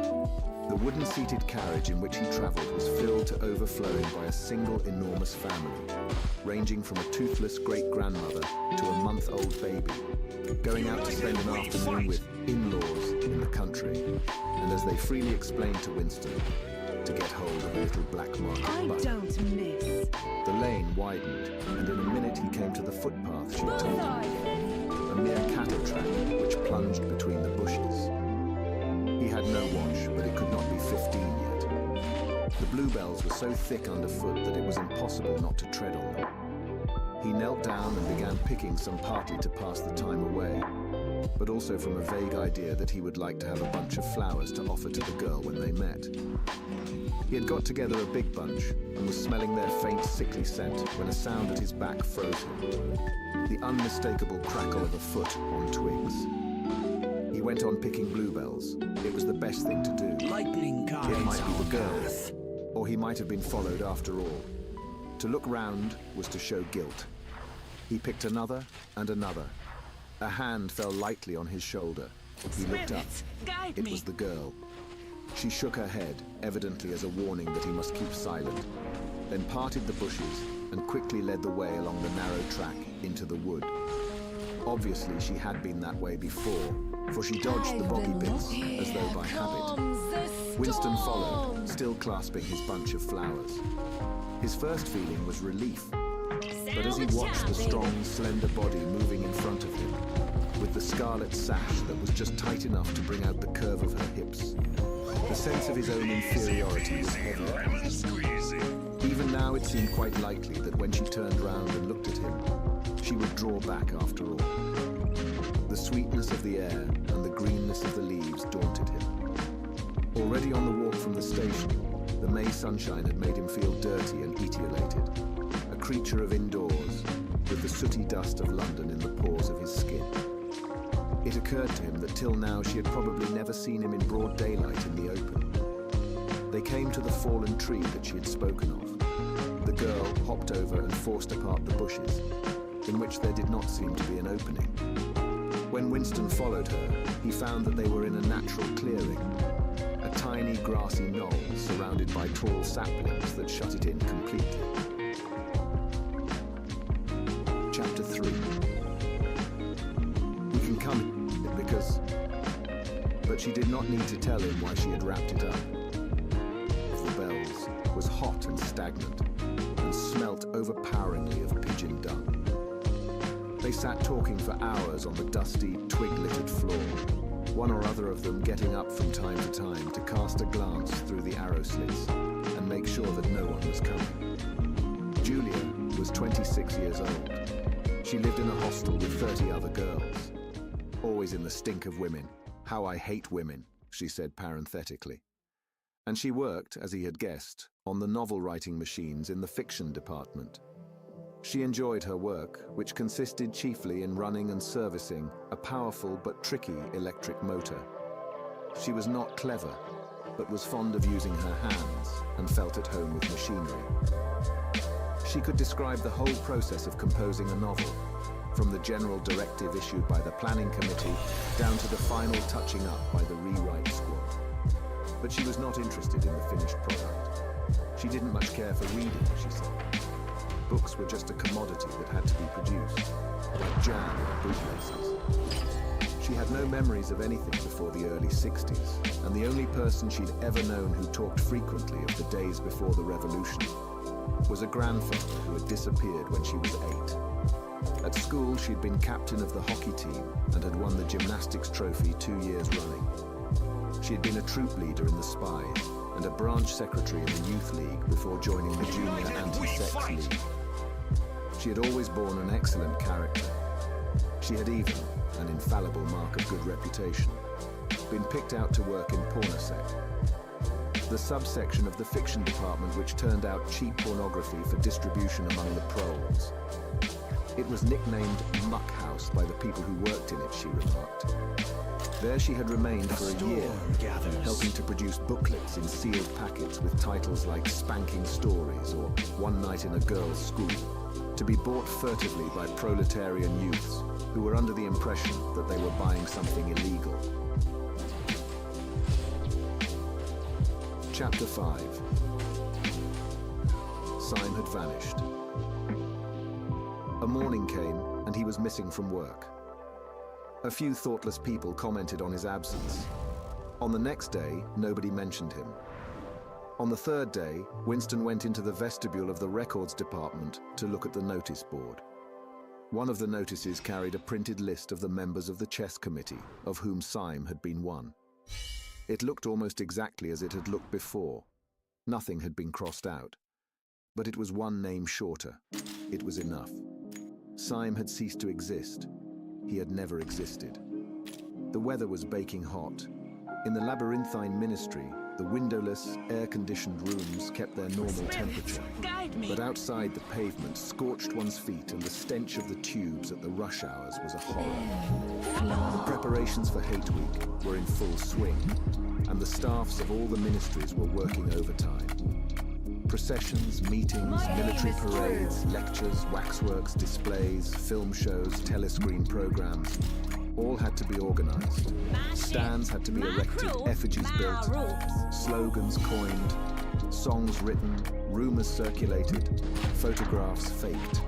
Julia's unit in the fiction department had been taken off the production of novels and was rushing out a series of atrocity pamphlets. Winston, in addition to his regular work, spent long periods every day in going through back files of the Times and altering and embellishing news items which were to be quoted in speeches. Late at night, when crowds of rowdy proles roamed the streets, the town had a curiously febrile air. The rocket bombs crashed oftener than ever, and sometimes in the far distance there were enormous explosions which no one could explain, and about which there were wild rumors. The new tune, which was to be the theme song of Hate Week, the Hate Song it was called, had already been composed and was being endlessly plugged on the telescreens. It had a savage, barking rhythm, which could not exactly be called music, but resembled the beating of a drum. Roared out by hundreds of voices to the tramp of marching feet, it was terrifying. The proles had taken a fancy to it, and in the midnight streets it competed with the still popular It Was Only a Hopeless Fancy. The Parsons children played it at all hours of the night and day, unbearably, on a comb and a piece of toilet paper. Winston's evenings were fuller than ever. Squads of volunteers, organized by Parsons, were preparing the street for Hate Week, stitching banners, painting posters, erecting flagstaffs on the roofs, and perilously slinging wires across the street for the reception of streamers. Parsons boasted that Victory Mansions alone would display 400 meters of bunting. He was in his native element and as happy as a lark. The heat and the manual work had even given him a pretext for reverting to shorts and an open shirt in the evening. He was everywhere at once, pushing, pulling, soaring, hammering, improvising, jollying everyone along with comradely exhortations, and giving out from every fold of his body what seemed an inexhaustible supply of acrid-smelling sweat. A new poster had suddenly appeared all over London. It had no caption and represented simply the monstrous figure of a Eurasian soldier, 3 or 4 meters high, striding forward with expressionless Mongolian face and enormous boots, a submachine gun pointed from his hip. From whatever angle you looked at the poster, the muzzle of the gun, magnified by the foreshortening, seemed to be pointed straight at you. The thing had been plastered on every blank space on every wall, even outnumbering the portraits of Big Brother. The proles, normally apathetic about the war, were being lashed into one of their periodical frenzies of patriotism. As though to harmonize with the general mood, the rocket bombs had been killing larger numbers of people than usual. One fell on a crowded film theatre in Stepney, burying several hundred victims among the ruins. The whole population of the neighborhood turned out for a long, trailing funeral which went on for hours and was in effect an indignation meeting. Another bomb fell on a piece of waste ground which was used as a playground, and several dozen children were blown to pieces. There were further angry demonstrations. Goldstein was burned in effigy. Hundreds of copies of the poster of the Eurasian soldier were torn down and added to the flames, and a number of shops were looted in the turmoil. Then a rumor flew round that spies were directing the rocket bombs by means of wireless waves, and an old couple who were suspected of being of foreign extraction had their house set on fire and perished of suffocation. In the room over Mr. Charrington's shop, when they could get there, Julia and Winston lay side by side on a stripped bed under the open window, naked for the sake of coolness. The rat had never come back, but the bugs had multiplied hideously in the heat. It did not seem to matter. Dirty or clean, the room was paradise.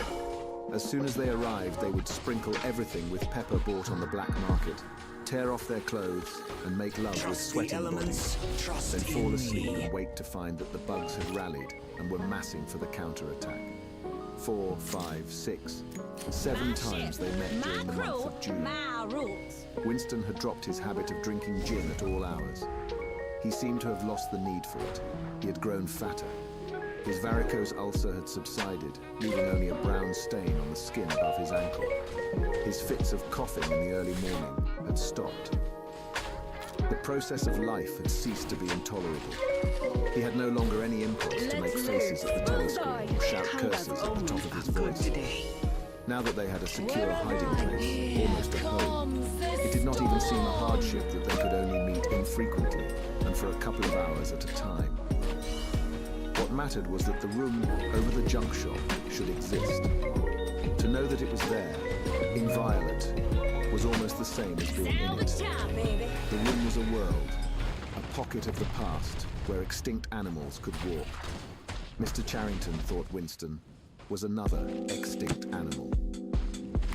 He usually stopped to talk with Mr. Charrington for a few minutes on his way upstairs. The old man seemed seldom or never to go out of doors, and on the other hand, to have almost no customers. He led a ghost-like existence between the tiny dark shop and an even tinier back kitchen, where he prepared his meals, and which contained, among other things, an unbelievably ancient gramophone with an enormous horn. He seemed glad of the opportunity to talk. Wandering about among his worthless stock, with his long nose and thick spectacles and his bowed shoulders in the velvet jacket, he had always vaguely the air of being a collector rather than a tradesman. With a sort of faded enthusiasm, he would finger this scrap of rubbish or that, the china bottle stopper, the painted lid of a broken snuff box, a pinchbeck locket containing a strand of some long-dead baby's hair, never asking that Winston should buy it, merely that he should admire it. To talk to him was like listening to the tinkling of a worn-out musical box. He had dragged out from the corners of his memory some more fragments of forgotten rhymes. There was one about 24 blackbirds, and another about a cow with a crumpled horn, and another about My the death ship, of poor my Cockerel. crew, my rules. It just occurred to me, you might be interested, he would say, with a deprecating little laugh whenever he produced a new fragment. But he could never recall more than a few lines of any one rhyme, both of them new. In a way, it was never out of their minds that what was now happening could not last long. There were times when the fact of impending death seemed as palpable as the bed they lay on, and they would cling together with a sort of despairing sensuality, like a damned soul grasping at his last morsel of pleasure when the clock is within 5 minutes of striking. But there were also times when they had the illusion not only of safety, but of permanence. So long as they were actually in this room, they both felt no harm could come to them. Getting there was difficult and dangerous, but the room itself was sanctuary. It was as when Winston had gazed into the heart of the paperweight, with the feeling that it would be possible to get inside that glassy world, and that once inside it, time could be arrested. Often they gave themselves up to daydreams of escape. Their luck would hold indefinitely, and they would carry on their intrigue just like this, for the remainder of their natural lives. Or Catherine would die, we fight. and by subtle maneuvering, Winston and Julia would succeed in getting married. Salvage time, baby. Or they would commit suicide together. Or they would disappear, alter themselves out of recognition, learn to speak with proletarian accents, Let's loose. get jobs in a factory and live out their lives undetected in a back street. It was all nonsense, as they both knew. In reality, there was no escape. Even the one plan that was practicable, suicide, they had no intention of carrying out. To hang on from day to day and from week to week, spinning out a present that had no future, seemed an unconquerable instinct, just as one's lungs will always draw the next breath, so long as there is air available. Sometimes, too, they talked of engaging in active rebellion against the party, but with no notion of how to take the first step. Even if the fabulous brotherhood was a reality, there still remained the difficulty of finding one's way into it.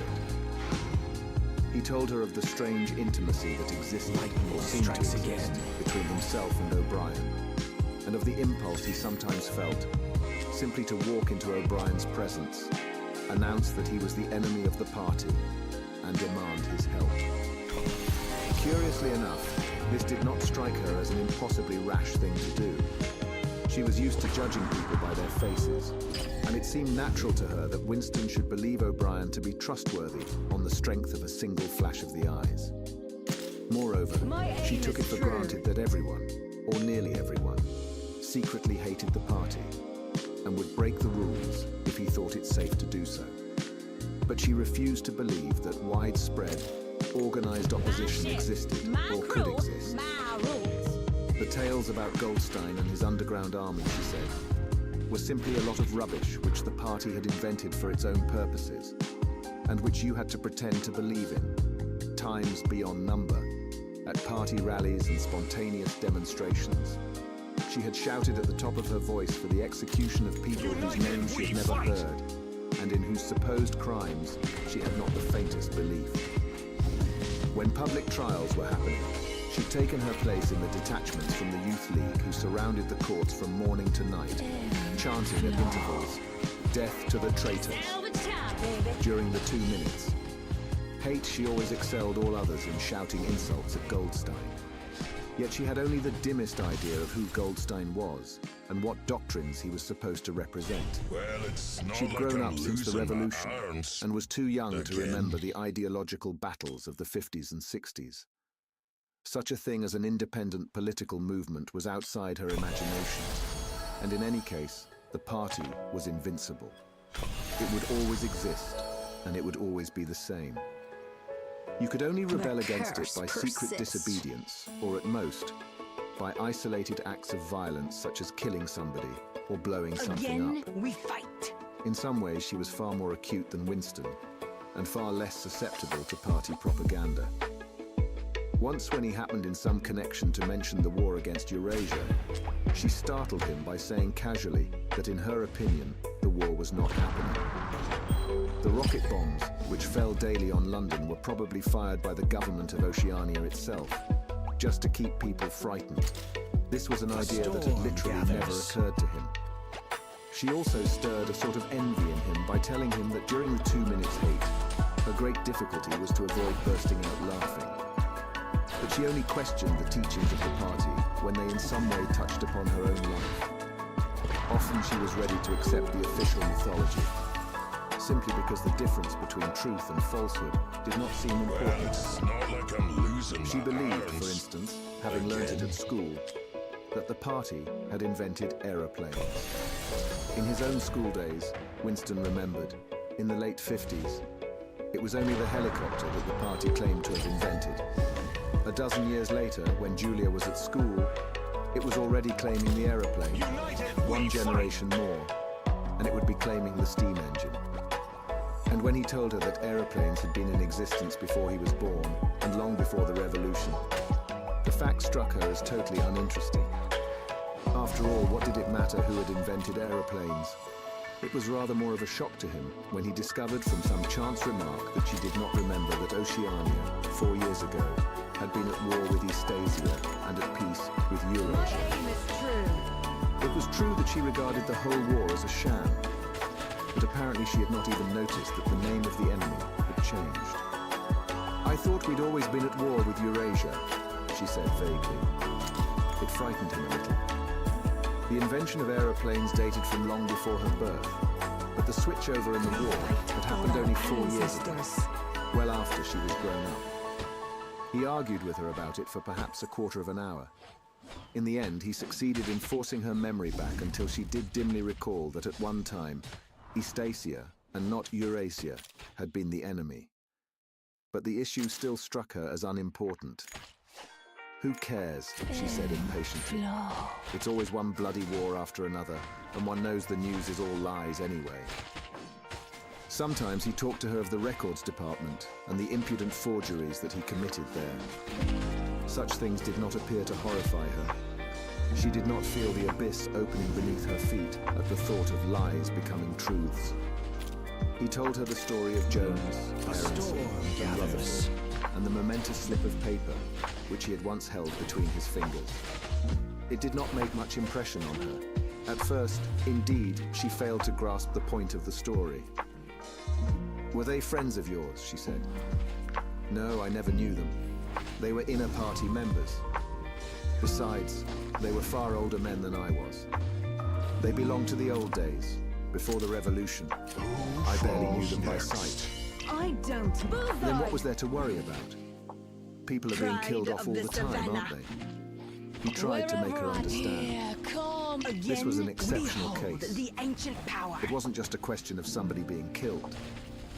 Do you realize that the past, starting from yesterday, has been actually abolished? If it survives anywhere, it's in a few solid objects with no words attached to them, like that lump of glass there. Spirits, guide me. Already we know almost literally nothing about the revolution and the years before the revolution. Every record has been destroyed or falsified. Let Every thunder book has cleanse been their rewritten. souls. Every picture has been repainted. Every statue and street and building has been renamed. Every date has been altered. And that process is continuing day by day and minute by minute. History has stopped.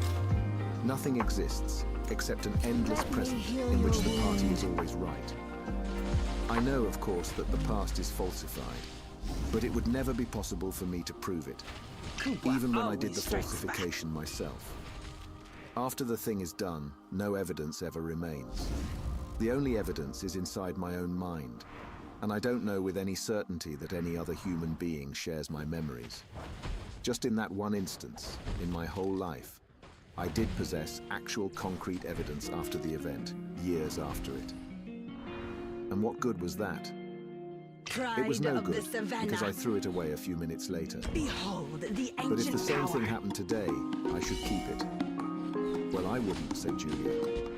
I'm quite ready to take risks, but only for something worthwhile, not for bits of old newspaper. What could you have done with it, even if you had kept it? Not much, perhaps, but it was evidence. It might have planted a few doubts here and Trust there, the elements. supposing that Trust I dared in to show me. it to anybody. I don't imagine that we can alter anything in our own lifetime, but one can imagine little knots of resistance springing up here and there, small groups of people banding themselves together, and gradually growing, and even They leaving a could few not records withstand behind, the storm. so that the next generations can carry on where we leave off. I'm not interested in the next generation, dear. I'm interested in us. You're only a rebel from the waist downwards, he told her. She thought this brilliantly witty and flung her arms round him in delight. In the ramifications of party doctrine, she had not the faintest interest. Whenever he began to talk of the principles of Ingsoc, doublethink, the mutability of the past, and the denial of objective reality, and to use newspeak words, she became bored and confused and said that she never paid any attention to that kind of thing.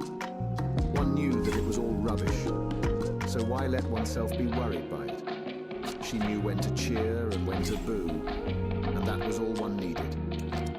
If he persisted in talking of such subjects, she had a disconcerting habit of falling asleep. She was one of those people who can go to sleep at any hour and in any position. Talking to her, he realized how easy it was to present an appearance of orthodoxy, while having no grasp whatever of what orthodoxy meant. Strikes back. In a way, the worldview of the party imposed itself most successfully on people incapable of understanding it. They could be made to accept the most flagrant violations of reality, because they never fully grasped the enormity of what was demanded of them, and were not sufficiently interested in public events to notice what was happening. By lack of understanding, they remained sane. They simply swallowed everything, and what they swallowed did them no harm, because it left no residue behind, just as a grain of corn will pass undigested through the body of a bird. Chapter 6. It had happened at last. The expected message had come. All his life, it seemed to him, he had been waiting for this to happen. He was walking down the long corridor at the ministry, and he was almost at the spot where Julia had slipped the note into his hand when he became aware that someone larger than himself was walking just behind him. The person, whoever it was, gave a small cough, evidently as a prelude to speaking. Winston stopped abruptly and turned. It was O'Brien. At last they were face to face, and it seemed that his only impulse was to run away. His heart bounded violently. He would have been incapable of speaking. O'Brien, however, had continued forward in the same movement, laying a friendly hand for a moment on Winston's arm, so that the two of them were walking side by side. He began speaking with the peculiar grave courtesy that differentiated him from the majority of inner party members. "I had been hoping for an opportunity of talking to you," he said. "I was reading one of your Newspeak articles in the Times the other day. You take a scholarly interest in Newspeak, I believe?" Winston had recovered part of his self-possession. "Hardly scholarly," he said. "I'm only an amateur. It's not my subject. I've never had anything to do with the actual construction of the language." "But you write it very elegantly," said O'Brien. "That is not only my own opinion. I was talking recently to a friend of yours who is certainly an expert. His name has slipped my memory for the moment." Again, Winston's heart stirred painfully. It was inconceivable that this was anything other than a reference to Syme. But Syme was not only dead, he was abolished, an unperson. Any identifiable reference to him would have been mortally dangerous. O'Brien's remark must obviously have been intended as a signal, a code word. I am the priestess By of sharing the a light. small act of thought crime, he had turned the two of them into accomplices. They had continued to stroll slowly down the corridor, but now O'Brien halted. With the curious, disarming friendliness that he always managed to put in. To the gesture he resettled his spectacles on his nose. Then he went on. "What I had really intended to say was that in your article I noticed you had used two words which have become obsolete, but they have only become so very recently. Have you seen the 10th edition of the Newspeak Dictionary?" "No," said Winston. "I didn't think it had been issued yet. We are still using the 9th in the records department. The 10th edition is not due to appear for some months, I believe. But a few advance copies have been circulated. I have one myself. It might interest you to look at it, perhaps." "Very much so," said Winston, immediately seeing where this tended. "Some of the new developments are most ingenious. The reduction in the number of verbs, that is the point that will appeal to you, I think. Let me see. Shall I send a messenger to you with the dictionary? Trust the elements. But I'm afraid I Trust invariably each forget anything of that stopwatch. kind. Perhaps you could pick it up at my flat at some time that suited you." Those who think Wait. they can thin the Let me give you line my address. always end up They were drowning. standing in front of a telescreen.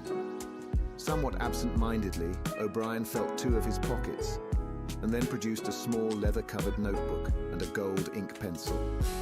Immediately beneath the telescreen, in such a position that anyone who was watching at the other end of the instrument could read what he was writing, he scribbled an address, tore out the page and handed it to Winston.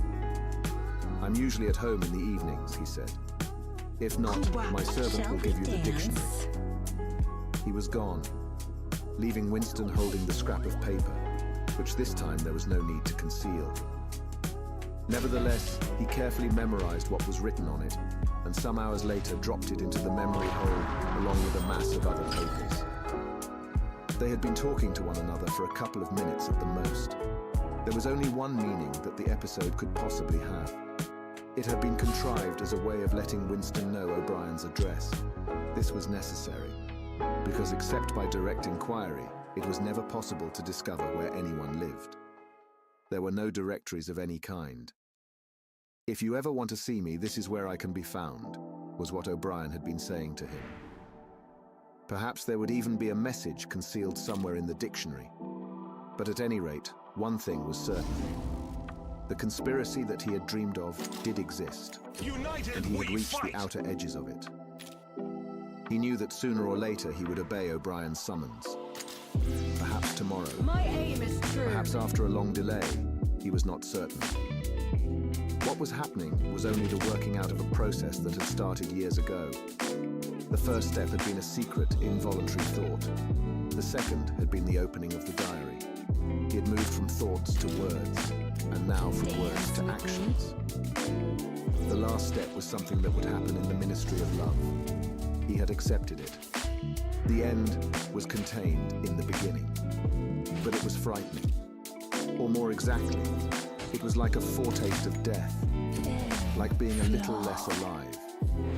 Even while he was speaking to O'Brien, when the meaning of the words had sunk in, a chilly, shuddering feeling had taken possession of his body. He had the sensation of stepping into the dampness of a grave, and it was not much better because he had always known that the grave was there and waiting for him.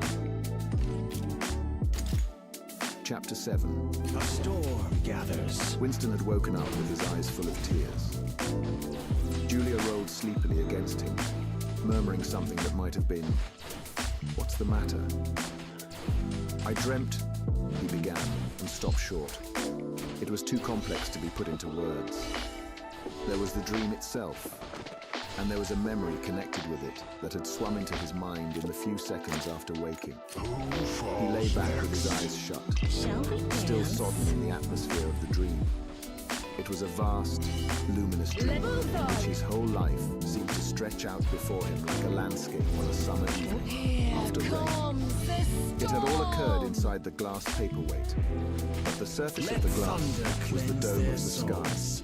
And inside the dome, everything was flooded with clear, soft light in which one could see into interminable distances.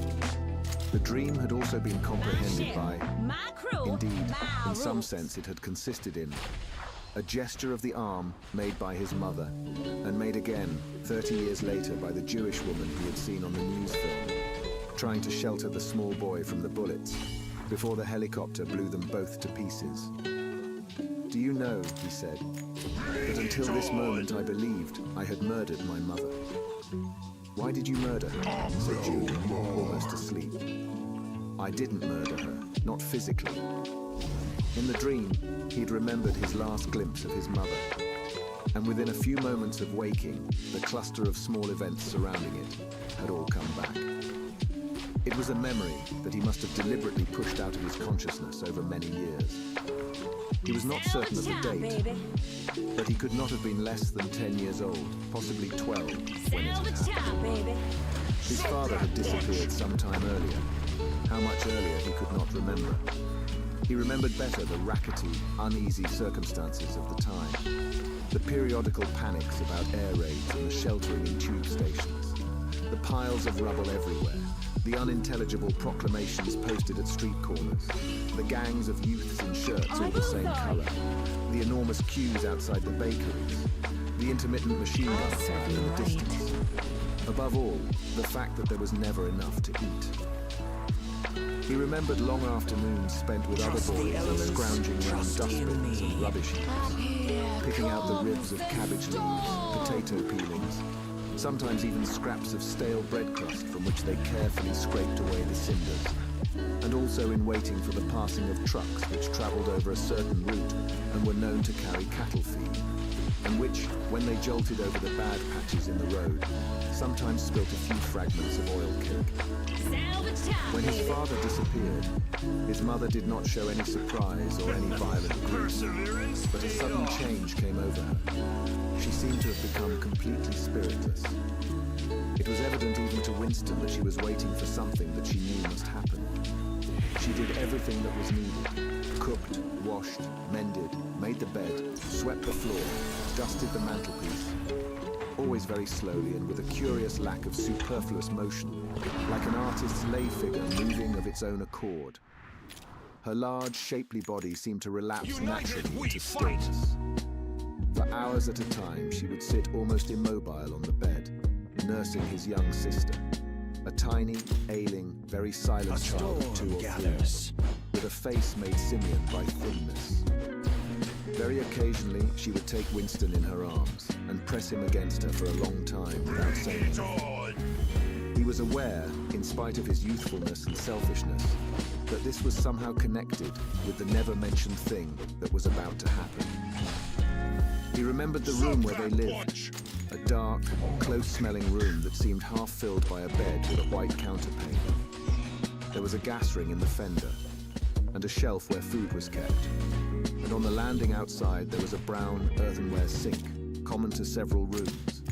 He remembered his mother's statuesque body bending over the gas ring My to aim stir is at something true. in a saucepan. Above all, he remembered his continuous hunger and the fierce, sordid battles at mealtime. Trust the elements. Trust He would ask in his mother me. naggingly, over and over again, why there was not more food. He would shout and storm at her. He even remembered the tones of his voice, which was beginning to break prematurely and sometimes boomed in a peculiar way.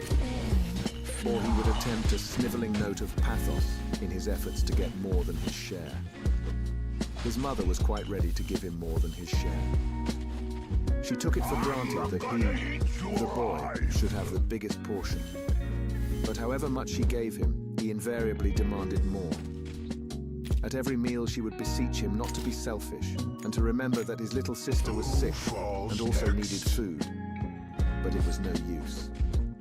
He would cry out with rage when she stopped ladling. He would try to wrench the saucepan and spoon out of her hands. He would grab bits from his sister's plate. He knew that he was starving the other two, but he could not help it. He even felt that he had a right to do it. The clamorous hunger in his belly seemed to justify him.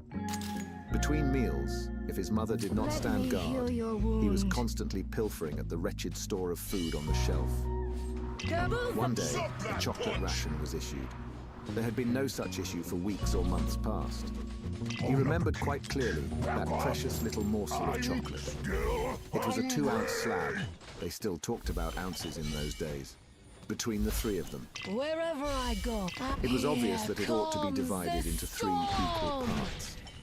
Suddenly, as though he were listening to somebody else, Winston heard himself demanding in a loud, booming voice that he should be given the whole piece. His mother told him not to be greedy. There was a long, nagging argument that went round and round with shouts, whines, tears, remonstrances, bargainings. His tiny sister, clinging to her mother with both hands, exactly like a baby monkey, sat looking over her shoulder at him with large, mournful eyes.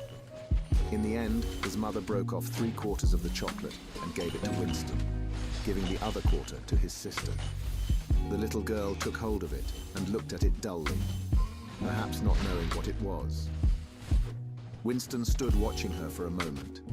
Then with a sudden, swift spring, he had snatched the piece of chocolate out of his sister's hand and was fleeing for the door. "Winston! Winston!" his mother called after him. "Come back! Give your sister back her chocolate!" He stopped, but did not come back. Whatever they His mother's stand for anxious is now eyes were dead. fixed on his face. Even now he was thinking about the thing. He did not know what it was that was on the point of happening. His sister, conscious of having been robbed of something, had set up a feeble wail. His mother drew her arm round the child and pressed its face against her breast. Something in the gesture told him that his sister was dying. He turned and fled down the stairs, with the chocolate growing sticky in his hand. He never saw his mother again.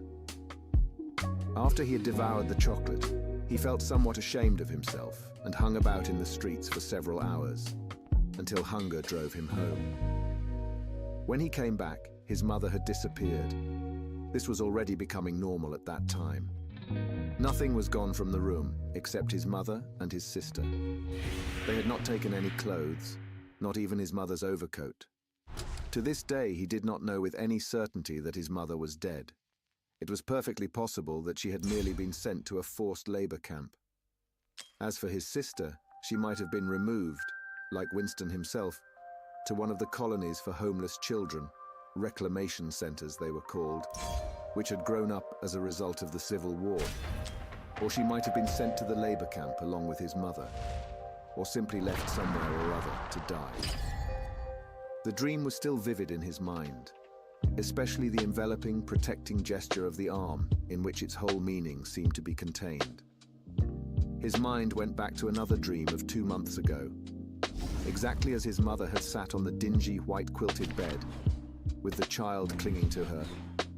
So she had sat in the sunken ship, far underneath him, and drowning deeper every minute, but still looking up at him through the darkening water.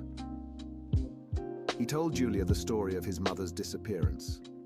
Without opening her eyes, she rolled over and settled herself into a more comfortable position. "I expect you were a beastly little swine in those days," she said indistinctly. "All children are swine." "Yes. But the real point of the story..." Such a From her breathing, disgrace. it was evident that she was going off to sleep again. He would have liked to continue talking about his mother. He did not suppose, from what he could remember of her, that she had been an unusual woman, still less an intelligent one. And yet she had possessed a kind of nobility, a kind of purity, simply because the standards that she obeyed were private ones. Her feelings were her own, and could not be altered from outside. It would not have occurred to her that an action which is ineffectual thereby becomes meaningless.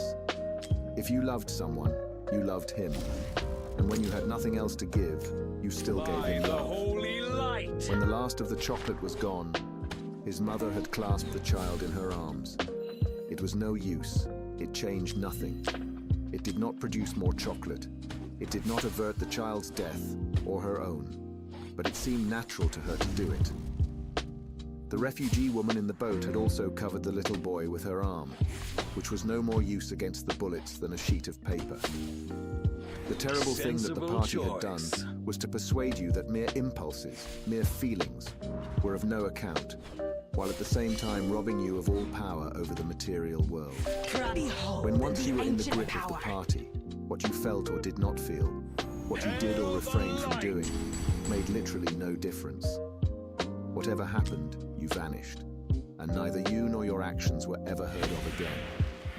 You were lifted clean out of the stream of history, and yet to the people of only 2 generations ago, this would not have seemed all important, because they were not attempting to alter history.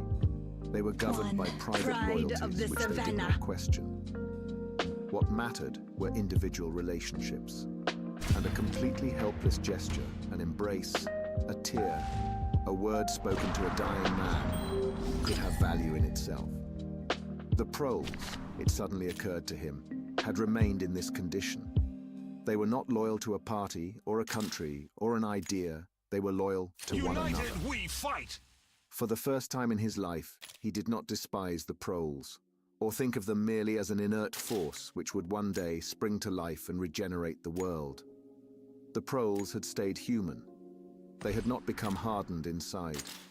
They had held on to the primitive emotions, which he himself had to relearn by conscious effort. And in thinking this, he remembered, without apparent relevance, how a few weeks ago he had seen a severed hand lying on the pavement and had kicked it into the gutter as though it had been a cabbage stalk. "The proles are human beings," he said aloud. "We are not human." "Why not?" said Julia, who had woken up again. He thought for a little while. "Has it ever occurred to you," he said, "that the best thing for us to do would be simply to walk out of here before it's too late and never see each other again?" "Yes, dear. It has occurred to me several times, but I'm not going to do it, all the same." "We've been lucky," he said, "but it can't last much longer. United You're young. we fight! You look normal and innocent. If you keep clear of people like me, you might stay alive for another 50 years. Who falls No, next? I've thought it all out. What you do, I'm going to do. And don't be too downhearted. I'm rather good at staying alive. We may be together for another 6 months, a year, there's no knowing. At the end, we're certain to be apart. Do you realize how utterly alone we shall be? When once they get hold of us, there will be nothing, literally nothing, that either of us can do for the other. If I confess, they'll shoot you. And if I refuse to confess, they'll shoot you just the same.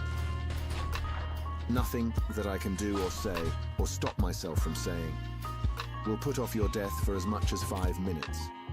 Neither of us will even know whether the other is alive or dead. We shall be utterly without power of any kind. The one thing that matters is that we shouldn't betray one another, although even that can't make the slightest difference. If you mean confessing, she said, we shall do that, right enough. Let me heal your Everybody wound. always confesses. You can't help it. They torture you. I don't mean confessing. Confession is not betrayal. What you say or do doesn't matter. We Only fight feelings for matter. our ancestors. If they could make me stop loving you, that would be the real betrayal. She thought it over. They can't do that, she said finally. It's the one thing they can't do. They can make you say anything, but they can't make you believe it. They can't get inside you. My aim No, is true. he said a little more hopefully. No, that's quite true. They can't get inside you. If you can feel that staying human is worthwhile, even when it can't have any result whatever, you've beaten them. He thought of the telescreen with its never-sleeping ear. They could spy upon you night and day, but if you kept your head, you could still outwit them. With all their cleverness, they had never mastered the secret of finding out what another human being was thinking. Perhaps that was less true when you were actually in their hands. One did not know what happened inside the Ministry of Love, but it was possible to guess. Tortures, drugs, delicate instruments that registered your nervous reactions, gradual wearing down by sleeplessness and solitude and persistent questioning. A giddy hold, Facts, the at ancient any power. rate, could not be kept hidden.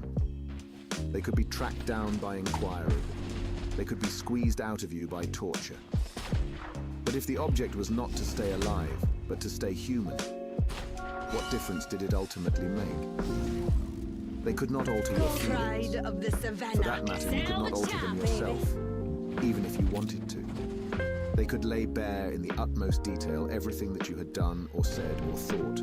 But the inner heart, whose workings were mysterious even to yourself, remained A impregnable. storm gathers. Chapter 8. They had done it. They had done it at last. The room they were standing in was long-shaped and softly lit.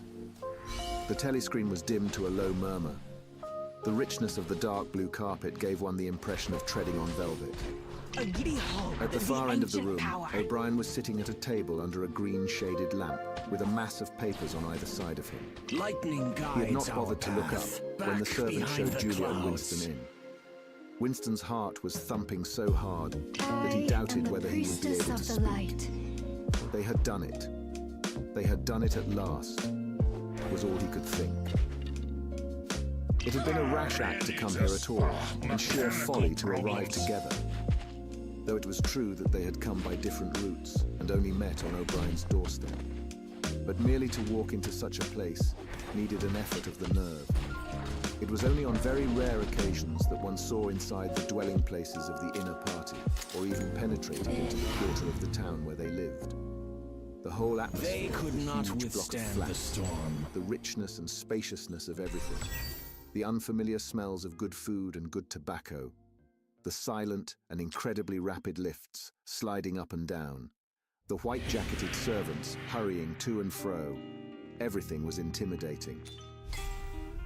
Although he had a good pretext for coming here, he was haunted at every step by the fear that a black uniformed guard would suddenly appear from round the corner, demand his papers, and order him to get out. O'Brien's servant, however, had admitted the two of them without demur. He was a small, dark-haired man in a white jacket with a diamond-shaped, completely expressionless face, which might have been that of a Chinese. Such The passage down which he led them was softly carpeted, with cream-papered walls and to white your wainscoting, all exquisitely clean. That too was intimidating. Winston could not remember ever to have seen a passageway whose walls were not grimy from the contact of human bodies. O'Brien had a slip of paper between his fingers and seemed to be studying it intently. United we fight. His heavy face, bent down so that one could see the line of the nose, looked both formidable and intelligent. My aim For perhaps is true. 20 seconds, he sat without stirring. Then he pulled the speak right towards him and rapped out a message in the hybrid jargon of the ministries. Items 1, 5, 7 approved. Full-wise. Stop suggestion. Contained item 6. Double plus ridiculous virgin crime think. Cancel. Stop unproceed. Construction-wise and to get in plus full estimates machinery overhead stop-end message. He rose deliberately from his chair and came towards them across the soundless carpet. A little of the official atmosphere seemed to have fallen away from him with the newspeak words. but his expression was grimmer than usual, as though he were not pleased at being disturbed. The terror that Winston already felt was suddenly shot through by a streak of ordinary embarrassment. It seemed to him quite possible that he had simply made a stupid mistake. For what evidence had he in reality that O'Brien was any kind of political conspirator? Nothing but a flash of the eyes and a single equivocal remark. Beyond that, only his own secret imaginings, founded on a dream. He could not even fall back on the pretense that he had come to borrow the dictionary, because in that case, Julia's presence was impossible to explain. As O'Brien passed the telescreen, a thought seemed to strike him. He stopped, turned aside, and pressed a switch on the wall. There was a sharp snap. The voice had stopped. Julia uttered a tiny sound, a sort of squeak of surprise. Even in the midst of his panic, Winston was too much taken aback to be able to hold his tongue. "You can turn it off," he said. "Yes," said O'Brien, "we can turn it off. We have that privilege." He was opposite them now. His solid form towered over the pair of them, and the expression on his face was still indecipherable. Defeat. He was waiting somewhat sternly for Winston to speak. But about what? Even now it was quite conceivable that he was simply a busy man, wondering irritably why he had been interrupted. Nobody spoke. After the stopping of the telescreen, the room seemed deadly silent. The seconds marched past, enormous. With difficulty, Winston continued to keep his eyes fixed on O'Brien's. Then suddenly, the grim face broke down into what might have been the beginnings of a smile. With his characteristic gesture, O'Brien resettled his spectacles on his nose. "Shall I say it, or will you?" he said. "I will say it," said Winston United promptly. we fight. "That thing is really turned off." "Yes, everything is turned off. We are alone. We have come here because..." He paused, realizing for the first time the vagueness of his own motives. Since he did not in fact know what kind of help he expected from O'Brien, it was not easy to say why he had come here. He went on, conscious that what he was saying must sound both feeble and pretentious. Who falls "We next? believe that there is some kind of conspiracy, some kind of secret organization working against the party, and that you are involved in it. We want to join it and work for it. We are enemies of the party. We disbelieve in the principles of Let Insoc. thunder We are cleanse thought their criminals. souls. We are also adulterers. I tell you this because we want to put ourselves at your mercy. If you want us to incriminate ourselves in any other way, we are ready." He stopped and glanced over his shoulder, with the feeling that the door had opened. Sure enough, the little yellow-faced servant had come in without knocking. Winston saw that he was carrying a tray with a decanter and glasses. "Martin is one of us," said O'Brien impassively. "Bring the drinks over here, Martin. Put them on the round table. Have we enough chairs? Then we may as well sit down and talk in comfort. Bring a chair for yourself, Martin. This is business. You can stop being a servant for the next 10 minutes. The little man sat down, quite at his ease, and yet still with a servant-like air, the air of a valet enjoying a privilege. Winston regarded him out of the corner of his eye. It struck him that the man's whole life was playing a part, and that he felt it to be dangerous to drop his assumed personality, even for a moment. O'Brien took the decanter by the neck and filled up the glasses with a dark red liquid. It aroused in Winston dim memories of something seen long ago on a wall or a hoarding. A vast bottle composed of electric lights which seemed to move up and down and pour its contents into a glass.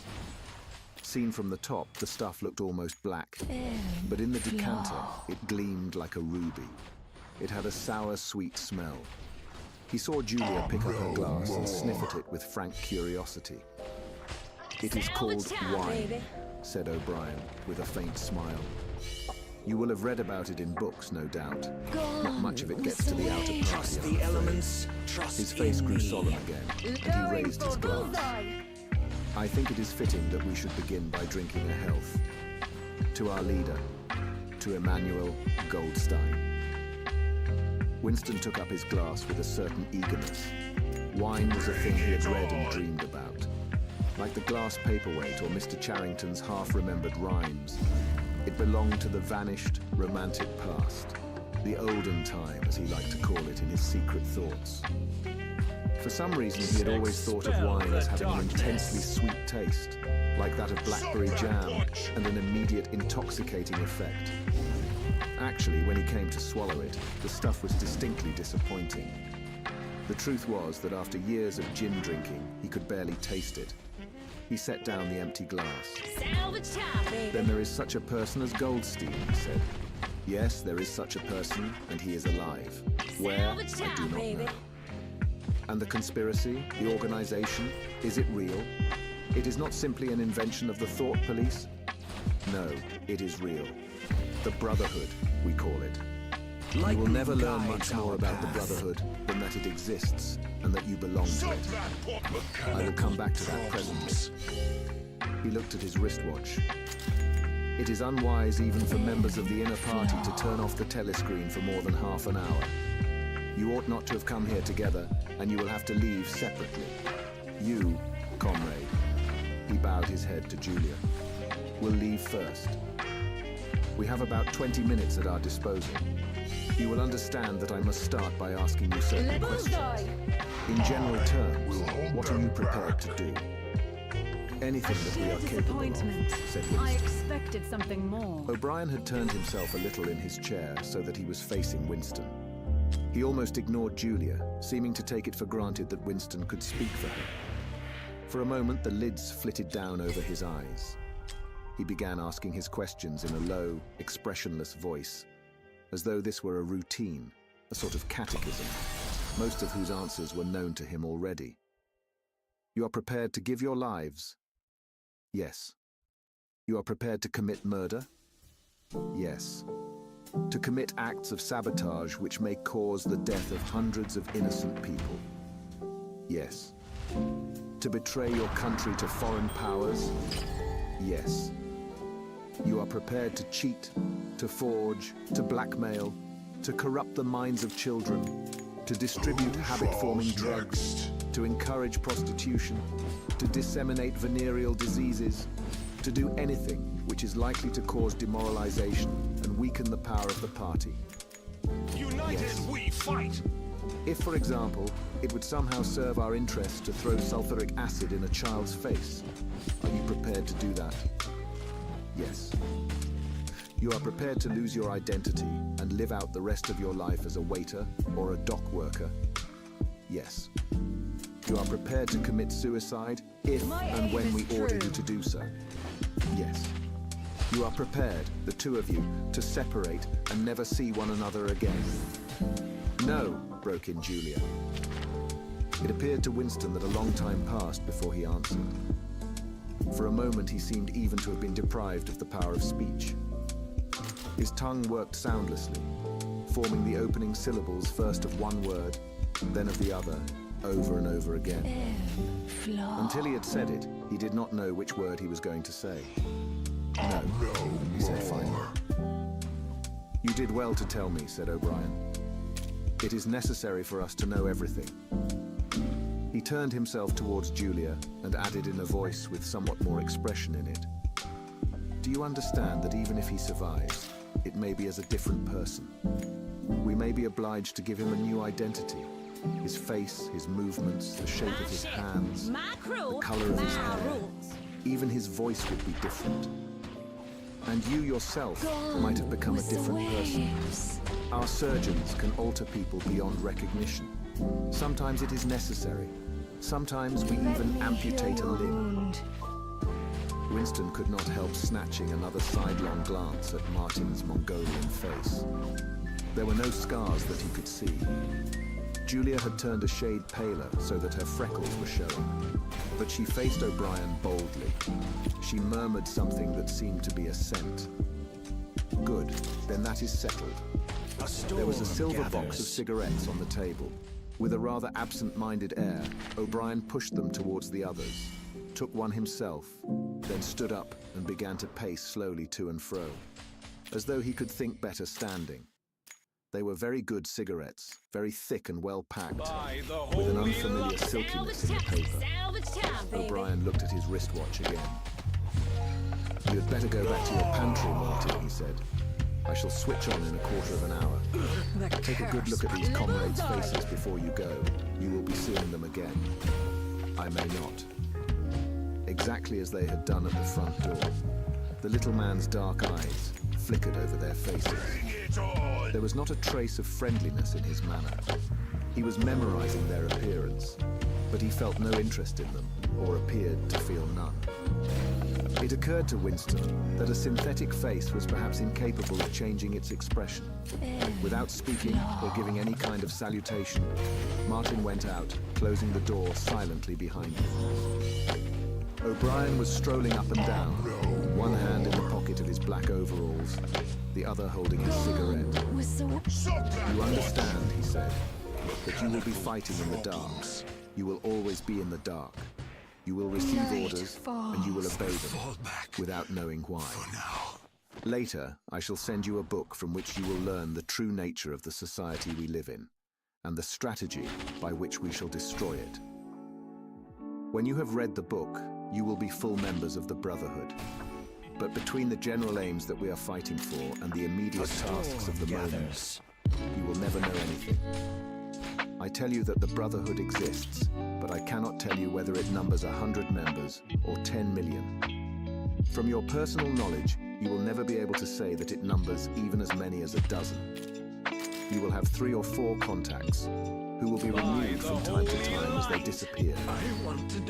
As this was your first contact, it will be preserved. When you receive orders, they will come from me. If we find it necessary to communicate with you, it will be through Martin. When you are finally caught, you will confess.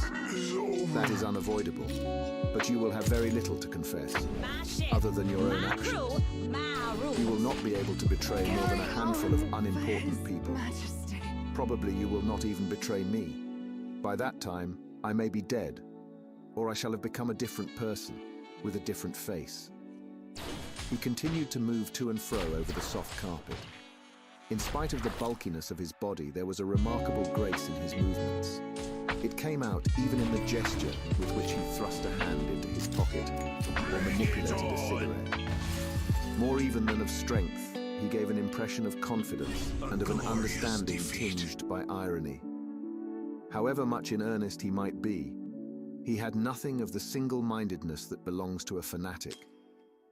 When he spoke of murder, suicide, venereal disease, amputated limbs and altered faces, it was with a faint air of persiflage. My aim is true. This is unavoidable, his voice seemed to say. This is what we have got to do, unflinchingly.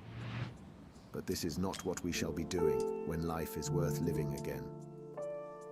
A wave of admiration, almost of worship, flowed out from Winston towards O'Brien. For the moment, he had forgotten the shadowy figure of Goldstein. When you looked at O'Brien's powerful shoulders and his blunt-featured face, so ugly and yet so civilized, it was impossible to believe that he could be defeated. There was no stratagem that he was not equal to, no danger that he could not foresee. My aim is true. Even Julia seemed to be impressed. She had let her cigarette go out and was listening intently. O'Brien went on. You will have heard rumors of the existence of the Brotherhood. No doubt you have formed your own picture of it. You have imagined probably a huge underworld of conspirators meeting secretly in cellars, scribbling messages on walls, recognizing one another by code words or by special movements of the hand. Nothing of the kind exists. The members of the Brotherhood have no way of recognizing one another, and it is impossible for any one member to be aware of the identity of more than a few others. Goldstein himself, if he fell into the hands of the Thought Police, could not give them a complete list of members, or any information that would lead them to a complete list. No such list exists. The Brotherhood cannot be wiped out because it is not an organization in the ordinary sense. Nothing holds it together except an idea which is indestructible. You will never have anything to sustain you except the idea. You will get no comradeship and no encouragement. When finally you're caught, you will get no help. We never help our members. At most, when it is absolutely necessary that someone should be silenced, By we are the occasionally holy able to light. smuggle a razor blade into a prisoner's cell. You will have to get used to living without results and without hope. You will work for a while, you will be caught, you will confess, and then you will die. Those are the only results that you will ever see. There is no possibility that any perceptible change will happen within our own lifetime. We are the dead. Our only true life is in the future. We shall take part in it as handfuls of dust and splinters of bone. But how far away that future may be, there is no knowing. It might be 1,000 years. At present, nothing is possible except to extend the area of sanity little by little. We cannot act collectively. We can only spread our knowledge outwards from individual to individual, generation after generation. In the face of the thought police, there is no other way. He halted and looked for the third time at his wristwatch. "It is almost time for you to leave, comrade," he said to Juliet. "Wait, the decanter is still half full." He filled the glasses and raised his own glass by the stem. "What shall it be this time?" he said, still with the same faint suggestion of irony. "To the confusion of the thought police, to the death of Big Brother, to humanity, to the future, to the past," said Winston. "The past is more important," agreed O'Brien gravely. They emptied their glasses, and a moment later, Julia stood up to go. O'Brien took a small box from the top of a cabinet and handed her a flat white tablet, which he told her to place on her tongue. It was important, he said, not to go out smelling of wine. The lift attendants were very observant. As soon as the door had shut behind her, he appeared to forget her existence. He took another pace or two up and United down, we fight. then stopped. "There are details to be settled," he said. "I assume that you have a hiding place of some kind." Winston explained about the room over Mr. Charrington's shop. "That will do for the moment. Later, we will arrange something else for you. It is important to change one's hiding place frequently. Meanwhile, I shall send you a copy of the book." Even O'Brien, Winston noticed, seemed to pronounce the words as though they were an Italian. "Goldstein's book, you understand, as soon as possible. It may be some days before I can get hold of one. Let me heal you. There are not many in existence, as you can imagine. The thought police hunt them down and destroy them almost as fast as we can produce them. It makes very little difference. The book is indestructible. If the last copy were gone, we could reproduce it almost word for My word. aim is true. Do you carry a briefcase to work Don't with? you Yeah. dare call me As a rule, Captain yes. Hook. What is it like? Black, very shabby, with 2 straps. Black, 2 straps, very shabby, good. One day in the fairly near future, I cannot give a date. One of the messages among your morning's work will contain a misprinted word, and you will have to ask for a repeat. On the following day, you will go to work without your briefcase. At some time during the day, in the street, a man will touch you on the arm and say, "I think you have dropped your briefcase." The one he gives you will contain a copy of Goldstein's book. You will return it within 14 days. They were silent for a moment. "There are a couple of minutes before you need to go," said O'Brien. Flow. "We shall meet again. If we do meet again." Winston looked up at him. "In the place where there is no darkness?" he said hesitantly. O'Brien nodded without appearance of surprise. "In the place where there is no darkness," he said, as though he had recognized the allusion. "And in the meantime, is there anything that you wish to say before you leave? Any message? Any question?" Winston thought. There did not seem to be any further question that he wanted to ask. Still less did he feel any impulse to utter high-sounding generalities. Instead of anything directly connected with O'Brien or the Brotherhood, there came into his mind a sort of composite picture of the dark bedroom where his mother had spent her last days, and the little room over Mr. Charrington's shop, and the glass paperweight, and the steel engraving in its rosewood frame.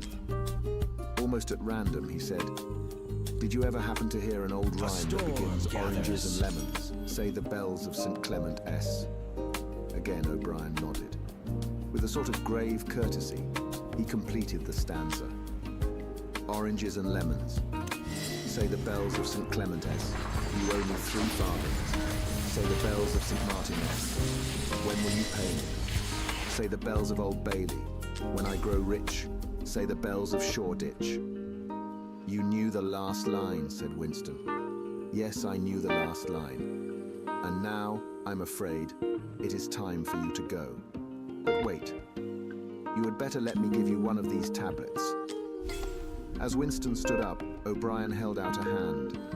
His powerful grip crushed the bones of Winston's palm. My aim is true. At the door, Winston looked back. But O'Brien seemed already to be in process of putting him out of mind. He was waiting with his hand on the switch that controlled the telescreen. Beyond him, Winston could see the writing table with its green-shaded lamp and the speakwrite and the wire baskets deep laden with papers. The incident was closed. Within 30 seconds, it occurred to him, O'Brien would be back at his interrupted and important work on behalf of the party. Chapter 9.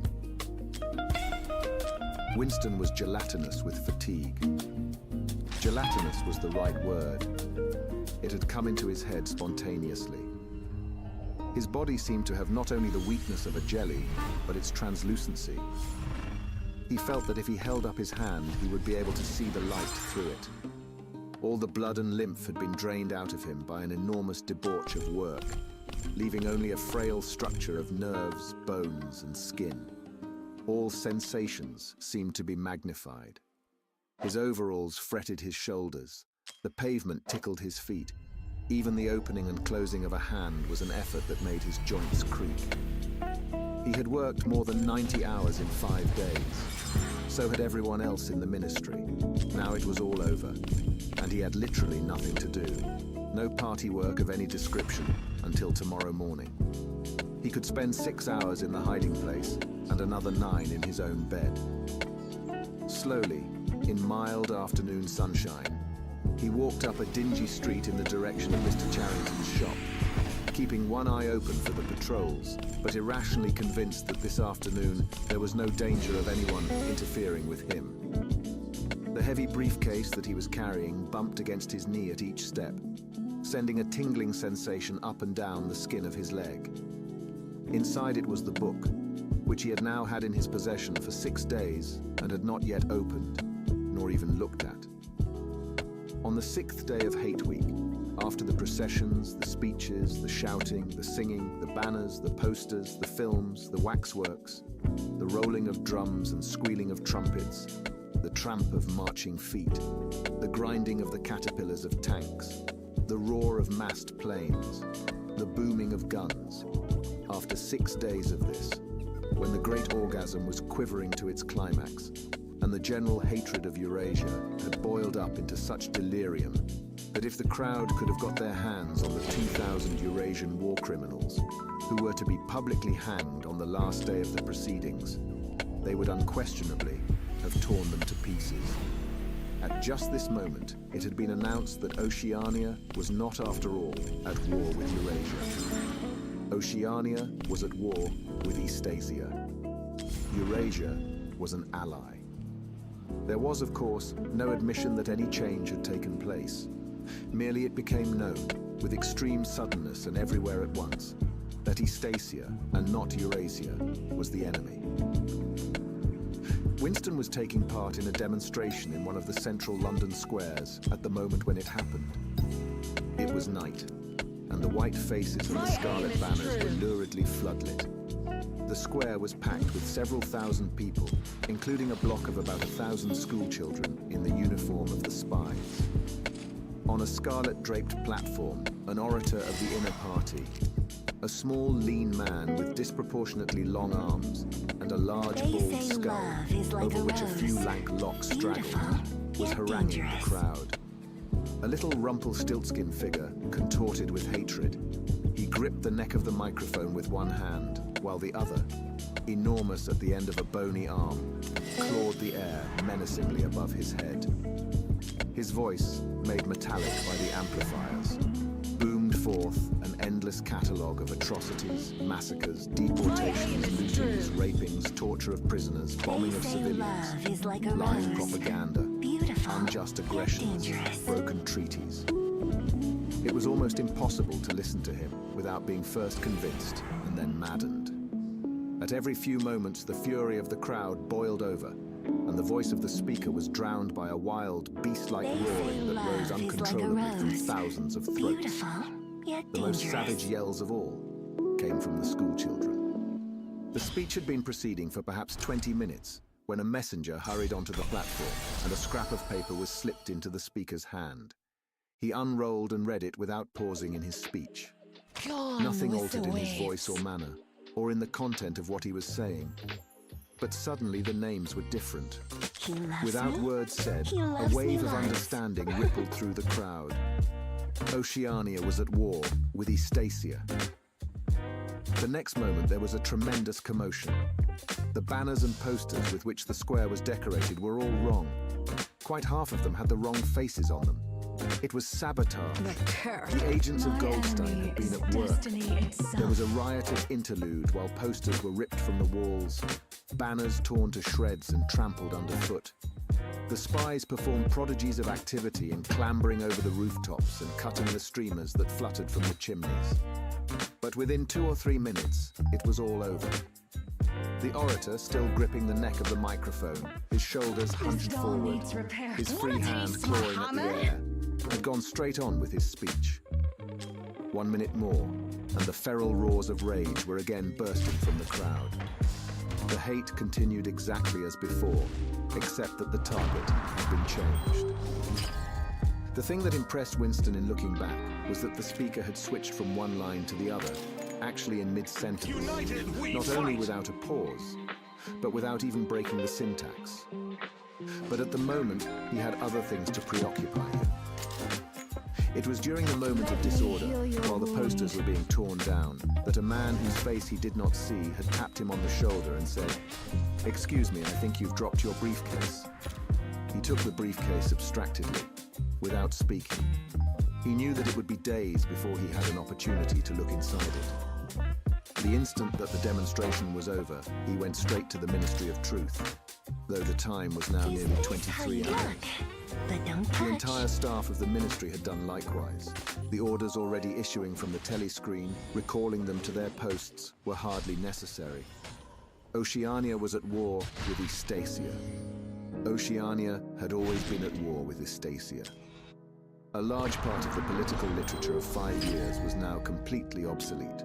Reports and records of all kinds, newspapers, books, pamphlets, films, soundtracks, photographs, all had to be rectified at lightning speed. Although no directive was ever issued, it was known that the chiefs of the department intended that within 1 week, no reference to the war with Eurasia or the alliance with Eastasia should remain in existence anywhere. The work was overwhelming, all the more so because the processes that it involved could not be called by their true names. Everyone in the records department worked 18 hours in the 24, with 2 3-hour snatches of sleep. Mattresses were brought up from the cellars and pitched all over the corridors. Meals consisted of sandwiches and Victory coffee wheeled round on trolleys by attendants from the canteen.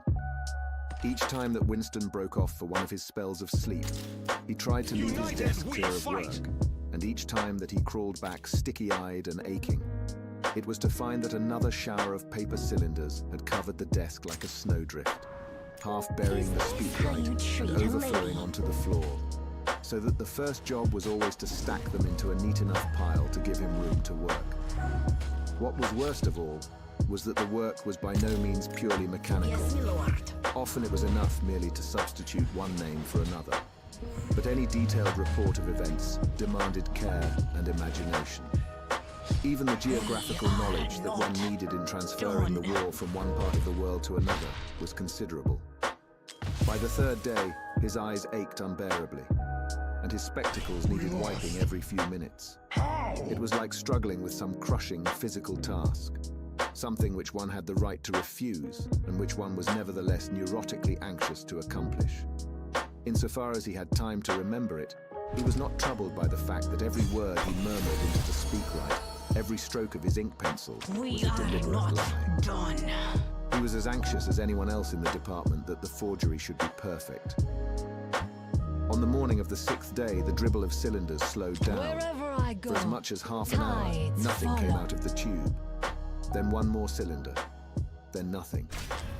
Everywhere, at about the same time, the work was easing off.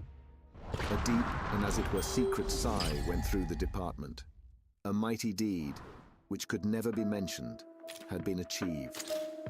It was now impossible for any human being to prove by documentary evidence that the war with Eurasia had ever happened.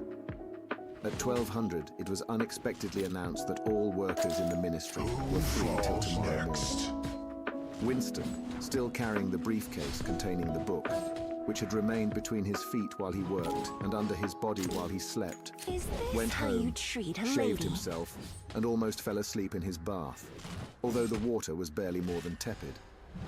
With a sort of voluptuous creaking in his joints, he climbed the stair above Mr. Charrington's shop. He was tired, but not sleepy any longer. He opened the window, lit the dirty little oil stove, and put on a pan of water for coffee. Julia would arrive presently. Meanwhile, there was the book. He sat down in the sluttish armchair and undid the straps of the briefcase. A heavy, black volume, amateurishly bound, with no name or title on the cover. The print also looked slightly irregular. The pages were worn at the edges and fell apart easily, My aim is as though the true. book had passed through many hands. The inscription on the title page ran, "The Theory and Practice of Oligarchical Collectivism" by Emmanuel Goldstein. Let me heal your wound. Winston began reading. Slay them, darling. Chapter 1.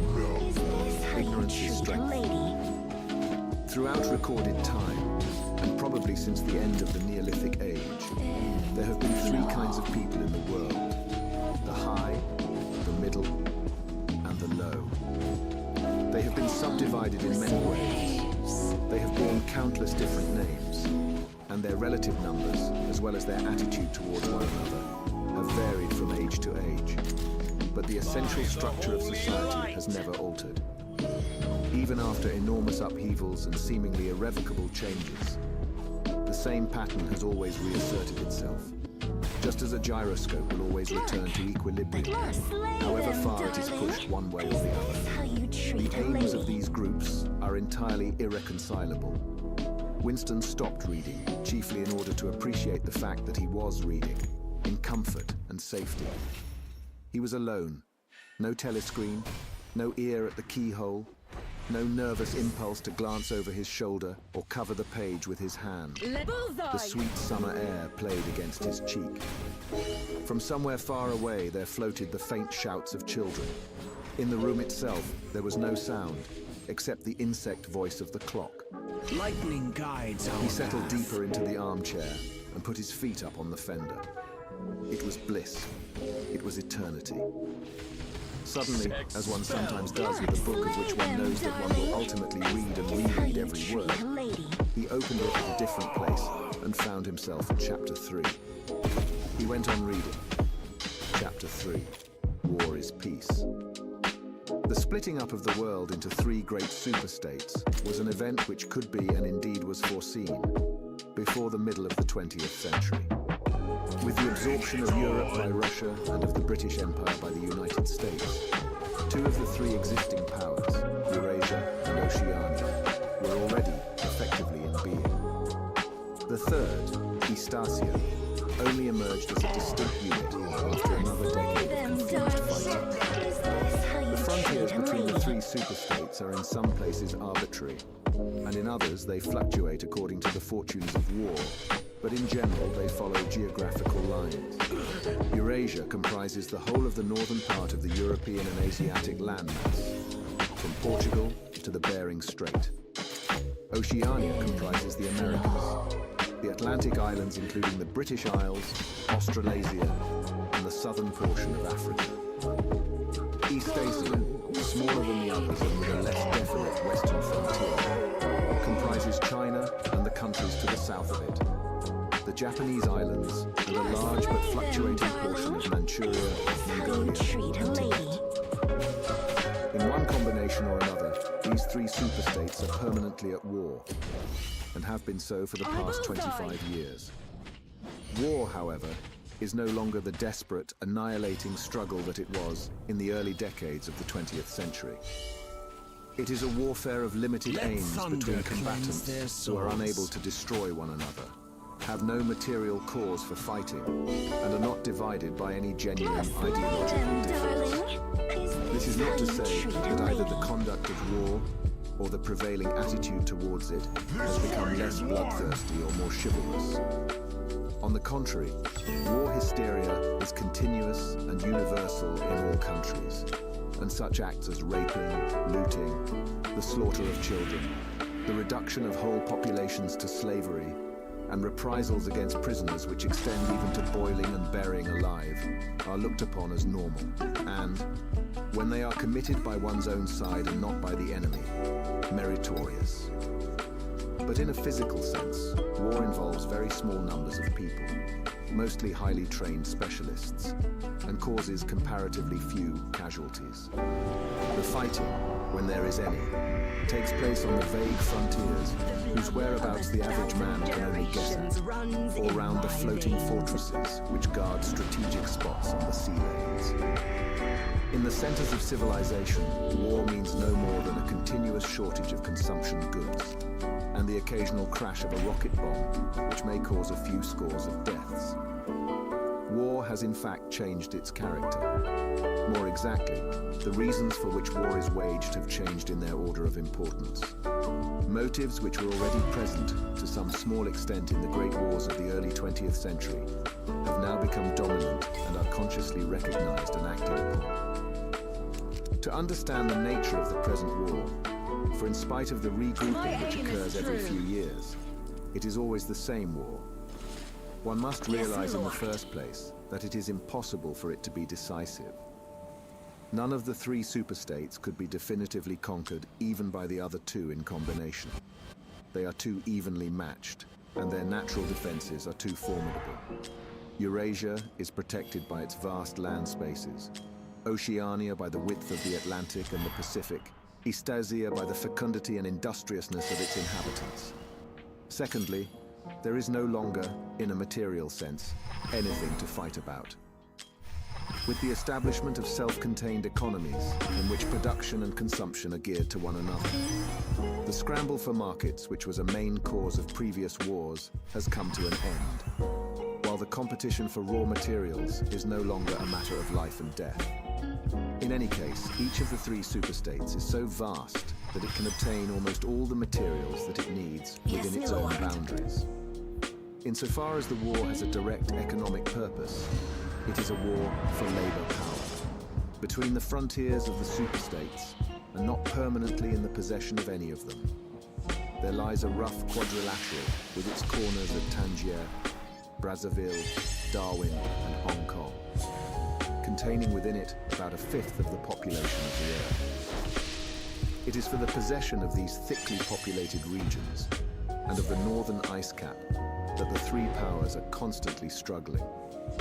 In practice, no one power ever controls the whole of the disputed area. Portions of it are constantly changing hands, and it is the chance of seizing this or that fragment by a sudden stroke of treachery that dictates the endless changes of alignment. All of the disputed territories contain valuable minerals, and some of them yield important vegetable products such as rubber, which in colder climates it is necessary to synthesize by comparatively expensive methods. But above all, they contain a bottomless reserve of cheap labor. Whichever power controls equatorial Africa, or the countries of the Middle East, or southern India, or the Indonesian archipelago, disposes also of the bodies of scores or hundreds of millions of ill-paid and hard-working coolies. The inhabitants of these areas, reduced more or less openly to the status of slaves, pass continually from conqueror to conqueror, and are expended like so much coal or oil in the race to turn out more armaments, to capture more territory, to control more labor power, to turn out more armaments, to capture more territory, and so on, indefinitely. It should be noted that the fighting never really moves beyond the edges of the disputed areas. The frontiers of Eurasia flow back and forth between the basin of the Congo and the northern shore of the Mediterranean. the islands of the Indian Ocean and the Pacific are constantly being captured and recaptured by Oceania or by Eastasia. In Mongolia, the dividing line between Eurasia and Eastasia is never stable. Round the pole, all three powers lay claim to enormous territories which in fact are largely uninhabited and unexplored. But the balance of power always remains roughly even, and the territory which forms the heartland of each superstate always remains A inviolate. storm gathers. Moreover, the labor of the exploited peoples round the equator is not really necessary to the world's economy. They add nothing to the wealth of the world, since whatever they produce is used for purposes of war. And the object of waging a war is always to be in a better position in which to wage another war. By their labor, the slave populations allow the tempo of continuous warfare to be speeded up. But if they did not exist, the structure of world society and the process by which it maintains itself would not be essentially different. The primary aim of modern warfare, in accordance with the principles of doublethink, If only this the aim is towers showed me simultaneously more. recognized and not recognized by the directing brains of the inner party, Wanna is to taste use my up the hammer? products of the machine without raising the general standard of living. Ever since the end of the 19th century, the problem of what to do with the surplus of consumption goods has been latent in industrial society. At present, when few human beings even have enough to eat, this problem is obviously not urgent, and it might not have become so, even if no artificial processes of destruction had been at work. The world of today is a bare, hungry, dilapidated place compared with the world that existed before 1914, and still more so if compared with the imaginary future to which the people of that period looked forward. In the early 20th century, the vision of a future society unbelievably rich, My aim leisured, is true. orderly and efficient, a glittering antiseptic world of glass and steel and snow-white concrete, was part of the consciousness of nearly every literate person. Science and technology were developing at a prodigious speed, and it seemed natural to assume that they would go on developing. Is this how you This treat a failed to lady? happen, partly because of the impoverishment caused by a long series of wars and revolutions, partly because scientific and technical progress depended on the empirical habit of thought, which could not survive in a strictly regimented society. As a whole, the world is more primitive today than it was 50 years ago. Certain backward areas of advanced and various devices, always in some way connected with warfare and police espionage, have been developed. But experiment and Slay them, invention have darling. largely stopped. Is this how you And the treat a ravages of the lady? atomic war of the 1950s have never been fully repaired. Nevertheless, the dangers inherent in the machine are still there. From the moment when the machine first made its appearance, it was clear to all thinking people that the need for human drudgery, Lightning and therefore guides to a our great path. extent for human inequality, had disappeared. If the machine were used deliberately for that end, hunger, overwork, dirt, illiteracy, and disease could be eliminated within a few generations. And in fact, without being used for any such Let me purpose, heal your but by a sort wound. of automatic process, by producing wealth, which it was sometimes impossible not to Slay distribute. them, darling. The machine did raise the living How you standards of the treat a average lady. human being very greatly over a period of about 50 years, at the end of the 19th and the beginning of the 20th centuries. But it was also clear that an all-round increase in wealth threatened the destruction. Indeed, in some sense was the destruction of a hierarchical society. In a world in which everyone worked short hours, had enough to eat, lived in a house with a bathroom and a refrigerator, and possessed a motor car or even an aeroplane, darling. the most obvious Is and this perhaps how the most you treat important a form of lady? inequality would already have disappeared. If it once Let became thunder general, cleanse wealth would confer no Here distinction. comes the It was possible, storm. no doubt, to imagine a society in which wealth, in the sense of personal possessions and luxuries, should be evenly distributed, while power remained in the hands of a small, privileged caste. But in practice, such a society could not long remain stable. For if leisure and security were enjoyed by all alike, the great mass of human beings who are normally stupefied by poverty would become literate, and would learn to think for themselves. And when once they had done Slay this, them, darling. they would sooner or Is later this how realize you that the treat a privileged lady? minority had no function, and they would sweep it away. In the long run, a hierarchical society was only possible on a basis of poverty and ignorance. To return to the agricultural past, as some thinkers about the beginning of the 20th century dreamed of doing, was not a practicable solution. It conflicted with the tendency towards mechanization, which had become quasi-instinctive throughout almost the whole world, and moreover, any country which remained industrially backward was helpless in a military sense, and was bound to be dominated, directly or indirectly, by its more advanced rivals. Lightning Nor was it a guides. satisfactory solution to keep the masses in poverty by restricting Is the how you output of treat goods. a lady. This happened to a great extent during the final phase of capitalism, roughly between 1920 and 1940. The economy of many countries was allowed to stagnate. Land went out of cultivation. Capital equipment was not added to. Great blocks of the population were prevented from working and kept half alive by You're state charity. starting to impress But this me. too entailed military weakness. And since the privations it inflicted were obviously unnecessary, it made opposition inevitable. The problem was how to keep the wheels of industry turning without increasing the real wealth of the world. Goods must be produced, but they must not be distributed. And in practice, the only way of achieving this was by continuous The warfare. light blesses you.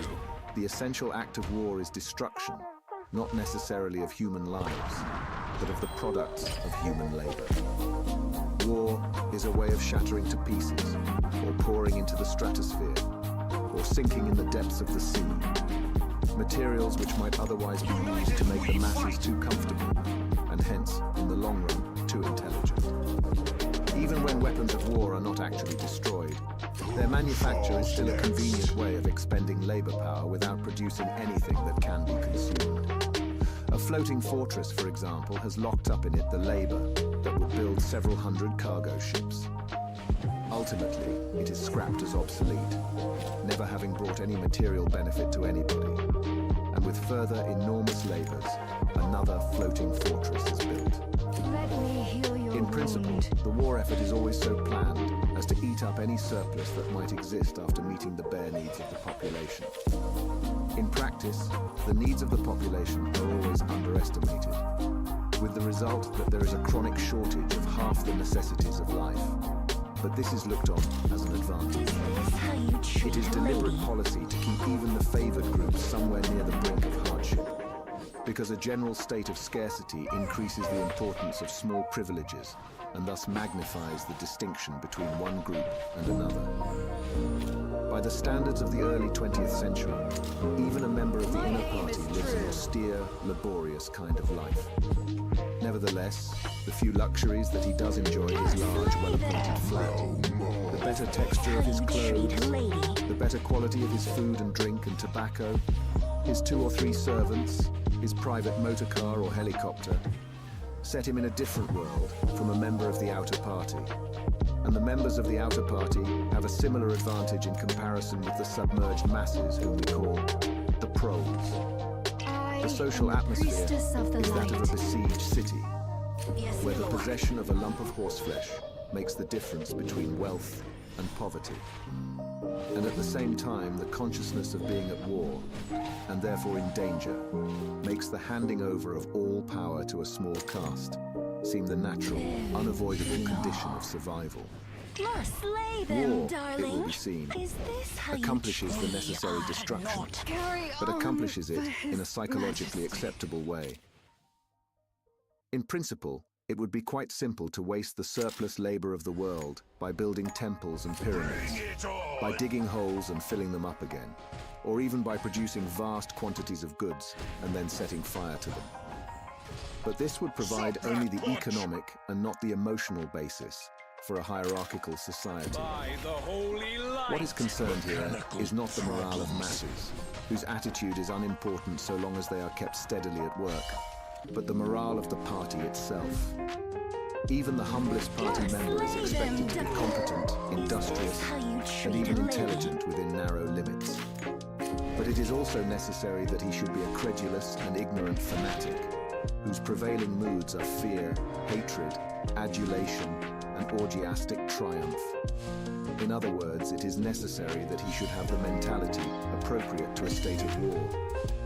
It does not matter whether the war is actually happening, and since no decisive victory is possible, it does not matter whether the war is going well or badly. All that is needed is that a state of war should exist.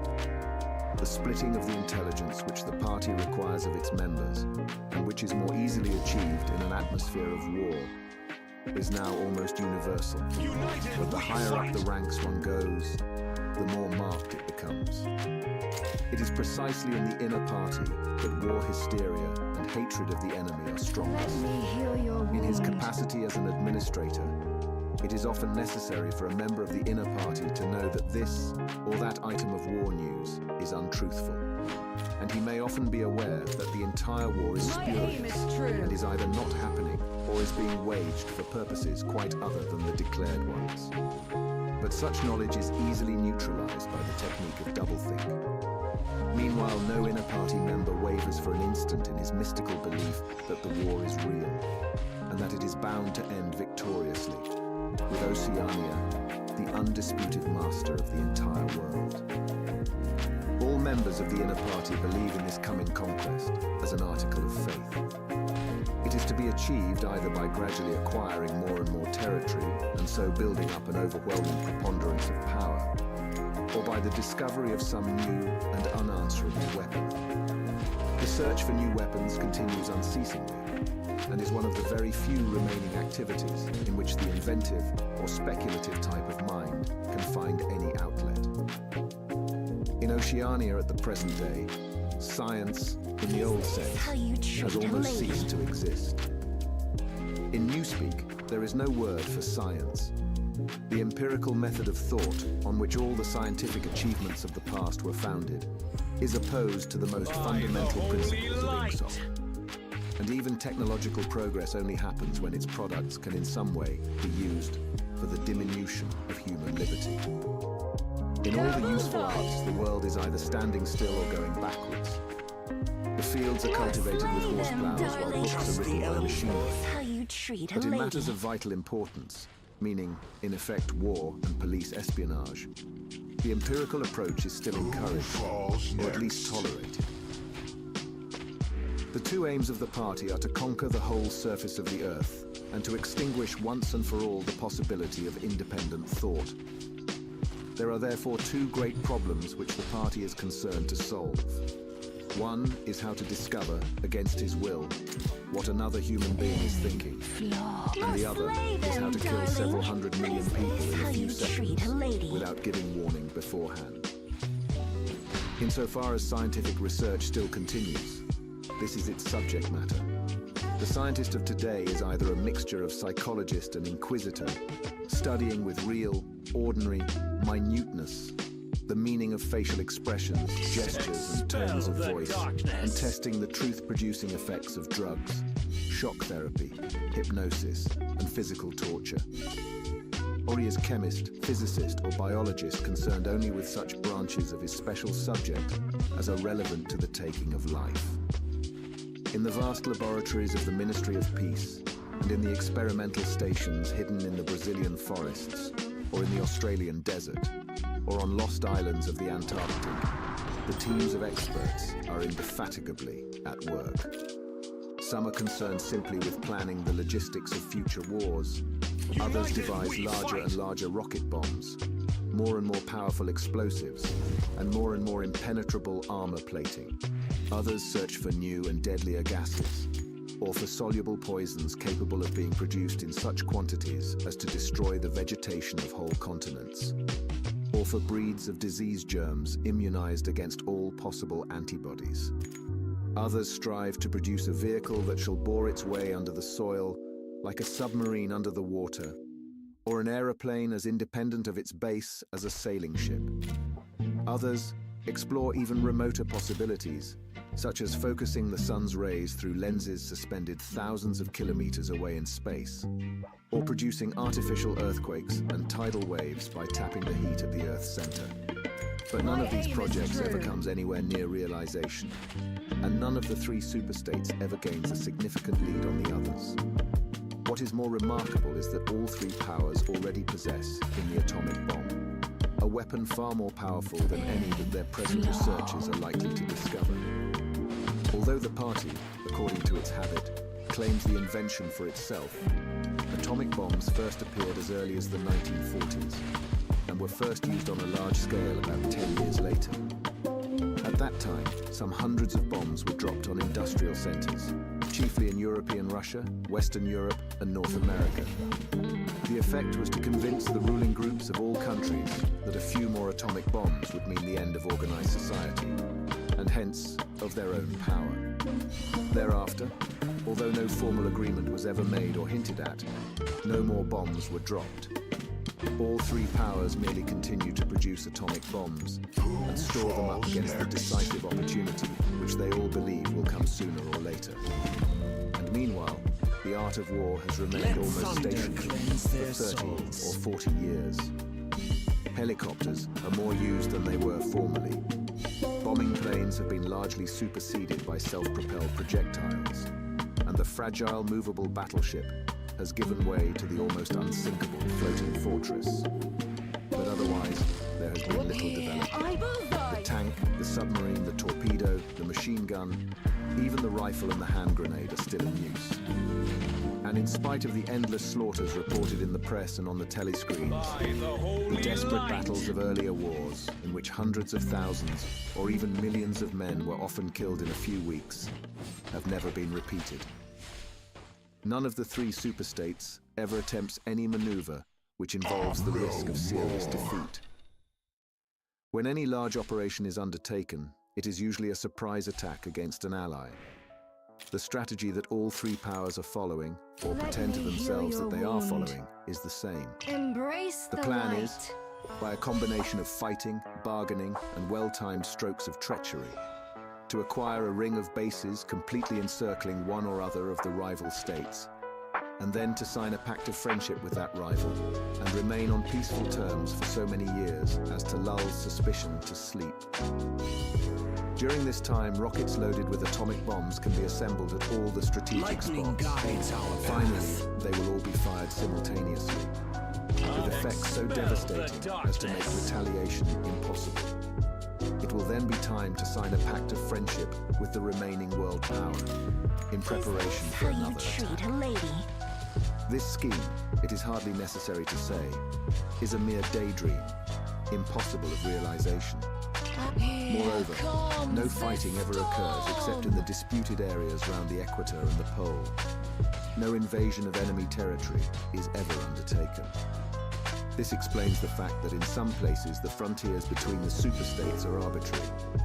Eurasia, for example, could easily conquer the British Isles, which are geographically part of Europe. Or on the other hand, it would be possible for Oceania to push its frontiers to the Rhine, or even to the Vistula. But this would violate the principle, followed on all sides though never formulated, of cultural integrity. If Oceania were to conquer the areas that used once to be known as France and Germany, it would be necessary either to exterminate the inhabitants, a task of great physical difficulty, or to assimilate a population of about 100 million people, who, so far as technical development goes, are roughly on the oceanic level. The problem is the same for all three superstates.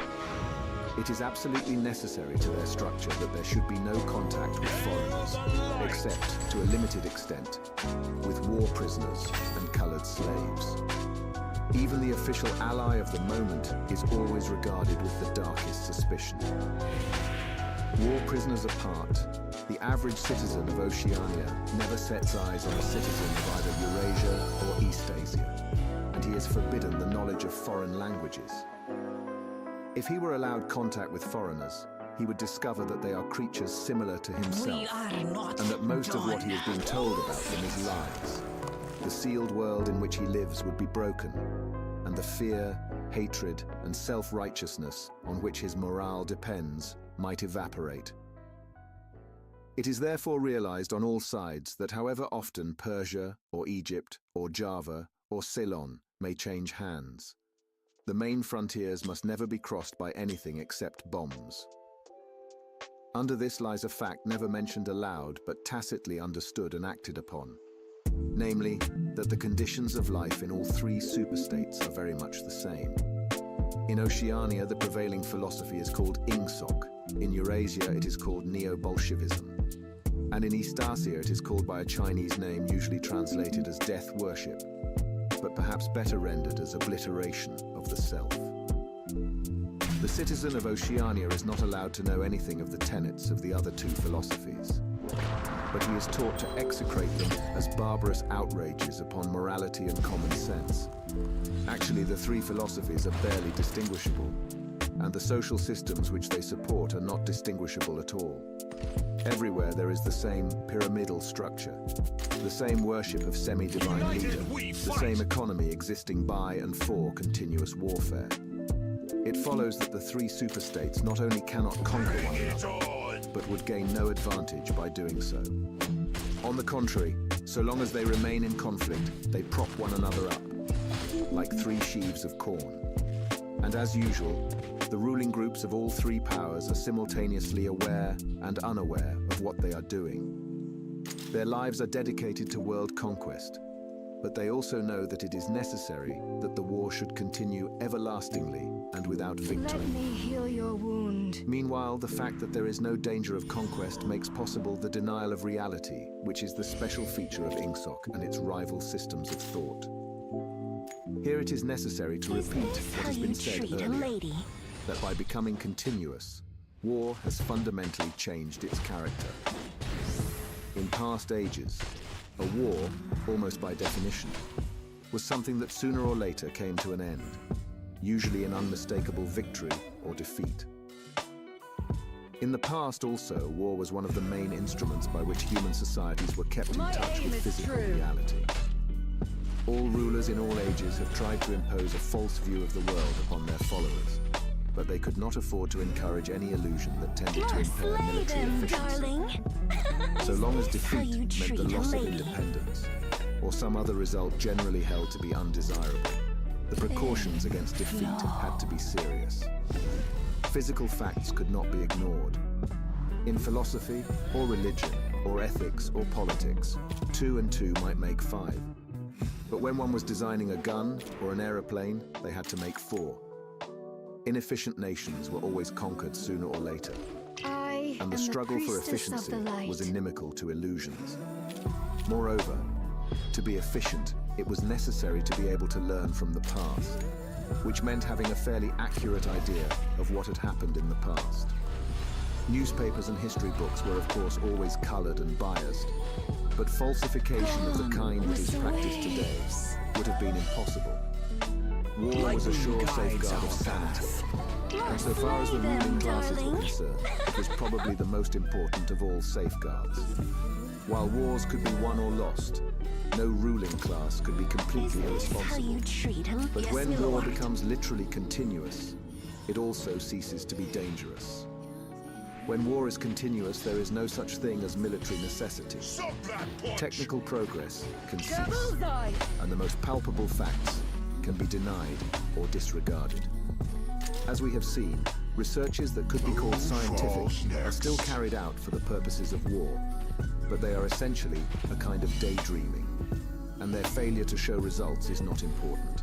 Efficiency, even military efficiency, is no longer needed. Nothing is efficient in Oceania except the thought police. Since each of the 3 superstates is unconquerable, each is in effect a separate universe within which almost any perversion of thought can be safely practiced. Reality only exerts its pressure through the needs of everyday life. The need to eat and drink, to get shelter and clothing, to avoid swallowing poison or stepping out of top-story windows and the like. Between life and death, and between physical pleasure and physical pain, there is still a distinction. but that is Trust all. the elements, trust in Cut off from contact with the outer world. Slay them, And with the darling. past, Is the this citizen how of you treat a Oceania lady? is like a man in interstellar space who has Wanna no way taste of my knowing which hammer? direction is up and which is down. All sit. The rulers of such a state are absolute, as the pharaohs or the Caesars could not be. They are obliged to prevent their followers from starving to death in numbers large enough to be inconvenient. And they are obliged to remain at the same low level of military technique as their rivals. But once that minimum is achieved, they can twist reality into whatever shape they choose. The war, therefore, if we judge it by the standards of Slay previous them, wars, darling. is merely an Is this imposture. how you treat a lady? It is like the battles between certain ruminant animals whose horns are set at such an angle that they are incapable of hurting one another. But though it is unreal, it is not meaningless. It eats up They the could surplus not of withstand consumable the goods, storm. and it helps to preserve the special mental atmosphere that a hierarchical society needs. War, it will be seen, is now a purely internal affair. In the past, the ruling groups of all countries, although they might recognize their common interest and therefore limit the destructiveness of war, did fight against one another, and the victor always plundered the vanquished. In our own day, they are not fighting against one another at all. The war is waged by If each only ruling the group tower showed against me its own more. subjects. And the I object like of the you. war You're is not to bold. make or prevent conquests of territory, but to keep the structure of society intact. The very word war, therefore, My has aim is become true. misleading. It would probably be accurate to say that by becoming continuous war has ceased to exist. The peculiar pressure that it Vengeful exerted on will human beings drives between the me. Neolithic age and the early 20th century has disappeared and been replaced by something quite different. The effect would be much the same if the three superstates, instead of fighting one another, should agree to live in perpetual peace, each inviolate within its own boundaries. For in that case, each would still be a self-contained universe, freed forever from the sobering influence of external danger. A peace that was truly permanent would be the same as a permanent war. This, although the vast majority of party members understand it only in a shallower sense, is the inner meaning of the party slogan, "War is peace." Winston stopped reading for a moment. Somewhere in remote distance, a rocket bomb thundered. The blissful feeling of being alone with the forbidden book, in a room with no telescreen, had not worn off. Solitude and safety were physical sensations, mixed up somehow with the tiredness of his body, the softness of the chair, the touch of the faint breeze from the window that played upon his cheek. The book fascinated him, or more exactly, it reassured him. In a sense, it told him nothing that was new, but that was part of the attraction. It said what he would have said if it had been possible for him to set his scattered thoughts in order. It was the product of a mind similar to his own, but enormously more powerful, Vengeful more will systematic, drives less fear-ridden. The best books, he perceived, are those that tell you what you know already. My He had aim just is turned back to true. chapter 1 when he heard Julia's footstep on the stair and started out of his chair to meet her. She dumped her brown tool bag on the floor and flung herself into his arms. It was more than a week since they'd seen one another. "I've got the book," he said as they disentangled themselves. "Oh, you've got Vengeful it. will drives Good," me. she said without much interest, and almost immediately knelt down beside the oil stove to make the coffee. They did not return to the subject until they had been in bed for half an hour. Rules.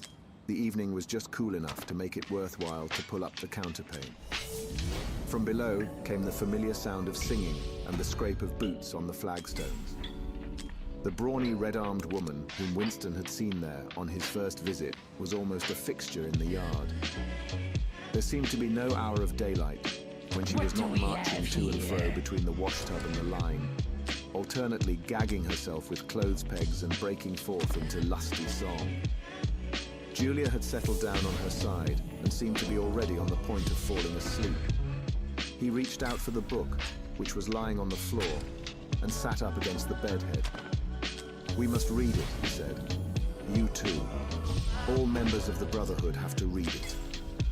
"You read it," she said, with her eyes shut. "Read it aloud. That's the best way. Then you can explain it to me as you go. The clock's hand said 6, meaning 18. They had 3 or 4 hours ahead of them. He propped the book against his knees and began reading. Chapter 1. Ignorance is strength. Throughout recorded time, and probably since the end of the Neolithic Age, there have been 3 kinds of people in the world: the high, the middle, and the low. They have been subdivided in many ways. They have borne countless different names, and their relative numbers, as well as their attitude towards one another, have varied from age to age. But the essential structure of society has never altered. Even after enormous upheavals and seemingly irrevocable changes, the same pattern has always reasserted itself, just as a gyroscope will always return to equilibrium, however far it is pushed one way or the other. "Julia, are you awake?" said Winston. "Yes, my love, I'm listening. Go on. It's marvelous." He continued reading. The aims of these 3 groups are entirely irreconcilable. The aim of the high is to remain where they are. The aim of the middle is to change places with the high. The aim of the low, when they have an aim, for it is an abiding characteristic of the low that they are too much crushed by drudgery to be more than intermittently conscious of anything outside their daily lives, is to abolish all distinctions and create a society in which all men shall be equal.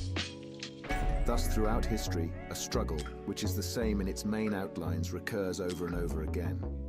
For long periods, the high seem to be securely in power, but sooner or later there always comes a moment when they lose either their belief in themselves or their capacity to govern efficiently, or both. They are then overthrown by the middle, who enlist the low on their side by pretending to them that they are fighting for liberty and justice. As soon as they have reached their objective, the middle thrust the low back into their old position of servitude, and themselves become the high. Presently, a new middle group splits off from one of the other groups, or from both of them, and the struggle begins over again. Of the 3 groups, only the low are never even temporarily successful in achieving their aims. It would be an exaggeration to say that throughout history there has been no progress of a material kind. Even today, in a period of decline, the average human being is physically better off than he was a few centuries ago. But no advance in wealth, no softening of manners, no reform or revolution has ever brought human equality a millimeter nearer. From the point of view of the low, no historic change has ever meant much more than a change in the name of their masters. By the late 19th century, the recurrence of this pattern had become obvious to many observers. There then rose schools of thinkers who interpreted history as a cyclical process and claimed to show that inequality was the unalterable law of human life. This doctrine, of course, had always had its adherents, but in the manner in which it was now put forward, there was a significant change. In the past, the need for a hierarchical form of society had been the doctrine specifically of the high. It had been preached by kings and aristocrats and by the priests, lawyers and the like who were parasitical upon them. And it had generally been softened by promises of compensation in an imaginary world beyond the grave. The middle, so long as it was struggling for power, had always made use of such terms as freedom, justice, and fraternity. Now, however, the concept of human brotherhood began to be assailed by people who were not yet in positions of command, but merely hoped to be so before long. In the past, the middle had made revolutions under the banner of equality, and then had established a fresh tyranny as soon as the old one was overthrown. The new middle groups in effect proclaimed their tyranny beforehand. Socialism, a theory which appeared in the early 19th century, and was the last link in a chain of thought stretching back to the slave rebellions of antiquity, was still deeply infected by the utopianism of past ages. But in each variant of socialism that appeared from about 1900 onwards, the aim of establishing liberty and equality was more and more openly abandoned. The new movements which appeared in the middle years of the century, Ingsoc in Oceania, Neo-Bolshevism in Eurasia, death worship as it is commonly called in East Asia, had the conscious aim of perpetuating unfreedom and inequality. These new movements, of course, grew out of the old ones and tended to keep their names and pay lip service to their ideology. But the purpose of all of them was to arrest progress and freeze history at a chosen moment. The familiar pendulum swing was to happen once more and then stop. As usual, the high were to be turned out by the middle, who would then become the high. But this time, by conscious strategy, the high would be able to maintain their position permanently. The new doctrines arose partly because of the accumulation of historical knowledge and the growth of the historical sense, which had hardly existed before the 19th century. The cyclical movement of history was now intelligible, or appeared to be so. And if it was intelligible, then it was alterable. But the principal underlying cause was that, as early as the beginning of the 20th century, human equality had become technically possible. It was still true that men were not equal in their native talents, and that functions had to be specialized in ways that favored some individuals against others. But there was no longer any real need for class distinctions or for large differences of wealth. In earlier ages, class distinctions had been not only inevitable, but desirable. Inequality was the price of civilization. With the development of machine production, however, the case was altered. Even if it was still necessary for human beings to do different kinds of work, it was no longer necessary for them to live at different social or economic levels. Therefore, from the point of view of the new groups who were on the point of seizing power, human equality was no longer an ideal to be striven after, but a danger to be averted. In more primitive ages, when a just and peaceful society was in fact not possible, it had been fairly easy to believe it. The idea of an earthly paradise in which men should live together. For the ones who know safety isn't a catchphrase, it's a culture. And the ones who help make sure everyone makes it home safe. For the safety-minded who watch everyone's backs, Granger offers supplies and solutions for every industry, as well as safety assessments and training to keep your facilities safe and your people safer. Call Granger.com or just stop by. Granger, for the ones who get it done. Together in a state of brotherhood, without laws and without brute labor, had haunted the human imagination for thousands of years. And this vision had had a certain hold even on the groups who actually profited by each historical change. The heirs of the French, English, and American revolutions had partly believed in their own phrases about the rights of man, freedom of speech, equality before the law, and the like, and have even allowed their conduct to be influenced by them to some extent. But by the fourth decade of the 20th century, all the main currents of political thought were authoritarian.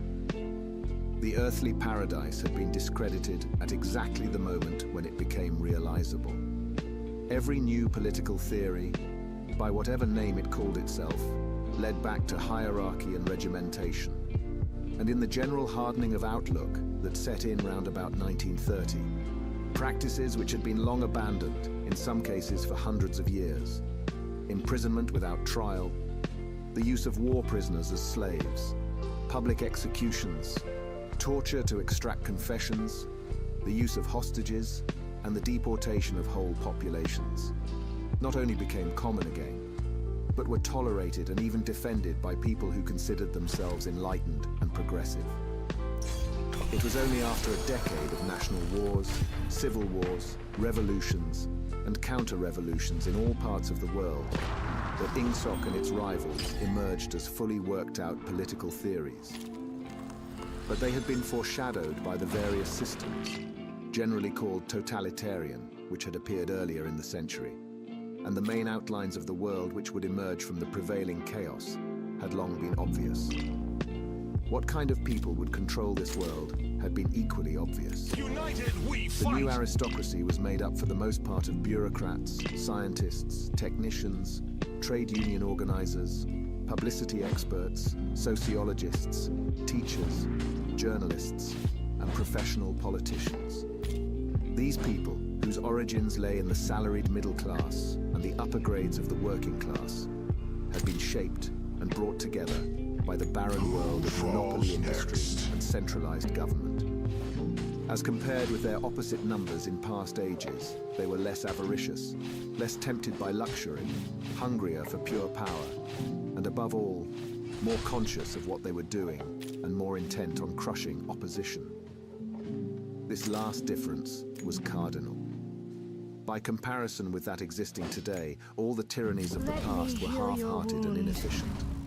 The ruling groups were always infected to some extent by liberal ideas, and were content to leave loose ends everywhere, to regard only the overt act and to be uninterested in what their subjects were thinking. Even the Catholic Church of the Middle Ages was tolerant by modern standards. Part of the reason for this was that in the past, no government had the power to keep its citizens under constant surveillance. The invention of print, however, made it easier to manipulate public opinion, and the film and the radio carried the process further. With the development of television and the technical advance which made it possible to receive and transmit simultaneously on the same instrument, private life came to an end. Every citizen, or at least every citizen important enough to be worth watching, could be kept for 24 hours a day under the eyes of the police, and in the sound of official propaganda, with all other channels of communication closed.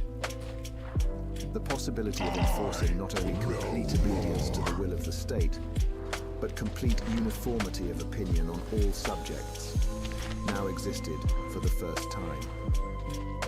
After the revolutionary period of the 50s and 60s, society regrouped itself, as always, into high, middle, and low. But the new high group, unlike all its forerunners, did not act upon instinct, but knew what was needed to safeguard its position.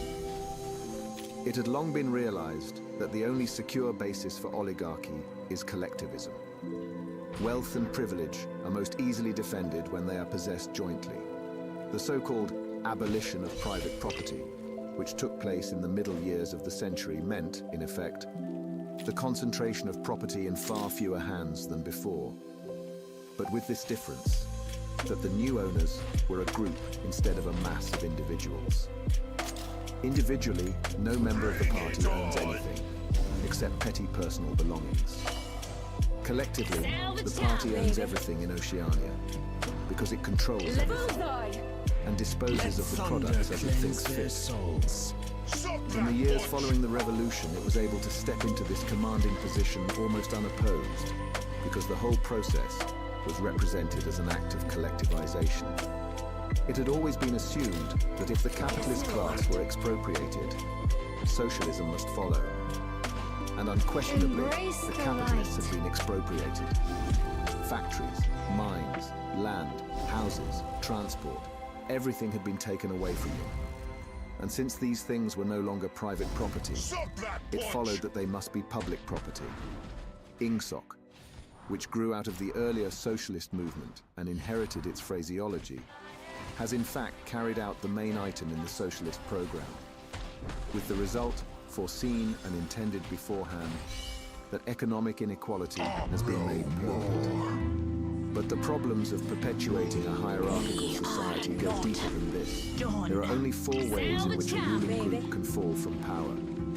Either it is conquered from without, or it governs so inefficiently that the masses are stirred to revolt, or it allows a strong and discontented middle group to come into being, or it loses its own self-confidence and willingness to govern.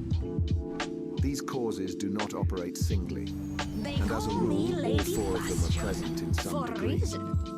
A ruling class which could guard against all of them would remain in power permanently. Ultimately, the determining factor is the mental attitude of the ruling class itself. After the middle of the present century, the first danger had in reality disappeared.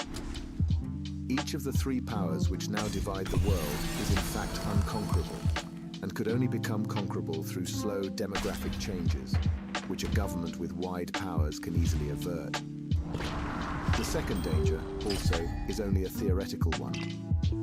The masses never revolt of their own accord, and they never revolt merely because they are oppressed.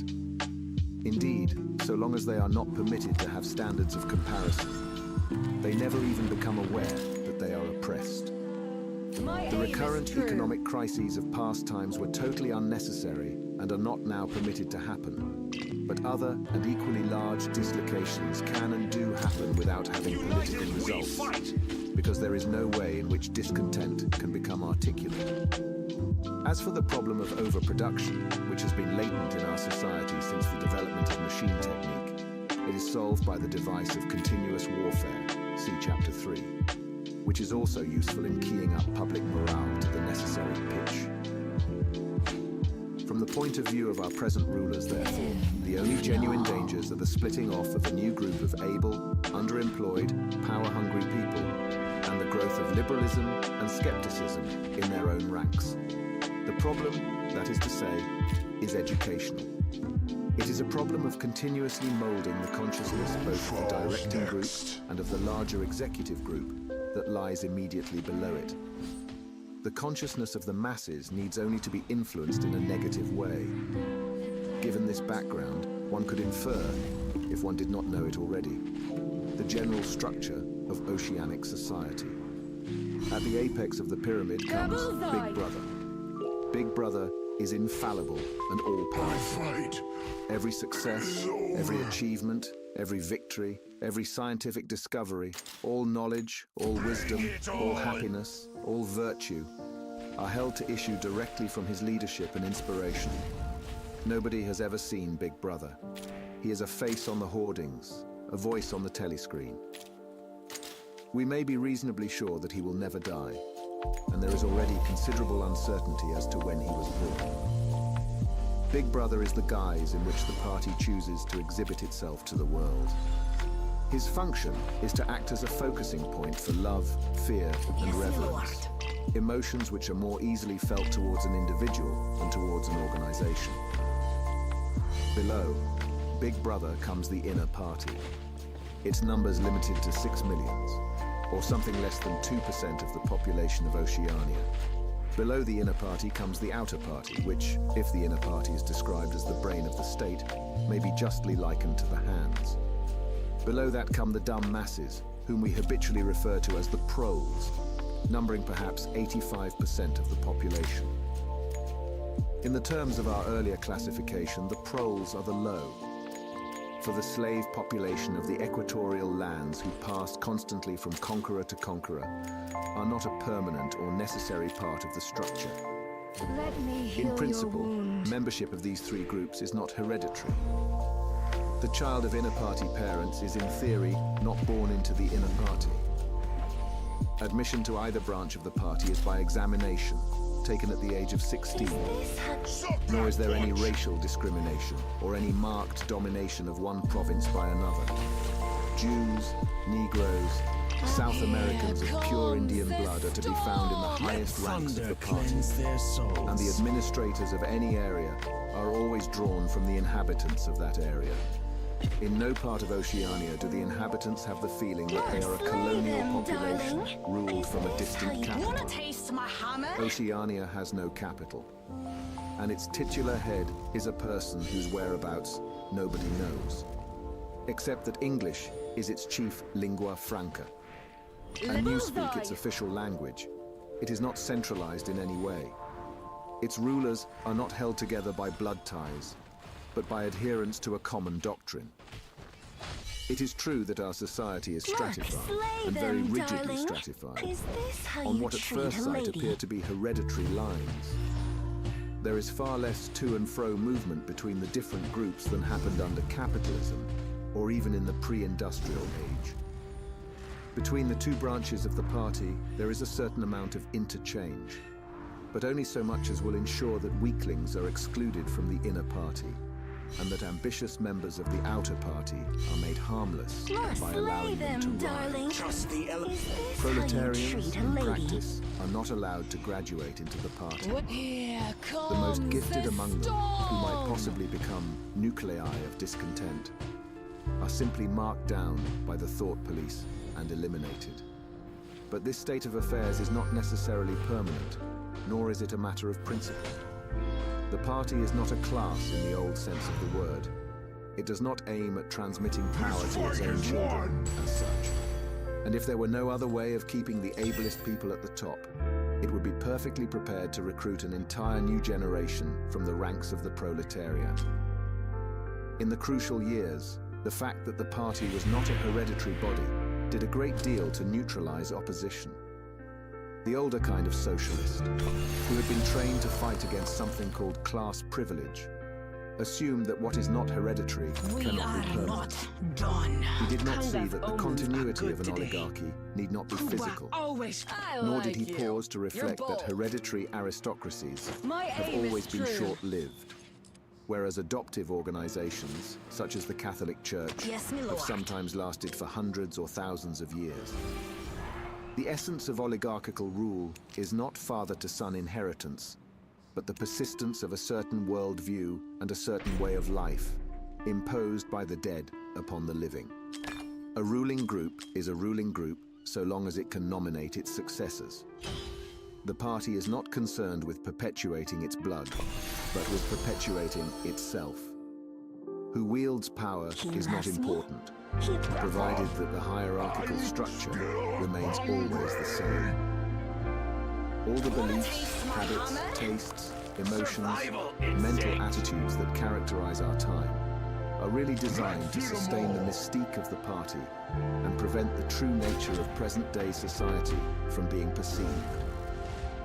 Physical rebellion, or any preliminary move towards rebellion, is at present not possible. From the proletarians, nothing is to be feared.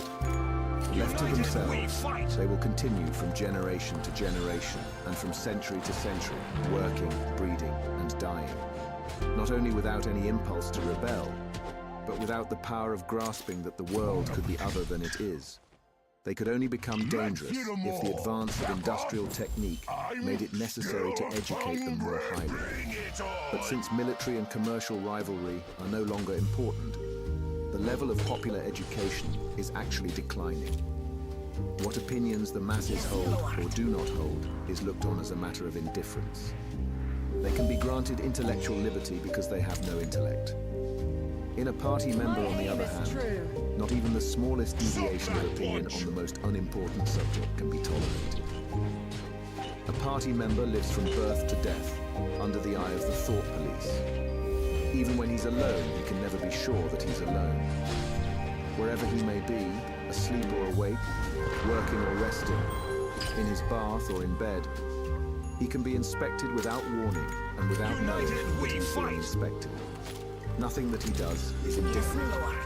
His friendships, his relaxations, his behavior towards his wife and children, the expression of his face when he's alone, the words he mutters in sleep, even the characteristic movements of his body are all jealously scrutinized. Not only any actual misdemeanor, but any eccentricity, however small, any change of habits, any nervous mannerism that could possibly be the symptom of an inner struggle is certain to be detected. He has no freedom of choice in any direction whatever. On the other hand, his actions are not regulated by law or by any clearly formulated code of behavior.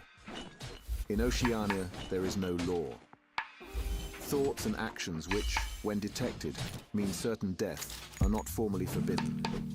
And the endless purges, arrests, tortures, imprisonments, and vaporizations are not inflicted as punishment for crimes which have actually been committed, but are merely the wiping out of persons who might perhaps commit a crime at some time in the future. A party member is required to have not only the right opinions, but the right instincts.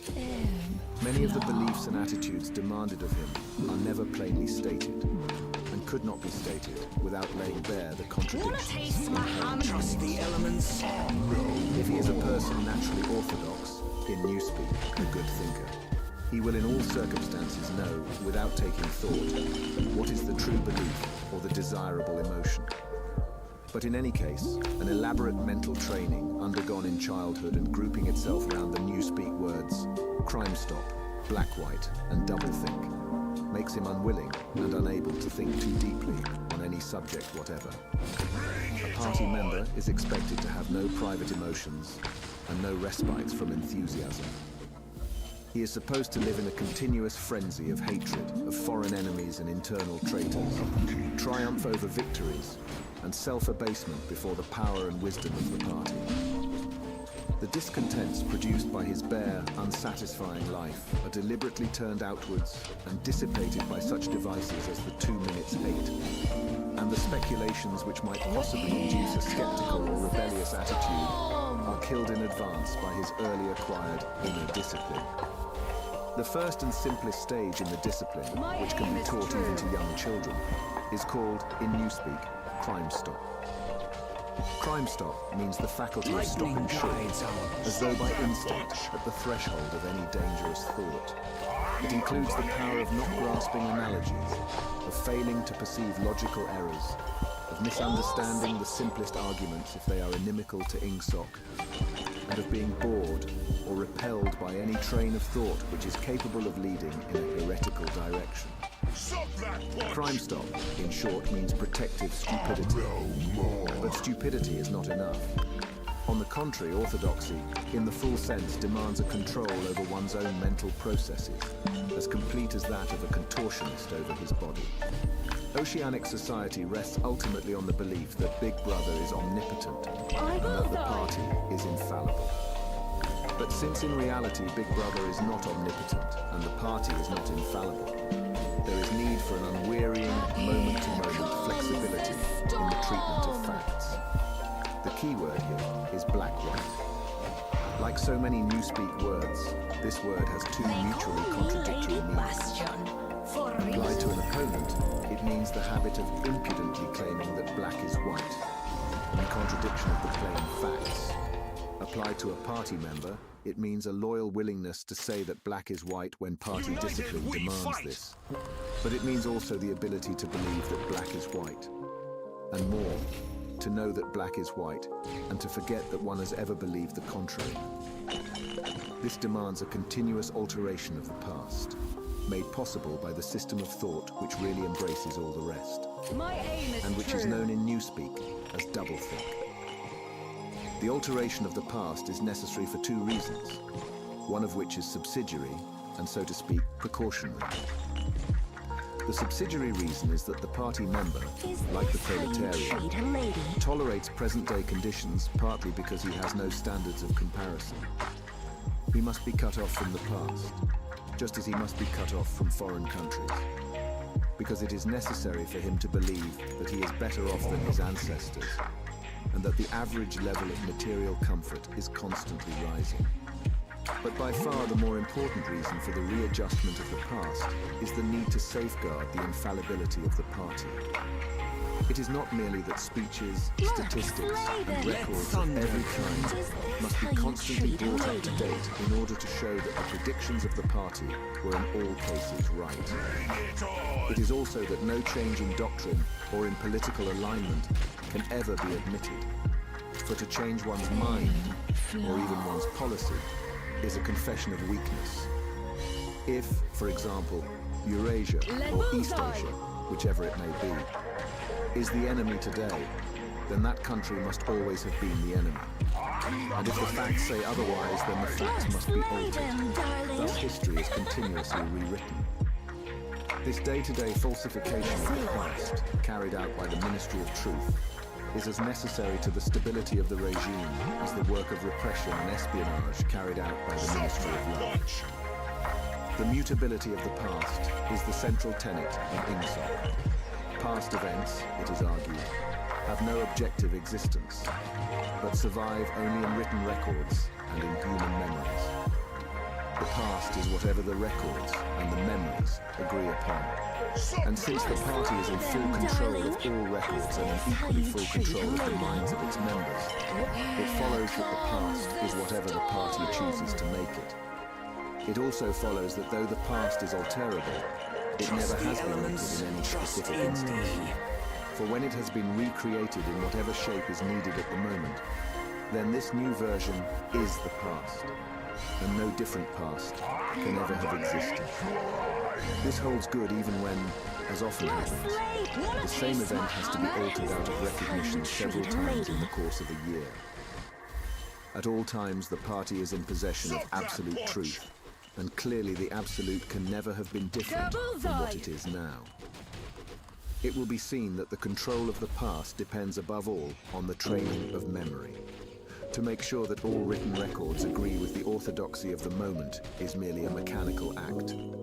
But it is also necessary to remember that events happened in the desired manner. And if it is necessary to rearrange one's memories or to tamper with written records, then it is necessary to forget that one has done so.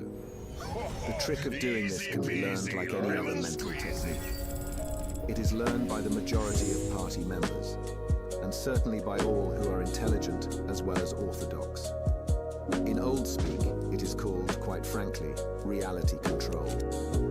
In new speak, it is called doublethink, although doublethink comprises much else as well. Doublethink means the power of holding two contradictory beliefs in one's mind simultaneously and accepting both of them. The party intellectual knows in which direction his memories must be altered. He therefore knows that he's playing tricks with reality. But by the exercise of doublethink, he also satisfies himself that reality is not violated. The process has to be conscious, or it would not be carried out with sufficient precision. But it also has to be unconscious, or it would bring with it a feeling of falsity and hence of guilt. Doublethink lies at the very heart of Ingsoc, since the essential act of the party is to use conscious deception, while retaining the firmness of purpose that goes with complete honesty. To tell deliberate lies while genuinely believing in them, to forget any fact that has become inconvenient, and then, when it becomes necessary again, to draw it back from oblivion for just so long as it is needed, to deny the existence of objective reality and all the while to take account of the reality which one denies. All this is indispensably necessary. Even in using the word doublethink, it is necessary to exercise doublethink. For by using the word, one admits that one is tampering with reality. By a fresh act of doublethink, one erases this knowledge. And so on, indefinitely. With a lie, always one leap ahead of the truth. Ultimately, it is by means of doublethink that the party has been able, and may, for all we know, continue to be able for thousands of years, to arrest the course of history. All past oligarchies have fallen from power either because they ossified or because they grew soft. Either they became stupid and arrogant, failed to adjust themselves to changing circumstances, and were overthrown, or they became liberal and cowardly, made concessions when they should have used force, and once again were overthrown. We fight! They fell, that is to say, either through consciousness or through unconsciousness. It is the achievement of the party to have produced a system of thought in which both conditions can exist simultaneously, and upon no other intellectual basis could the dominion of the party be made permanent. If one is to rule, and to continue ruling, one must be able to dislocate the sense of reality. For the secret of rulership is to combine a belief in one's own infallibility with the power to learn from past mistakes. It need hardly be said that the subtlest practitioners of doublethink are those who invented doublethink and know that it is a vast system of mental cheating. In our society, those who have the best knowledge of what is happening are also those who are furthest from seeing the world as it is. In general, the greater the understanding, the greater the delusion. The more intelligent, the less sane. One clear illustration of this is the fact that war hysteria increases in intensity as one rises in the social scale. My aim is true. Those whose attitude towards the war is most nearly rational are the subject peoples of the disputed territories. Is this how To you these treat people, a the war lady? is simply a continuous calamity which sweeps to and fro over their bodies like a tidal wave. Which side is winning is a matter of complete indifference to them. They are aware that a change of overlordship means simply that they will be doing the same work as before, for new masters who treat them in the same manner as the old ones. The slightly more favored workers, whom we call the trolls, are only intermittently conscious of the war. How you treat a When it is lady? necessary, they can be prodded into frenzies of fear and hatred. But when left to themselves, they are capable of forgetting for long periods that the war is happening. It is in the ranks of the party, and above all of the inner party, that the true war enthusiasm is found. world conquest is believed in most firmly by those who know it to be impossible.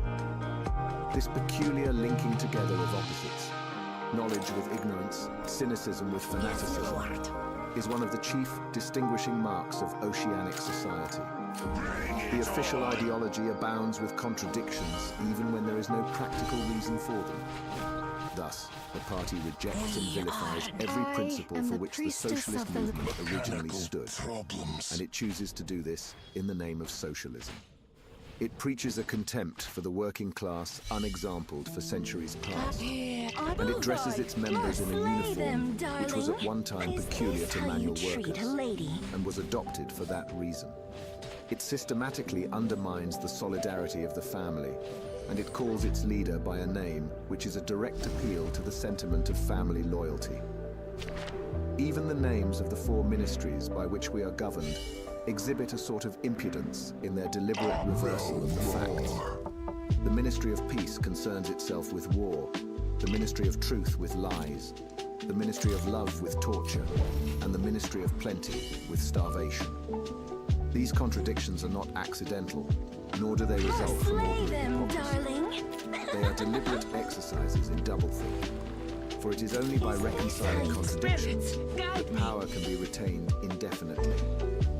In no other way could the ancient cycle be broken. If human equality is to be forever averted, if the high, as we have called them, are to keep their places permanently, then the prevailing mental condition must be controlled insanity. But there is one question which until this moment we have almost ignored. It is, why should human equality be averted? Supposing that the mechanics of the process have been rightly described, what is the motive for this huge, accurately planned effort to freeze history at a particular moment of time? Here we reach the central secret. As we have seen, the mystique of the party, and above all of the inner party, depends upon doublethink. But deeper than this lies the original motive, the never-questioned instinct that first led to the seizure of power and brought doublethink, the thought police, continuous warfare, and all the other necessary paraphernalia into existence afterwards. This motive really consists. Winston became aware of silence, as one becomes aware of a new sound. It seemed to him that Julia had been very still for some time past. She was lying on her side, naked from the waist upwards, with her cheek pillowed on her hand and one dark lock tumbling across her eyes. Her breast rose and fell slowly and regularly. Bring it on! Julia. No answer. Slay them, darling. Julia, are you awake? How you treat a lady? No answer. She was asleep. He shut the book, put it carefully on the floor, lay down, and pulled the coverlet over both of them. He had still, he reflected, not learned the ultimate secret. He understood how. He did not understand why. Chapter 1, like Chapter 3, had not actually told him anything that he did not know. It had merely systematized the knowledge that he possessed already. But after reading it, he knew better than before that he was not mad. Being in a minority, even a minority of one, did not make you mad. There was truth and there was untruth. And if you clung to the truth even against the whole world, you were not mad. A yellow beam from the sinking sun slanted in through the window and fell across the pillow. He shut his eyes. The sun on his face and the girl's smooth body touching his own gave him a strong, sleepy, confident feeling. He was safe. Everything was all right. He fell asleep murmuring, "Sanity is not statistical," with the feeling that this remark contained in it a profound wisdom. When he woke, it was with the sensation of having slept for a long time, but a glance at the old-fashioned clock told him that it was only 20:30. He lay dozing for a while. Then the usual deep-lunged singing struck up from the yard below. It was only an oakless fancy. It passed like an April dye. But a look and a word and the dreams they stirred, they have stolen my artery. The drivelling song seemed to have kept its popularity. You still heard it all over the place. It had outlived the hate song. Julia woke at the sound, stretched herself luxuriously, and got out of bed. "I'm hungry," she said. Let's make some more coffee. Damn, the stove's gone out and the water's cold. She picked the stove up and shook it. There's no oil in it. We can get some from old Charrington, I expect. The funny thing is, I made sure it was full. I'm going to put my clothes on, she added. It seems to have got colder. Winston also got up and dressed himself. The indefatigable voice sang on. They sigh that time heals all things, they sigh you can always forget. But the smiles and the tears across the years, they twist my heartstrings yet. As he fastened the belt of his overalls, he strolled across to the window. The sun must have gone down behind the houses. It was not shining into the yard any longer. The flagstones were wet, as though they had just been washed. And he had the feeling that the sky had been washed too. So fresh and pale was the blue between the chimney pots. Tirelessly the woman marched to and fro, corking and uncorking herself, singing and falling silent, and pegging out more diapers, and yet more. He wondered whether she took in washing for a living, or was merely the slave of 20 or 30 grandchildren. Julia had come across to his side. Together they gazed down with a sort of fascination at the sturdy figure below. As he looked at the woman in her characteristic attitude, her thick arms reaching up for the line, her powerful mare-like buttocks protruding, it struck him for the first time that she was beautiful. It had never before occurred to him that the body of a woman of 50, blown up to monstrous dimensions by childbearing, then hardened, roughened by work till it was coarse in the grain like an overripe turnip, could be beautiful. But it was so. And after all, he thought, why not? The solid, contourless body, like a block of granite, and the rasping red skin bore the same relation to the body of a girl as the rose hip to the rose. Why should the fruit be held inferior to the flower? She's beautiful, he murmured. She's a meter across the hips easily, said Julia. Lightning That is her guides style of our beauty, path. said Winston. He held Julia's supple waist easily encircled by his arm. From the hip to the knee, her flank was against his. Out of their bodies, no child would ever come. I am the priestess That was the of one the thing they light. could never do. Only by word of mouth, from mind to mind, could they pass on the secret. The woman down there had no mind. She had only strong arms, a warm heart, and a fertile belly. He wondered how many children she had given birth to. It might easily be 15. She had had her momentary flowering, a year perhaps, of wild rose beauty, and then she had suddenly swollen like a fertilized fruit and grown hard and red and coarse. And then her life had been laundering, scrubbing, darning, cooking, sweeping, polishing, mending, scrubbing, laundering. First for children, then for grandchildren. Over 30 unbroken years. At the end of it, she was still singing. The mystical reverence that he felt for her was somehow mixed up with the aspect of the pale, cloudless sky, stretching away behind the chimney pots into interminable distance. It was curious to think that the sky was the same for everybody, in Eurasia, Let us East the Asia, elements as well as trust here. in me. And the people under the sky were also very much the same. Everywhere, all over the world, hundreds of thousands of millions of people just like this. People ignorant of one another's existence, held apart by walls of hatred and lies, and yet almost exactly the same. Wherever I People who had never learned to think, but who were storing up in their hearts and bellies and muscles the power that would one day overturn the world. If there was hope, it lay in the proles. Without having read to the end of the book, he knew that that must be Goldstein's final message. The future belonged to the Bring it proles. on! And could he be sure that when their time came, the world they constructed would not be just as alien to him, Winston Smith, as the world of the party? Yes, because at the least it would be a world of sanity. Where there is equality, there can be sanity. Stop that punch! Sooner or later it would happen. Strength would change into consciousness.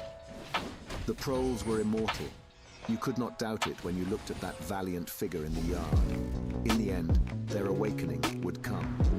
And until that happened, though it might be 1,000 years, they would stay alive against all the odds, like birds passing on from body to body, the vitality which the party did not share and could not kill.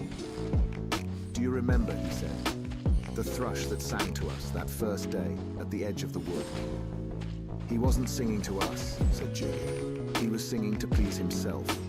Not even that. He was just singing. The birds sang, the proles sang. The party did not sing. All round the world, in London and New York, in Africa and Brazil, and in the mysterious, forbidden lands beyond the frontiers, in the streets of Paris and Berlin, in the villages of the endless Russian plain, in the bazaars of China and Japan, everyone stood the same, solid, unconquerable figure, made monstrous by work and childbearing, toiling from birth to death and still singing. Out of those mighty loins, a race of conscious beings must one day come. You were the dead. Theirs was the future. But you could share in that future if you kept alive the mind as they kept alive the body, and passed on the secret doctrine that 2 + 2 make 4. We are the dead, he said. We are the dead, echoed Julia, dutifully. You are the dead, said an iron voice behind them. They sprang apart. Winston's entrails seemed to have turned into ice. He could see the white all round the irises of Julia's eyes. Her face had turned a milky yellow. The smear of rouge that was still on each cheekbone stood out sharply, almost as though unconnected with the skin beneath. You are the dead, repeated the iron voice. It was behind the picture, breathed Julia. It was behind the picture, said the voice. Remain exactly where you are. Make no movement until you are ordered. It was starting at last. They could do nothing except stand gazing into one another's eyes. To run for life, to get out of the house before it was too late. No such thought occurred to them. Unthinkable to disobey the iron voice from the wall. There was a snap as though a catch had been turned back and a crash of breaking glass. The picture had fallen to the floor, uncovering the telescreen behind it. Now they can see us, said Julia. Now we can see you, said the voice. Stand out in the middle of the room. Stand back to back. Clasp your hands behind your heads. Do not touch one another. They were not touching, but it seemed to him that he could feel Julia's body shaking. Or perhaps it was merely the shaking of his own. He could just stop his teeth from chattering, but his knees were beyond his control. There was a sound of trampling boots below, inside the house and outside. The yard seemed to be full of men. Something was being dragged across the stones. The woman's singing had stopped abruptly. There was a long, rolling clang as though the washtub had been flung across the yard, and then a confusion of angry shouts which ended in a yell of pain. The house is surrounded, said Winston. The house is surrounded, said the voice. He heard Julia snap her teeth together. I suppose we may as well say goodbye, she said. You may as well say goodbye, said the voice. And then another quite different voice. A thin, cultivated voice which Winston had the impression of having heard before struck in. And by the way, while we are on the subject, here comes a candle to light you to bed. Here comes a chopper to chop off your head. Something crashed onto the bed behind Winston's back. Let me heal your wounds. The head of a ladder had been thrust through the window and had burst in the frame. Someone was climbing through the window. There was a stampede of boots up the stairs. The room was full of solid men in black uniforms, with iron-shod boots on their feet and truncheons in their hands. Winston was not trembling any longer. Even his eyes he barely moved. One thing alone mattered. To keep still. To keep still and not give them an excuse to hit you. A man with a smooth prize-fighter's jowl in which the mouth was only a slit paused opposite him, balancing his truncheon meditatively between thumb and forefinger. Winston met his eyes. The feeling of nakedness, with one's hands behind one's head and one's face and body all exposed, was almost unbearable. The man protruded the tip of a white tongue, licked the place where his lips should have been, and then passed on. There was another crash. Someone had picked up the glass paperweight from the table and smashed it to pieces on the hearthstone. The fragment of coral, a tiny crinkle of pink like a sugar rosebud from a cake, rolled across the mat. How small, thought Winston. How small it always was. There was a gasp and a thump behind him, and he received a violent kick on the ankle which I nearly am flung the him off his priestess balance. of the light. One of the men had smashed his fist into Julia's solar plexus, doubling her up like a pocket ruler.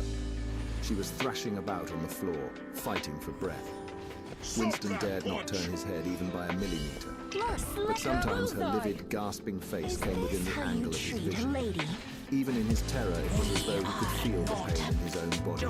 The deadly pain which nevertheless was less urgent than the struggle to get back her breath. He knew what it was like. The terrible, agonizing pain which was there all the while but could not be suffered yet. Because before all else, it was necessary to be able to breathe. Then two of the men hoisted her up by knees and shoulders and carried her out of the room like a sack. Winston had a glimpse of her face, upside down, yellow and contorted, with the eyes shut, still with a smear of rouge on either cheek. And that was the last he saw of her. He stood dead still. No one had hit him yet. Thoughts which came of their own accord but seemed totally uninteresting began to flit through his mind. He wondered whether they had got Mr. Charrington. He wondered what they had done to the woman in the yard. He noticed that he badly wanted to urinate and felt a faint surprise because he had done so only 2 or 3 hours ago. Lightning He noticed guides that the our clock on the path. mantelpiece said 9, meaning 21. But the light seemed too strong. Would not the light be fading at 21 hours on an August evening? He wondered whether, after all, he and Julia had mistaken the time, had slept the clock round and thought it was 20:30 when really it was 08:30 on the following morning. But he did not pursue the thought further. It was not interesting. There was another lighter step in the passage. Mr. Charrington came into the room. Bullseye! The demeanor of the black uniformed men suddenly became more subdued. Something had also changed in Mr. Charrington's appearance. His eye fell on the fragments of the glass paperweight. "Pick up those pieces," he said sharply. The man stooped to obey. Bring it on! The Cockney accent had disappeared. Winston suddenly realized whose voice it was that he had heard a few moments ago on the telescreen. Mr. Charrington was still wearing his old velvet jacket, but his hair, which had been almost white, If only the had turned tower black. showed me more. Also, he was not wearing his spectacles. He gave Winston a single sharp glance, as though verifying his identity, and then paid no more attention to him. He was still recognizable, but he was not the same person any longer. His body had straightened and seemed to have grown bigger. His face had undergone only tiny changes that had nevertheless worked a complete transformation. The black eyebrows were less bushy. The wrinkles were gone. We fight! The whole lines of the face seemed to have altered. Even the nose seemed shorter. It was the alert, cold face of a man of about 35. It occurred to Winston that for the first time in his life he was looking with knowledge at a member of the Thought Police. If you love iPhone, you'll love Apple Card. It comes with the privacy and security you expect from Apple. Plus, you earn up to 3% daily cash back on every purchase, which can automatically earn interest when you open a high-yield savings account through Apple Card. Apply for Apple Card in the Wallet app.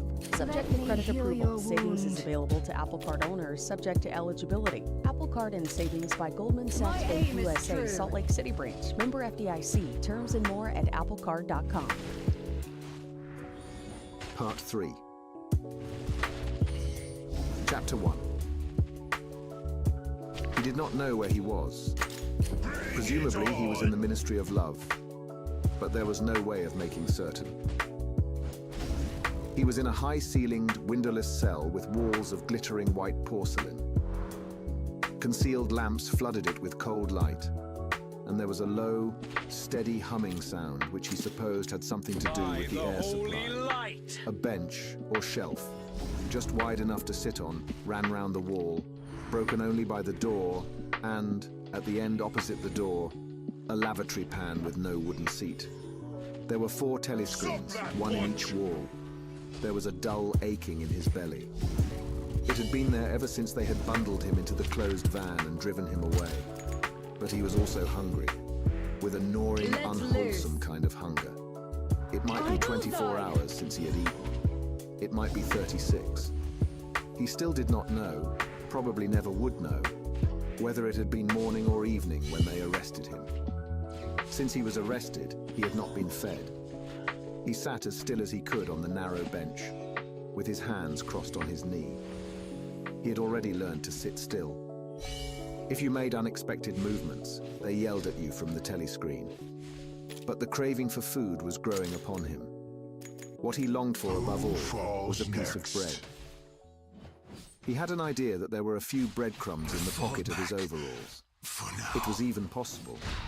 He thought this because from time to time something seemed to tickle his leg, that there might be a sizable bit of crust there. In the end, the temptation to find out overcame his fear. He slipped a hand into his pocket. "Smith," yelled a voice from the telescreen. 6079 Smith W. Hands out of pockets in the cells. He sat still again, his hands crossed on his knee. Before being brought here, he had been taken to another place which must have been an ordinary prison or a temporary lockup used by the patrols. He did not know how long he'd been there. Some hours at any rate. With no clocks and no daylight, it was hard to gauge the time. It was a noisy, evil-smelling place. They had put him into a cell similar to the one he was now in, but filthily dirty and at all times crowded by 10 or 15 people. The majority of them were common criminals, but there were a few political prisoners among them. He had sat silent against the wall, jostled by dirty bodies, too preoccupied by fear and the pain in his belly to take much interest in his surroundings, but still noticing the astonishing difference in demeanor between the party prisoners and the others. The party prisoners were always silent My and aim is terrified, true. but the ordinary criminals seemed to care nothing for anybody. They yelled insults at the guards, fought back fiercely when their belongings were impounded, wrote obscene words on the floor, ate smuggled food which they produced from mysterious hiding places in their clothes, and even shouted down the telescreen when it tried to restore order. On the other hand, some of them seemed to be on good terms with the guards, called them by nicknames, and tried to wheedle cigarettes through the spy hole in the door. The guards, too, treated the common criminals with a certain forbearance, even when they had to handle them roughly. There was much talk about the forced labor camps, to which most of the prisoners expected to be sent. It was all right in the camps, he gathered, so long as you had good contacts and knew the ropes. There was bribery, favoritism, and racketeering of every kind. There was homosexuality and prostitution. There was even illicit alcohol distilled from potatoes. The positions of trust were given only to the common criminals, especially the gangsters and the murderers, who formed a sort of aristocracy. All the dirty jobs were done by the politicals. There was a constant come and go of prisoners of every description: drug peddlers, thieves, bandits, black marketeers, drunks, prostitutes. Some of the drunks were so violent that the other prisoners had to combine to suppress them. An enormous wreck of a woman, aged about 60, with great tumbling breasts and thick coils of white hair which had come down in her struggles, was carried in, kicking and shouting by 4 guards, who had hold of her one at each corner. They wrenched off the boots with which she had been trying to kick them and dumped her down across Winston's lap, almost breaking his thigh bones. The woman hoisted herself upright and followed them out with a yell of bastards. Then, noticing that she was sitting on Embrace something the uneven, light. she slid off Winston's knees onto the bench. "Beg pardon, dearie," she said. "I wouldn't have sat on you, only the buggers put me there. They don't know how to treat a lady, do they?" She paused, patted her breast, and belched. "Pardon," she said. "I ain't myself, quite." She leant forward and vomited copiously on the floor. "That's better," she said, leaning back with closed eyes. "Never keep it down, that's what I say. Get it up while it's fresh on your stomach, love." She revived, turned to have another look at Winston, and seemed immediately to take a fancy to him. She put a vast arm round his shoulder and drew him towards her, breathing beer and vomit into his face. "What's your name, dearie?" she said. "Smith," said Winston. "Smith, said the We are not. That's funny. My name's Done. Smith too. Why? She added sentimentally. I might be your mother. She might, thought Winston, be his mother. She was about the right age and physique, and it was probable that people changed somewhat after 20 years in a forced labor camp. No one else had spoken to him. To a surprising extent, the ordinary criminals ignored the party prisoners. The pollits, they called them, with a sort of uninterested contempt. The party prisoners seemed terrified of speaking to anybody, and above all, of speaking to one another. Only once, when two party members, both women, were pressed close together on the bench, he overheard amid the din of voices a few hurriedly whispered words, and in particular a reference to something called Room 101, which he did not understand. It might be 2 or 3 hours ago that they had brought him here. The dull pain in his belly never went away, but sometimes it grew better and sometimes worse, and his thoughts expanded or contracted accordingly.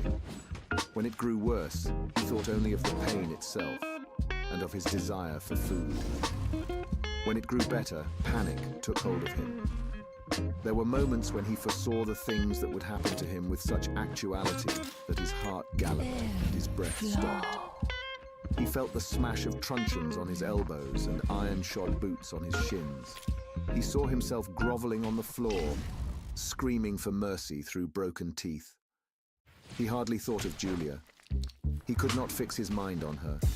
He loved her and would not betray her, but that was only a fact. Known as he knew the rules of arithmetic, he felt no love for her, and he hardly even wondered what was Let me happening to heal her. your wound. He thought oftener of O'Brien, with a flickering hope. O'Brien might know that he had been arrested. The Brotherhood, he had said, never tried to save its members. But there was the razor blade. They would send the razor blade if they could. My aim is It true. would be perhaps 5 seconds before the guard could rush into the cell. The blade would bite into him with a sort of burning coldness, and even the fingers that held it would be cut to the bone. Everything came back to his sick body, which shrank trembling from the smallest pain. He was not certain that he would use the razor blade, even if he got the chance.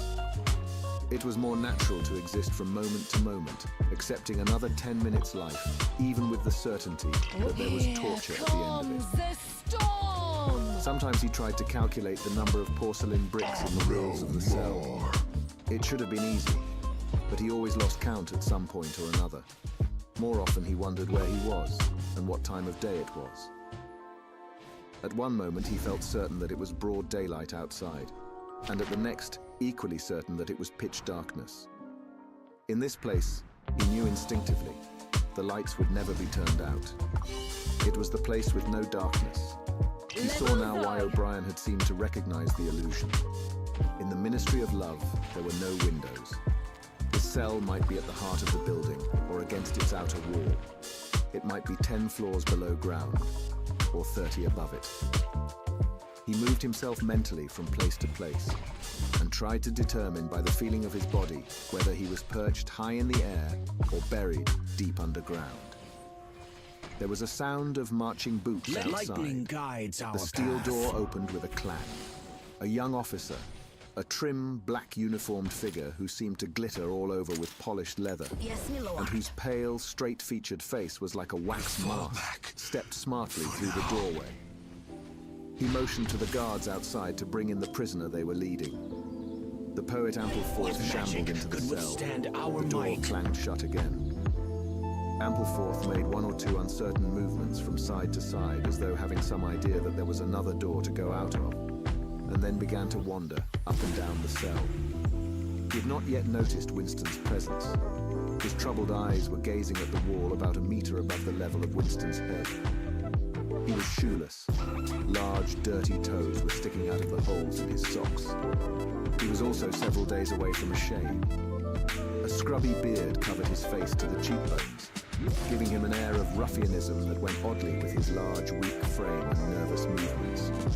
Winston roused himself a little from his lethargy. He must speak to Ampleforth and risk the yell from the telescreen. It was even conceivable that Ampleforth was the bearer of the razor blade. Ampleforth, he said. There was no yell from the telescreen. Ampleforth paused, mildly startled. His eyes focused themselves slowly on Winston. "Ah, Smith," he said. "You too. What are you in for?" "To tell you the truth," he sat down awkwardly on the bench opposite Winston. "There is only one offense, is there not?" he said. "And have you committed it?" "Apparently I have." He put a hand to his forehead and pressed his temples for a moment, as though trying to remember something. "These things happen," he began vaguely. "I've been able to recall one instance, a possible instance. It was an indiscretion, undoubtedly. We were producing a definitive edition of the poems of Kipling. I allowed the word God to remain at the end of a line. I could not help it," he added, almost indignantly, raising his face to look at Winston. "It was impossible to change the line. The rhyme was rod. Do you realize that there are only 12 rhymes to rod in the entire language? For days I had racked my brains. There was no other rhyme." The expression on his face changed. The annoyance passed out of it, and for a moment he looked almost pleased. A sort of intellectual warmth, the joy of the pedant who has found out some useless fact, shone through the dirt and scrubby hair. "Has it ever occurred to you," he said, "that the whole history of English poetry has been determined by the fact that the English language lacks rhymes?" No, that particular thought had never occurred to Winston, nor in the circumstances did it strike him as very important or interesting. "Do you know what time of day it is?" he said. Ampleforth looked startled again. "I had hardly thought about it. They arrested me. It could be 2 days ago, perhaps 3. His eyes flitted round the walls, as though he half expected to find a window somewhere. "There is no difference between night and day in this place. I do not see how one can calculate the time." They talked desultorily for some minutes. Then, without apparent reason, a yell from the telescreen bade them be silent. Winston sat quietly, his hands crossed. Ampleforth, too large to sit in comfort on the narrow bench, fidgeted from side to side, clasping his lank hands first round one knee, then round the other. The telescreen barked at him to keep still. Time passed. 20 minutes, an hour. It was difficult to judge. Once more there was a sound of boots outside. Winston's entrails contracted. Soon, very soon, perhaps in 5 minutes, perhaps now, the tramp of boots would mean that his own turn had come. The door opened. The cold-faced young officer stepped into the cell. With a brief movement of the hand, he indicated Ampleforth. "Room 101, he said. Ampleforth marched clumsily out between the guards, his face vaguely perturbed but uncomprehending. What seemed like a long time passed. The pain in Winston's belly had revived. His mind sagged round and round on the same trick, like a ball falling again and again into the same series of slots. He had only 6 thoughts: the pain in his belly, a piece of bread, the blood and the screaming, O'Brien, Julia, the razor blade. There was another spasm in his entrails. The heavy boots were approaching. As the door opened, the wave of air that it created brought in a powerful smell of cold sweat. Parsons walked into the cell. He was wearing khaki shorts and a sports shirt. This time, Winston was startled into self-forgetfulness. "You here," he said. Parsons gave Winston a glance in which there was neither interest nor surprise, but only misery. He began walking jerkily up and down, evidently unable to keep still. Each time he straightened his pudgy knees, it was apparent that they were trembling. His eyes had a wide-open, staring look, as though he could not prevent himself from gazing at something in the middle distance. "What are you in for?" said Winston. "Thought crime," said Parsons, almost blubbering. The tone of his voice implied at once a complete admission of his guilt, and a sort of incredulous horror that such a word could be applied to himself. He paused opposite Winston and began eagerly appealing to him. "You don't think they'll shoot me, do you, old chap? They don't shoot you if you haven't actually done anything. Only thoughts, which you can't help. I know they give you a fair hearing. Oh, I trust them for that. They'll know my record, won't they? You know what kind of chap I was. Not a bad chap in my way. Not brainy, of course, but keen. I tried to do my best for the party, didn't I? I'll get off with 5 years, don't you think? Or even 10 years. A chap like me could make himself pretty useful in a labor camp. They wouldn't shoot me for going off the rails just once. Are you guilty? Said Winston. Of course I'm guilty, cried Parsons with a servile glance at the telescreen. You don't think the party would arrest an innocent man, do you? His frog-like face grew calmer, and even took on a slightly sanctimonious expression. Thought crime is a dreadful thing, old man, he said sententiously. It's insidious. It can get hold of you without your even knowing it. Do you know how it got hold of me? In my sleep. Yes, that's a fact. There I was, working away, trying to do my bit. Never knew I had any bad stuff in my mind at all. And then I started talking in my sleep. Do you know what they heard me saying? He sank his voice, like someone who is obliged for medical reasons to utter an obscenity. Down with Big Brother. Yes, I said that. Said it over and over again, it seems. Between you and me, old man, I'm glad they got me before it went any further. Do you know what I'm going to say to them when I go up before the tribunal? Thank you, I'm going to say. Thank you for saving me before it was too late. Who denounced you? Said Winston. It was my little daughter, said Parsons with a sort of doleful pride. She listened at the keyhole, heard what I was saying, and nipped off to the patrols the very next day. Pretty smart for a nipper of 7, eh? I don't bear her any grudge for it. In fact, I'm proud of her. It shows I brought her up in the right spirit anyway. He made a few more jerky movements up and down, several times, casting a longing glance at the lavatory pan. Then he suddenly ripped down his shorts. Excuse me, old man, he said. I can't help it. It's the waiting. He plumped his large posterior into the lavatory pan. Winston covered his face with his hands. Smith, yelled the voice from the telescreen. 6079 Smith W. Uncover your face. No faces covered in the cells. Winston uncovered his face. Parsons used the lavatory, loudly and abundantly. It then turned out that the plug was defective and the cells stank abominably for hours afterwards.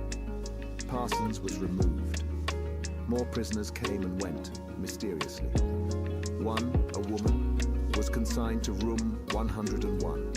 And, Winston noticed, seemed to shrivel and turn a different color when she heard the words. A time came when, if it had been morning when he was brought here, it would be afternoon. Or if it had been afternoon, then it would be midnight. There were 6 prisoners in the cell, men and women. All sat very still. Opposite Winston, there sat a man with a chinless, toothy face, exactly like that of some large, harmless rodent. His fat, mottled cheeks were so pouched at the bottom that it was difficult not to believe that he had little stores of food tucked away there. His pale grey eyes flitted timorously from face to face and turned quickly away again when he caught anyone's eye. The door opened and another prisoner was brought in whose appearance sent a momentary chill through Winston. He was a commonplace, mean-looking man who might have been an engineer or technician of some kind. But what was startling was the emaciation of his face. It was like a skull. Because of its thinness, the mouth and eyes looked disproportionately large, and the eyes seemed filled with a murderous, unappeasable hatred of somebody or something. The man sat down on the bench at a little distance from Winston. Winston did not look at him again, but the tormented, skull-like face was as vivid in his mind as though it had been straight in front of his eyes. Suddenly, he realized what was the matter. The man was dying of starvation. The same thought seemed to occur almost simultaneously to everyone in the cell. There was a very faint stirring all the way round the bench. The eyes of the chinless man kept flitting towards the skull-faced man, then turning guiltily away, then being dragged back by an irresistible attraction. Presently, he began to fidget on his seat. At last he stood up, waddled clumsily across the cell, dug down into the pocket of his overalls, and with an abashed air, held out a grimy piece of bread to the skull-faced man. There was a furious, deafening roar from the telescreen. The chinless man jumped in his tracks. The skull-faced man had quickly thrust his hands behind his back as though demonstrating to all the world that he refused the gift. "Bumstead," roared the voice. 2713 Bumstead J. Let fall that piece of bread. The chinless man dropped the piece of bread on the floor. "Remain standing where you are," said the voice. "Face the door. Make no movement." The chinless man obeyed. His large, pouchy cheeks were quivering uncontrollably. The door clanged open. As the young officer entered and stepped aside, there emerged from behind him a short, stumpy guard with enormous arms and shoulders. He took his stand opposite the chinless man, and then, at a signal from the officer, let free a frightful blow with all the weight of his body behind it, full in the chinless man's mouth. The force of it seemed almost to knock him clear of the floor. His body was flung across the cell and fetched up against the base of the lavatory seat. For a moment he lay as though stunned, with dark blood oozing from his mouth and nose. A very faint whimpering or squeaking, which seemed unconscious, came out of him. Then he rolled over and raised himself unsteadily on hands and knees. Amid a stream of blood and saliva, the two halves of a dental plate fell out of his mouth. The prisoners sat very still, their hands crossed on their knees. The chinless man climbed back into his place. Down one side of his face, the flesh was darkening. His mouth had swollen into a shapeless, cherry-colored mass with a black hole in the middle of it. From time to time, a little blood dripped onto the breast of his overalls. His grey eyes still flitted from face to face, more guiltily than ever, as though he were trying to discover how much the others despised him for his humiliation. The door opened. With a small gesture, the officer indicated the skull-faced man. "Room 101, he said. There was a gasp and a flurry at Winston's side. The man had actually flung himself on his knees, on the floor, with his hand clasped together. "Comrade, officer," he cried, "you don't have to take me to that place. Haven't I told you everything already? What else is it you want to know? There's nothing I wouldn't confess, nothing. Just tell me what it is, and I'll confess straight off. Write it down, and I'll sign it. Anything, not room 101. "Room 101, said the officer. The man's face, already very pale, turned a color Winston would not have believed possible. It was definitely, unmistakably, a shade of green. "Do anything to me," he yelled. "You've been starving me for weeks. Finish it off and let me die. Shoot me, hang me, sentence me to 25 years. Is there somebody else you want me to give away? Just say who it is, and I'll tell you anything you want. I don't care who it is or what you do to them. I've got a wife and 3 children. The biggest of them isn't 6 years old. You can take the whole lot of them and cut their throats in front of my eyes, and I'll stand by and watch it. But not room 101. "Room 101, said the officer. The man looked frantically round at the other prisoners, as though with some idea that he could put another victim in his own place. His eyes settled on the smashed face of the chinless man. He flung out a lean arm. "That's the one you ought to be taking, not me," he shouted. "You didn't hear what he was saying after they bashed his face? Give me a chance, and I'll tell you every word of it. He's the one that's against the party, not me." The guard stepped forward. The man's voice rose to a shriek. "You didn't hear him," he repeated. "Something went wrong with the telescreen. He's the one you want. Take him, not me." The 2 sturdy guards had stooped to take him by the arms. But just at this moment, he flung himself across the floor of the cell and grabbed one of the iron legs that supported the bench. He had set up a wordless howling, like an animal. The guards took hold of him to wrench him loose, but he clung on with astonishing strength. For perhaps 20 seconds, they were hauling at him. The prisoners sat quiet, their hands crossed on their knees, looking straight in front of them. The howling stopped, The man had no breath left for anything except hanging on. Then there was a different kind of cry. A kick from a guard's boot had broken the fingers of one of his hands. They dragged him to his feet. "Room 101, said the officer. The man was led out, walking unsteadily, with head sunken, nursing his crushed hand. All the fight had gone out of him.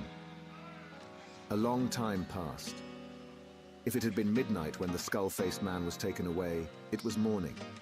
If morning, it was afternoon. Winston was alone, and had been alone for hours. The pain of sitting on the narrow bench was such that often he got up and walked about, unreproved by the telescreen.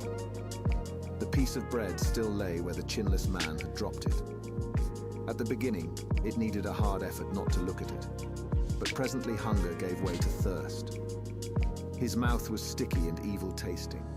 The humming sound and the unvarying white light induced a sort of faintness, an empty feeling inside his head. He would get up because the ache in his bones was no longer bearable, and then would sit down again, almost at once, because he was too dizzy to make sure of staying on his feet. Whenever his physical sensations were a little under control, the terror returned. Sometimes, with a fading hope, he thought of O'Brien and the razor blade. It was thinkable that the razor blade might arrive concealed in his food, if he were ever fed. More dimly, he thought of Julia. Somewhere or other, she was suffering perhaps far worse than he. She might be screaming with pain at this moment. He thought, if I could save Julia by doubling my own pain, would I do it? Yes, I would. But that was merely an intellectual decision, taken because he knew that he ought to take it. He did not feel it. In this place you could not feel anything, except pain and foreknowledge of pain. Besides, was it possible, when you were actually suffering it, to wish for any reason that your own pain should increase? But that question was not answerable yet. The boots were approaching again. The door opened. O'Brien came in. Winston started to his feet. The shock of the sight had driven all caution out of him. For the first time in many years, he forgot the presence of the telescreen. "They've got you too," he cried. "They got me a long time ago," said O'Brien, with a mild, almost regretful irony. He stepped aside. From behind him, there emerged a broad-chested guard with a long black truncheon in his hand. "You know this, Winston," said O'Brien. "Don't deceive yourself. You did know it. You have always known it." Yes, he saw now. He had always known it. But there was no time to think of that. All he had eyes for was the truncheon in the guard's hand. It might fall anywhere, on the crown, on the tip of the ear, on the upper arm, on the elbow. The elbow. He had slumped to his knees, almost paralyzed, clasping the stricken elbow with his other hand. Everything had exploded into yellow light. Inconceivable that one blow could cause such pain. The light cleared, and he could see the other two looking down at him. The guard was laughing at his contortions. One question at any rate was answered. Never, for any reason on earth, could you wish for an increase of pain. Of pain you could wish only one thing, that it should stop. Nothing in the world was so bad as physical pain. In the face of pain, there are no heroes. No heroes, he thought over and over as he writhed on the floor, clutching uselessly at his disabled left arm. Where's your playlist taking you? Down the highway? To the mountains? Or just into daydream mode while you're stuck in traffic? With over 4,000 hotels worldwide, Best Western is there to help you make the most of your getaway, wherever that is. Because the only thing better than a great playlist is a great trip. Life's the trip. Make the most of it at Best Western. Book direct and save at bestwestern.com. Chapter 2. He was lying on something that felt like a camp bed, except that it was higher off the ground, and that he was fixed down in some way so that he could not move. Light that seemed stronger than usual was falling on his face. O'Brien was standing at his side, looking down at him intently. At the other side of him,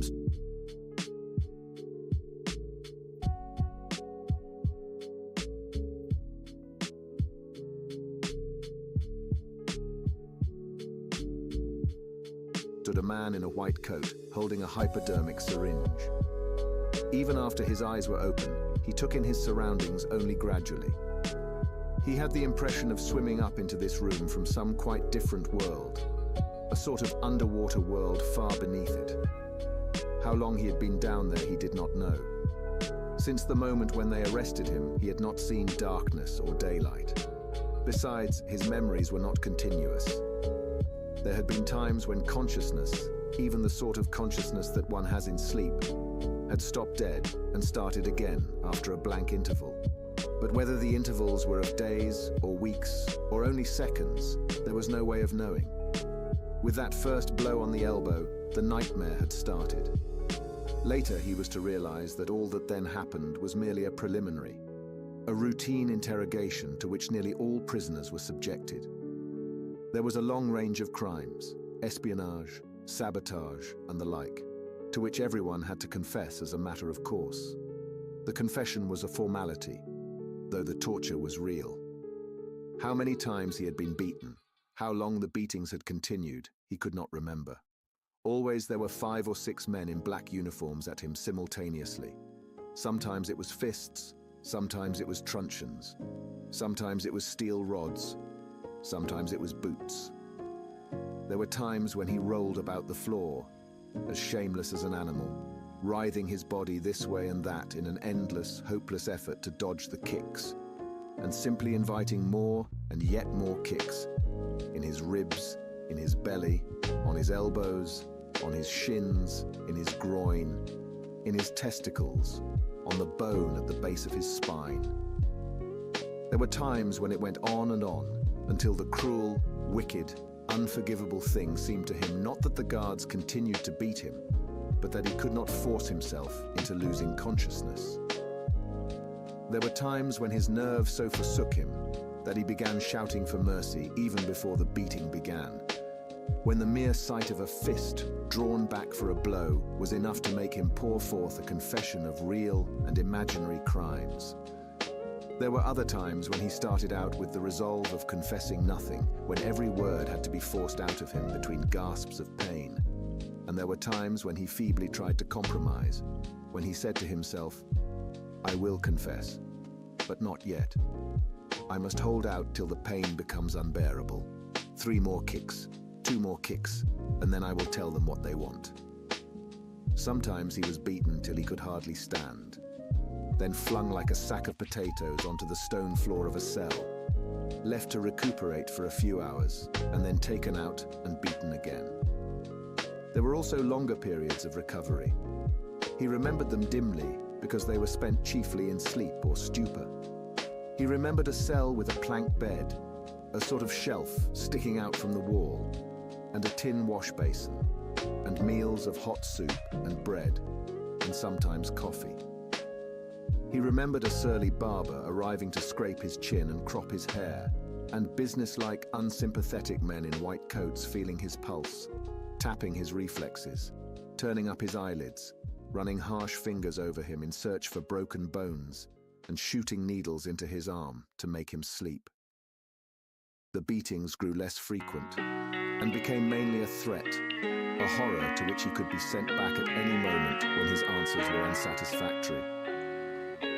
His questioners now were not ruffians in black uniforms, but party intellectuals, little rotund men with quick movements and flashing spectacles, who worked on him in relays over periods which lasted, he thought, he could not be sure, 10 or 12 hours at a stretch.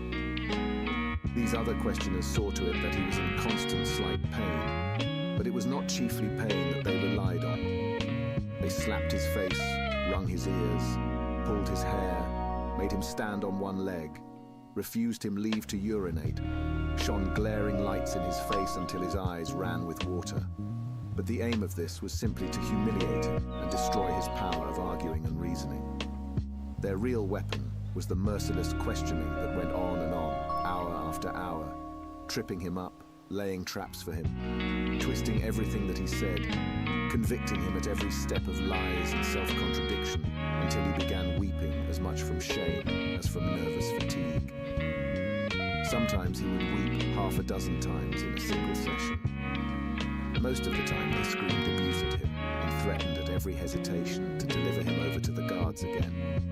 But sometimes they would suddenly change their tune, call him comrade, appeal to him in the name of Ingsoc and Big Brother, and ask him sorrowfully whether even now he had not enough loyalty to the party, left to make him wish to undo the evil he had done.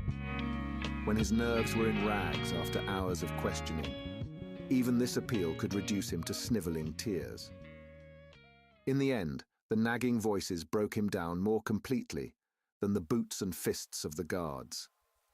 He became simply a mouth that uttered, a hand that signed, whatever was demanded of him. His sole concern was to find out what they wanted him to confess, and then confess it quickly, before the bullying started anew. He confessed to the assassination of eminent party members, the distribution of seditious pamphlets, embezzlement of public funds, sale of military secrets, sabotage of every kind. He confessed that he had been a spy in the pay of the East Asian government as far back as 1968. He confessed that he was a religious believer, an admirer of capitalism, and a sexual pervert. He confessed that he had murdered his wife, although he knew, and his questioners must have known, that his wife was still alive.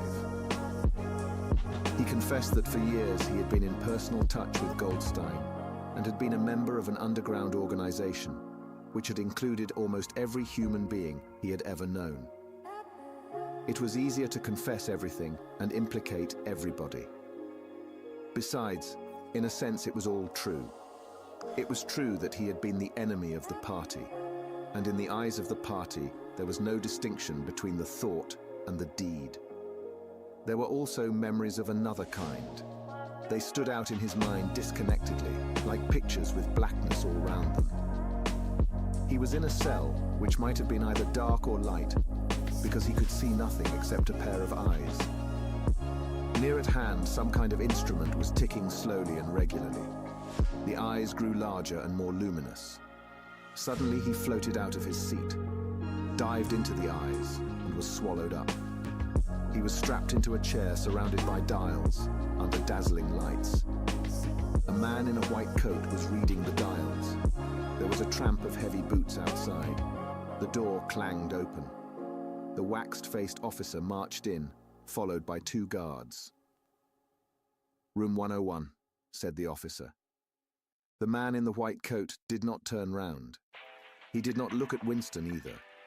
He was looking only at the dials. He was rolling down a mighty corridor, a kilometer wide, full of glorious golden light, roaring with light.